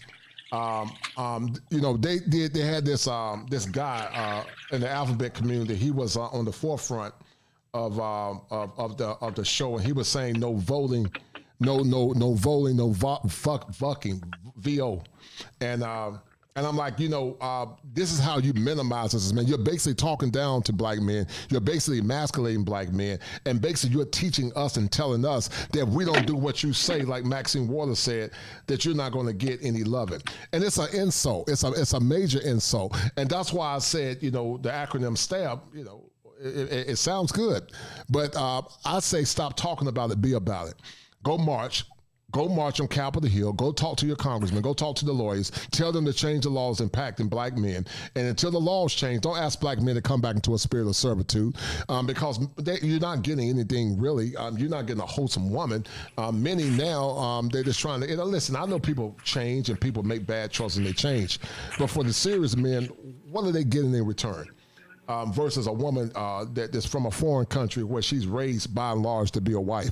I'm not saying foreign women are perfect either, but I think they are better raised to be wives than the typical American woman, in my opinion. That's what I believe. I think there is one exception to the rule. Okay, that's okay. Hold on. Let me let Lulu finish first. Then you can talk to yourself. Go ahead. Go ahead, Lulu. Go ahead, sweetie.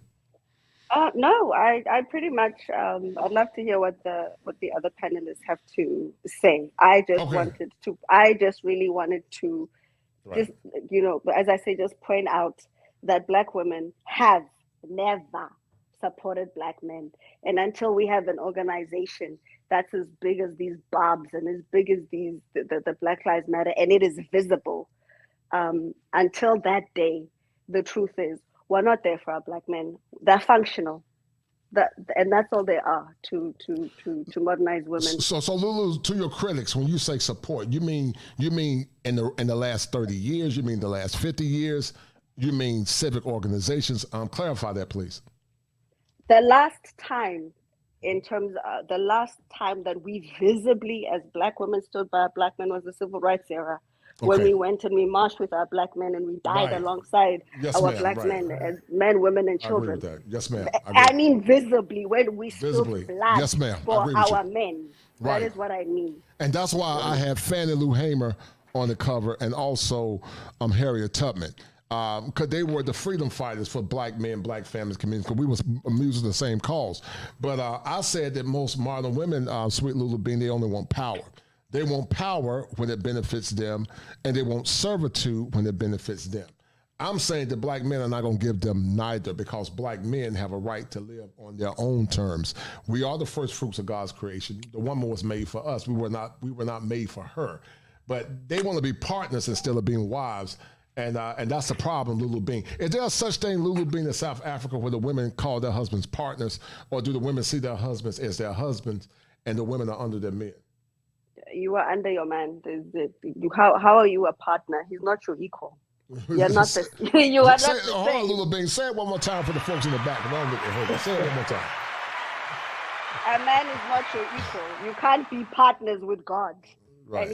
And he's the Lord in the house.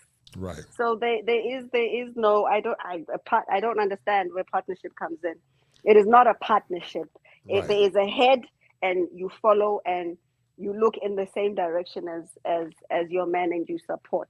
That doesn't mean you don't have a voice. Yes, ma'am. That doesn't mean you don't have a mind. That doesn't mean that you are a mindless robot. And if you think that that's what submission means, if you think that submission doesn't mean respect and reverence, and it means that you're demeaned, then there's clearly something mentally wrong with you. That you need to be educated, like I said, on what a man is.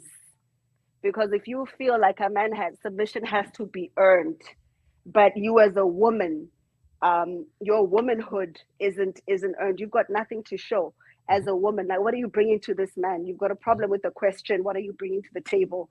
But you have all these demands of him. Even before you've met him, you know what you want from this man. But a man is not allowed to ask, why am I supposed to give you these things? So no. Yeah, Courtney's just talking rubbish. Yeah. Hey. Okay, go ahead. You said, go ahead, brother. Hey. Oh, I was just finna just say, I know of a couple of women that went to Africa, and they brought a man back, and a couple of years later, they ended up paying those men alimony. See, so it's like when you say they can hold that mass up for a long time, and then it was like one of these ladies said, but Judge, he have a lot of property over there. That don't make no difference in the courts out here. Right. So you know, that was ironic. What I wish would happen, but I think it would never happen, is that any of these Cardi B's and Meg Thee Stallion, especially like Cardi B's, will they go in the forefront and do some advocating, because they can end up like some of those other actresses, the lady that come on, Halle Berry and that other lady. Should if they don't straighten up and find someone quick. So you know their outcomes don't never be better than the one they previously had. Right. I agree, MC Recovery. Yosef, go ahead, brother. I was enjoying. I've never heard of Lulu Bean, but she was dope. Oh yeah, Lulu Bean. Lulu Bean was a mainstay. I told Lulu Bean, you might not be gone 4 months. I ain't seen you in a long time. Are you feeling better? I hope everything is good with you. We'll talk about that. Okay, great. But don't stay gone a long time, man. I miss you. Okay, make sure you tap in. I miss you. All right. Okay, I'm here. Okay, all right. Yusuf, go ahead, brother. Yeah. She was one of my mainstays. But go ahead. Yeah, she's great. I was going to say that the only exception to this rule is a woman who, and I've seen it personally enough to know that this is an exception, is a woman who is walking with God, right. In some way, shape, or form, be it Christianity, and as a Muslim, Buddhist, whatever. If she has some sort of structure, if it's not a man directly over her, but it's literally the Heavenly Father, and a man can decipher that in her, she's not going to give you any problems, or very, very little. So, but then she's also following under the structure that is mandated by that particular book, be it the Quran, or the Bible. So that is the exception to the rule. It's so few of them, though. It's few of them. I agree, man. So few of them. Right. And most of them are corrupt. Most of them are not what they profess, what they sing. You know, I'm a Christian, but then you also strip on the side. I mean, so it's very few that are actually Christians. Even fewer that practice where their actions reflect their Christianity or Muslim behavior. And so, if you find those type of women, then you'll be in good shape. But the caveat is that man would also have to be in a position where she will feel that he is following the same footsteps as far as God is. So that man would then have to step up significantly. I know that for a fact because I realized where I was at compared to a woman who was very much walking with God, and I was not. I mean, I had all the worldly trappings, but because she was at a much, much higher level, it forced me to level up to where she's at. Now, I think I'm at this point where I'm quite above her at this point, but at the time I wasn't. But for her to even see me in that way, I had to then level myself up. So it comes with the man having to make those sacrifices too, that the woman does, again, provided that she is she is genuine, that she is the real deal. Can I just say something, Kosha? Yes, ma'am. Go ahead. Again, just in terms of what the gentleman just said. So my mom has a prominent position, and she's highly educated. And there was a stage where my father wasn't working. There were issues, but I'll say this: regardless of my mother's education, my father never had to prove anything with money. My mother comes home, she cleans the house, and she makes sure that my father is taken care of. So this thing also where men are told to level up, the level up also must, like I say, it must change in connotation. A man brings more to the table than just money. And if leveling up and the quality of a man is based on his money, and that's all he can give you, again, there is something wrong with that. So I just want to say that you will get instances, and there are a lot of instances, like in South Africa, you will find more women are working, and are in the work field. There's 60% more women working in the work field. But you know how many of those women give the paychecks over to their men? And the men decide and dictate where the money goes to. Yes. So your money doesn't minimize your man, and your money doesn't increase your value as a woman. Yes, so ma'am. That's another thing that Western men must stop being made to feel like leveling up is having more money than her. That's another way of women, again, like I say, stripping you and making you smaller than what you really are. Right. I totally agree with you 1,000%. Go ahead, Yusuf. Go ahead, brother. Okay. I agree with you, Lulu.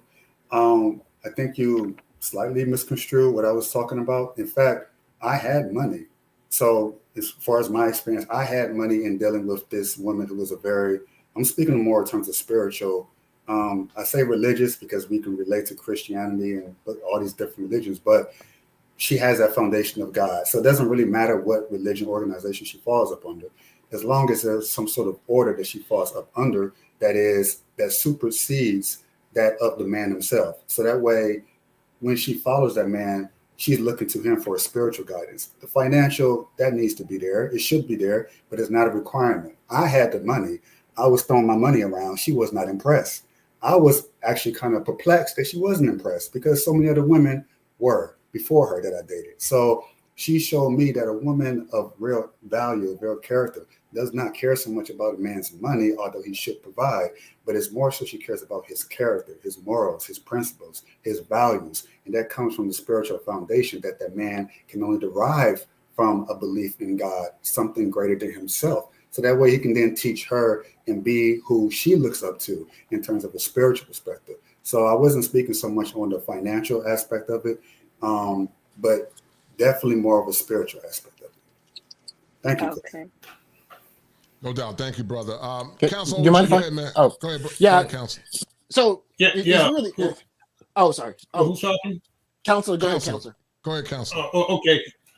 Yeah, I just wanted to ask Sweet Lulu Bean because she sent me a chat and you mentioned Courtney was mad at Amira on the show or something. I wasn't too privy to that, so could you elaborate a little bit because you mentioned it to me and you addressed me with that in the chat.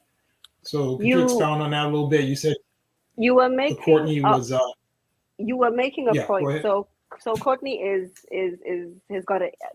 taken some issue, I think, with the whole passport bros, and talking about stealing men back when you were making the point about ownership and stealing men back, and I was saying that, I was trying to communicate that. So on the Lapiche show, Anton was trying to bring an aspect, I guess, of culture and tradition. And this is an example for people that don't know of what it looks like. Amira is Arabic. She's a second wife. Bringing all those other aspects into the conversation, and Courtney took exception. Why are you bringing this non-Black woman here to teach us? And I feel it goes back to a lot of modern Black women. They aren't competing for their Black men because they feel like they don't have to compete. And then when Black men say, listen, I can get you in Brazil, I can get you in Africa, and I don't have to jump through the hoops, just me breathing is enough for them. So that becomes so that becomes a threat when Black men are now saying, when Black men are coming to their own, and they're like, there's a market out there. I'm wanted. So if you don't want me, I can go. And I'm saying that they're threatened by the passport bros because, again, Black women are being told that there are Black women who look just like you, who don't think the way that you do, who value men, who will compete and who will fight for us in the way that you are refusing to fight for us.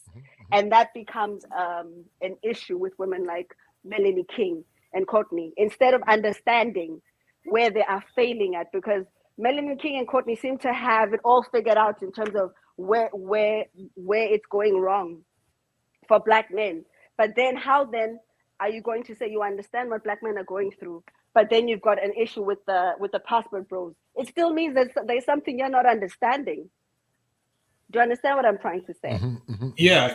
And what I find very interesting is that they have this vitriol for men, particularly Black men, exercising their right to find better options, especially when there's an abundance of these options.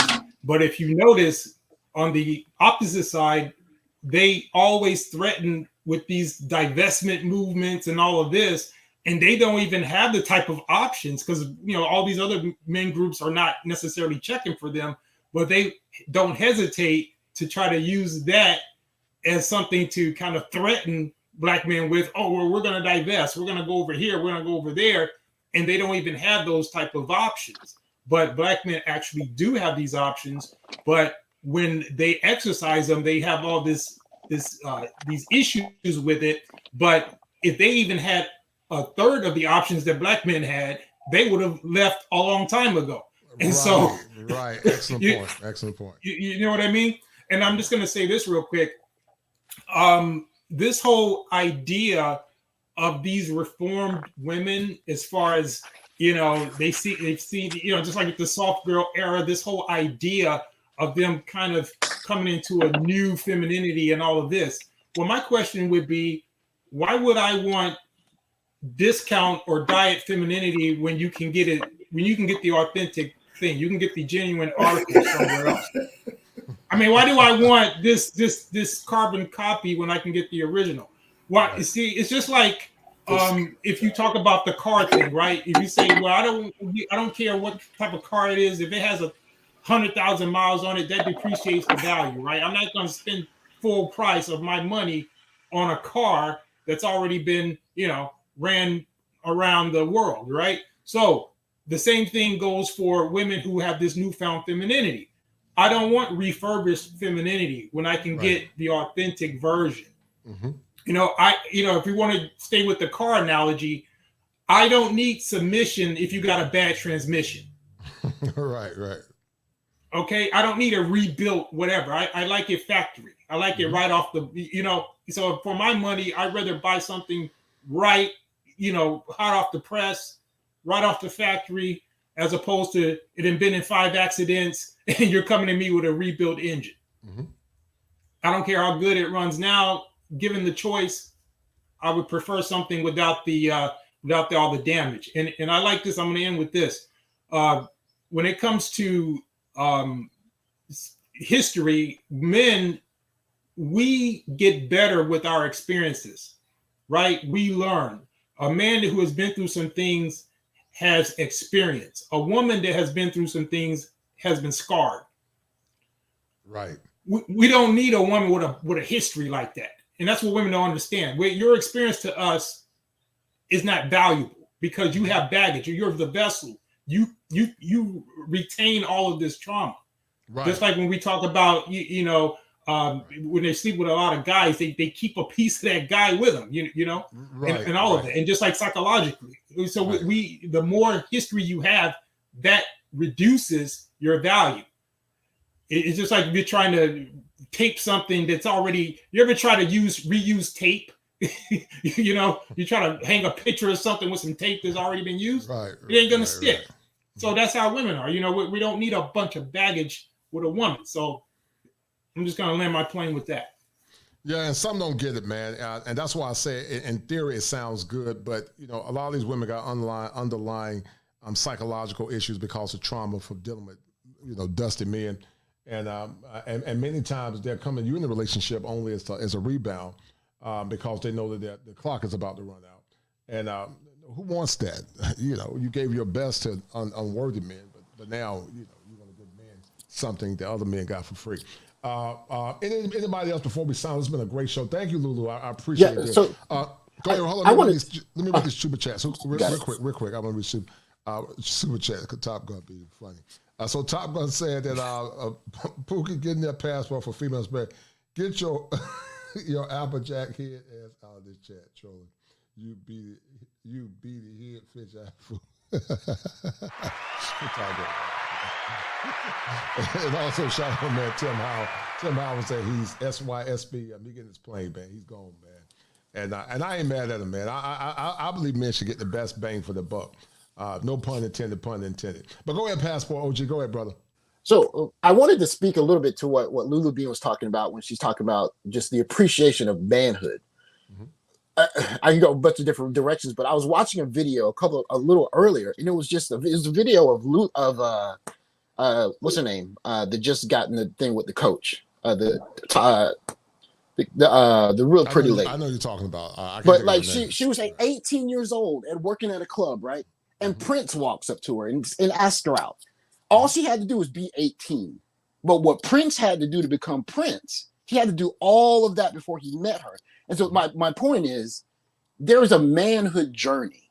And in a lot of cultures, and I noticed this getting outside of America, there's a journey to manhood. You don't become a man because you become 18. You become a man by going through a series of learning events. How do I got to take care of myself. I got to be responsible. I got to learn how to do it with my money. A whole bunch of stuff. And you do all of those things. And on the other side, there's a woman says, I appreciate the fact that you learned that you had to take all of these different responsibilities, and I want to be with you because you figured it out. Mm-hmm. I don't think there's any appreciation. That has been boiled down into America culture as, do you make $100,000 and drive a Mercedes? It's boiled all down to, are you rich?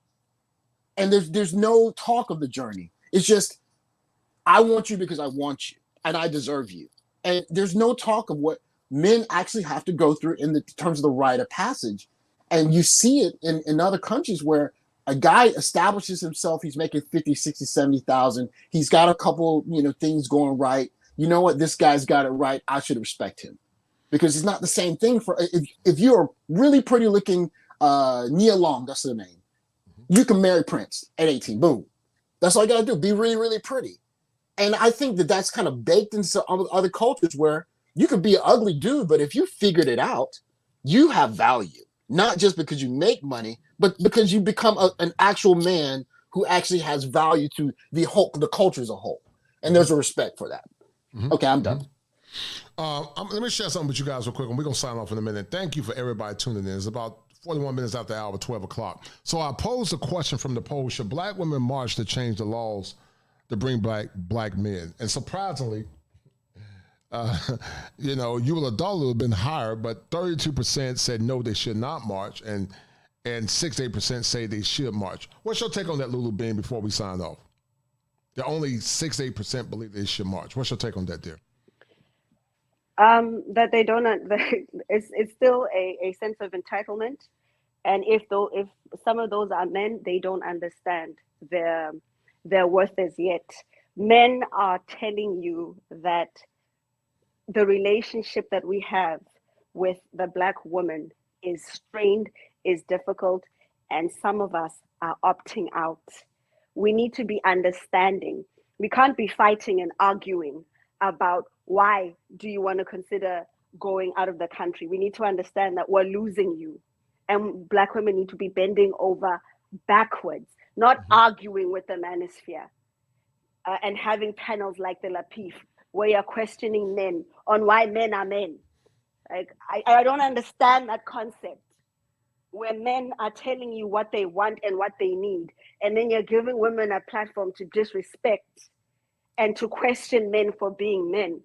So the time for African American, if they still feel like they want to ask questions, if they still feel like they want to challenge men, then let them watch men get their tickets. Let them watch men exercise their options, then, like you said, let's see where they are in a couple years' time, where it's hard to get a black man from America because there's a Brazilian or someone or an African or somebody else that understands. Because other women now, dude, this thing is going viral. There are women from other countries who are like, hey, are you having issues in America? Black men, come over here. It is going viral. Yes, they want to recruit them. Now you're competing with women who aren't even in the country. Right. So you have, it's over for black women as far as I'm concerned. It's over. It's over.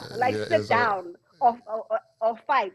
If your men are asking you to march and are asking you to prove, are asking you to fight for them, go do it if you value them.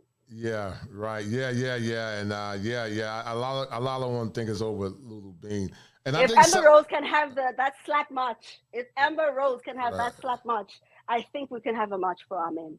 I'm just saying. I don't think it's too hard. Well, I think a lot of men are saying, so some of the men said no because I guess they don't care if they march or not. I guess a lot of men are saying no, they shouldn't have to march because their minds are made up. They don't care. They're not concerned about black women being in America. They say whether they march or not, they could care less. So I think that's what some men are saying. So I can see the dichotomy real quick. But yeah, Benjamin, you got to hurry up, man. I'm about to get off, man. I got things to do, dog. It's getting late. 20 seconds, man. I got to go. See, 1, to so Lulu Bean. Go. To add to her comment, when it comes to the Lapeef show, I mean it's entertainment. These are black men. They control the show. They own the show. They control who comes in and off the show. So they allow this kind of dissension and this kind of embarrassment to not only themselves but to other black men that they're supposed to represent about the show. So it's just entertainment. I mean, but it's a lot of people that take it seriously. So, but it's also the other side of it too. The other side of the coin is simply that you got a lot of people who are looking at that, a lot of black men who see women like that, and in their mind, it represents what a lot of black women in America are. So it actually encourages men to move further and further away from those types of women and go overseas. So on one hand, they're doing a disservice to black men, and on the other hand, they're also doing a service to black men. Yeah, I totally agree, man. I totally agree. Council, we about to sign off, man. Anything else you got to say? I'm about to sign off, man. It's late. It's almost 1 o'clock. I got to go off the stage, man. No, that's it, man. I think you did a phenomenal job. I appreciate it, man. Framing that as far as in marching. I think that's an excellent counterpoint to that. Appreciate it. Thank you, you know, we'll see what happens. But I'm kind of with the bros that say, it's kind of too little, too late. All of this is just kind of academic at this point. It's too late. I agree. You know what I mean? So it is what it is. So we're gonna all right, bro. I'll catch you on the next one. We're gonna get MC Recover over. Get him a wife from South Africa somewhere. But anyway, and we're gonna get Joseph a wife too once he changed that damn avatar, man.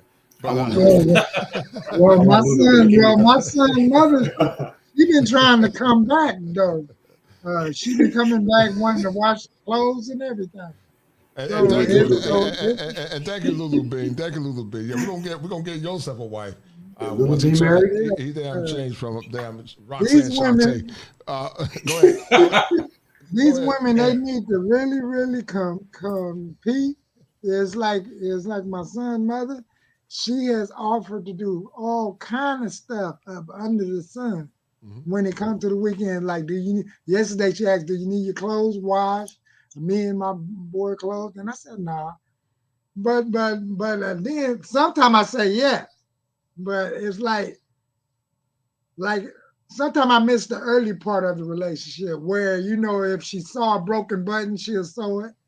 And then it got to the point she start getting to the when I feel like it. Right. So it's like, dang. Right. So it's like, it had me think about what Kevin Samuel said. And that was the last time I got like a Father's Day card that had a lot of writing on it. Understood. Yeah. So it's like, the Manosphere had made it in the newspaper, on the news, in the political party. It just looked like it's just totally done. If these women don't pick up some picket signs and just pick up that white flag and start marching. March to bend the laws or something. It ain't gonna happen, and I personally don't care. I'm married, so for the single man. But you young brothers, y'all got passports, and as long as you got your passport, man, understand that you got to stand in masculine authority in foreign countries. Women abroad are not perfect; they got issues too. A woman gonna be a woman wherever you go. Just be a man at all times, and I'll leave it at that. But anyway, guys, about to sign off. MC Recovery Wellness, thanks again, brother. I appreciate it, man. You always supporting the chats. Thank you. And Lula Bean, thank you, dear. I think I'm gonna make a show off of that chat, man. I think I'm gonna make a show off that. When men go do things as an experience, women go do things, they get scared. That was heavy, right? Scarcity and lack. Yes, ma'am. Yes, sir. Yes, sir. But I'm about to sign off. Let me read the super chat real quick by Ricardo Gray. He said, "What know ye not that which is joined to a harlot is one body, right? For the two said he shall one be one flesh." Modern women uplift prostitution, right? And you're right, Ricardo Gray. And that's what that no voting. And I'm gonna even say the whole thing, but it's so pathetic. But anyway, guys, this has been an awesome show, man. I love you, brothers. Guys, about to sign off. Counselor MG.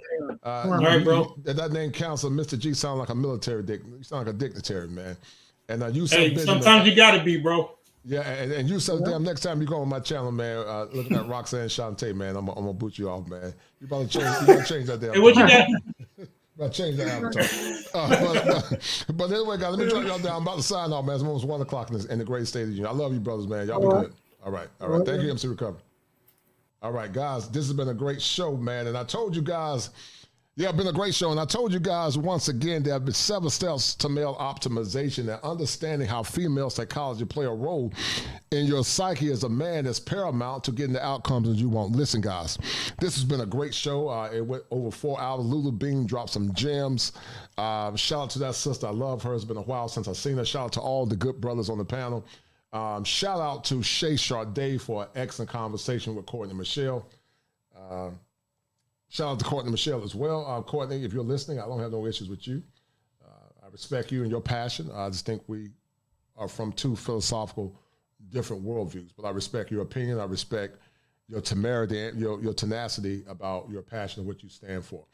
So, guys, it's been a good one, man. I love you, brothers, man, and we're going to sign off. And in the meantime, guys, if you haven't got your mental health taken care of, go get it taken care of.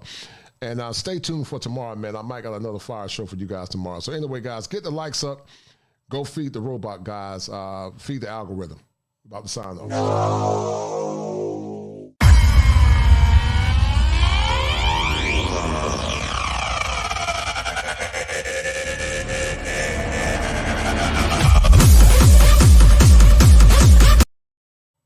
All right, guys, we're signing off, and I appreciate to everyone that tuned in on tonight, and as always, this fire for your mind, the kosher tradition. All right, guys, we're about to sign off. Y'all get y'all some rest, and I might see you guys on tomorrow for another fire show. Be well.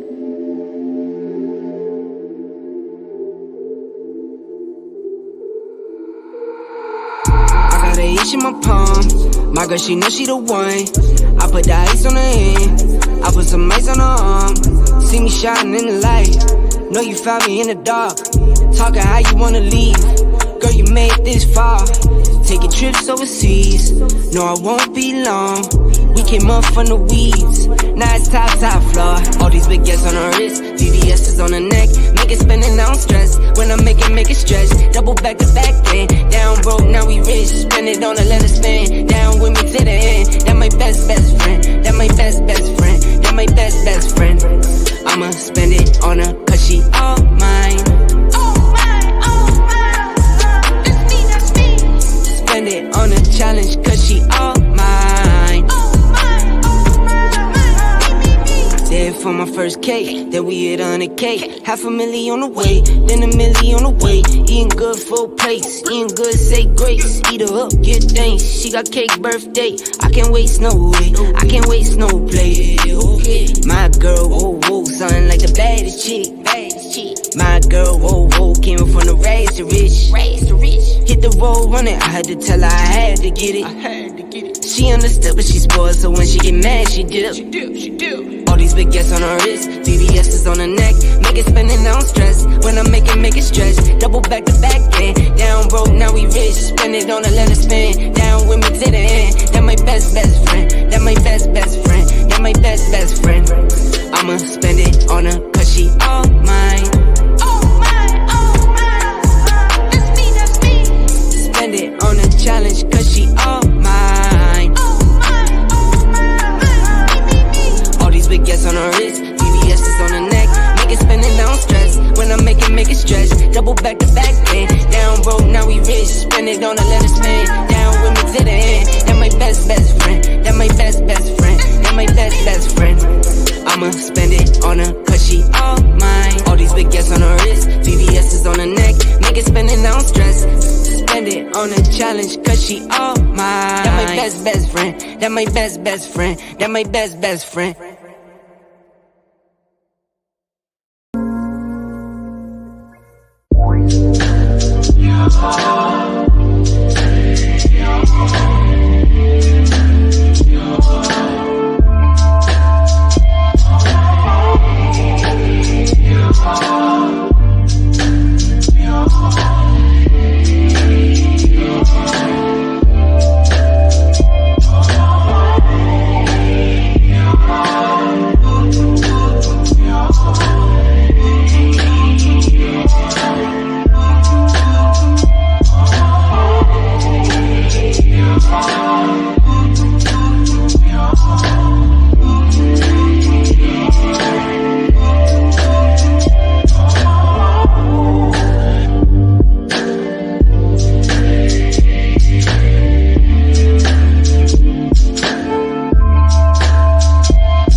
In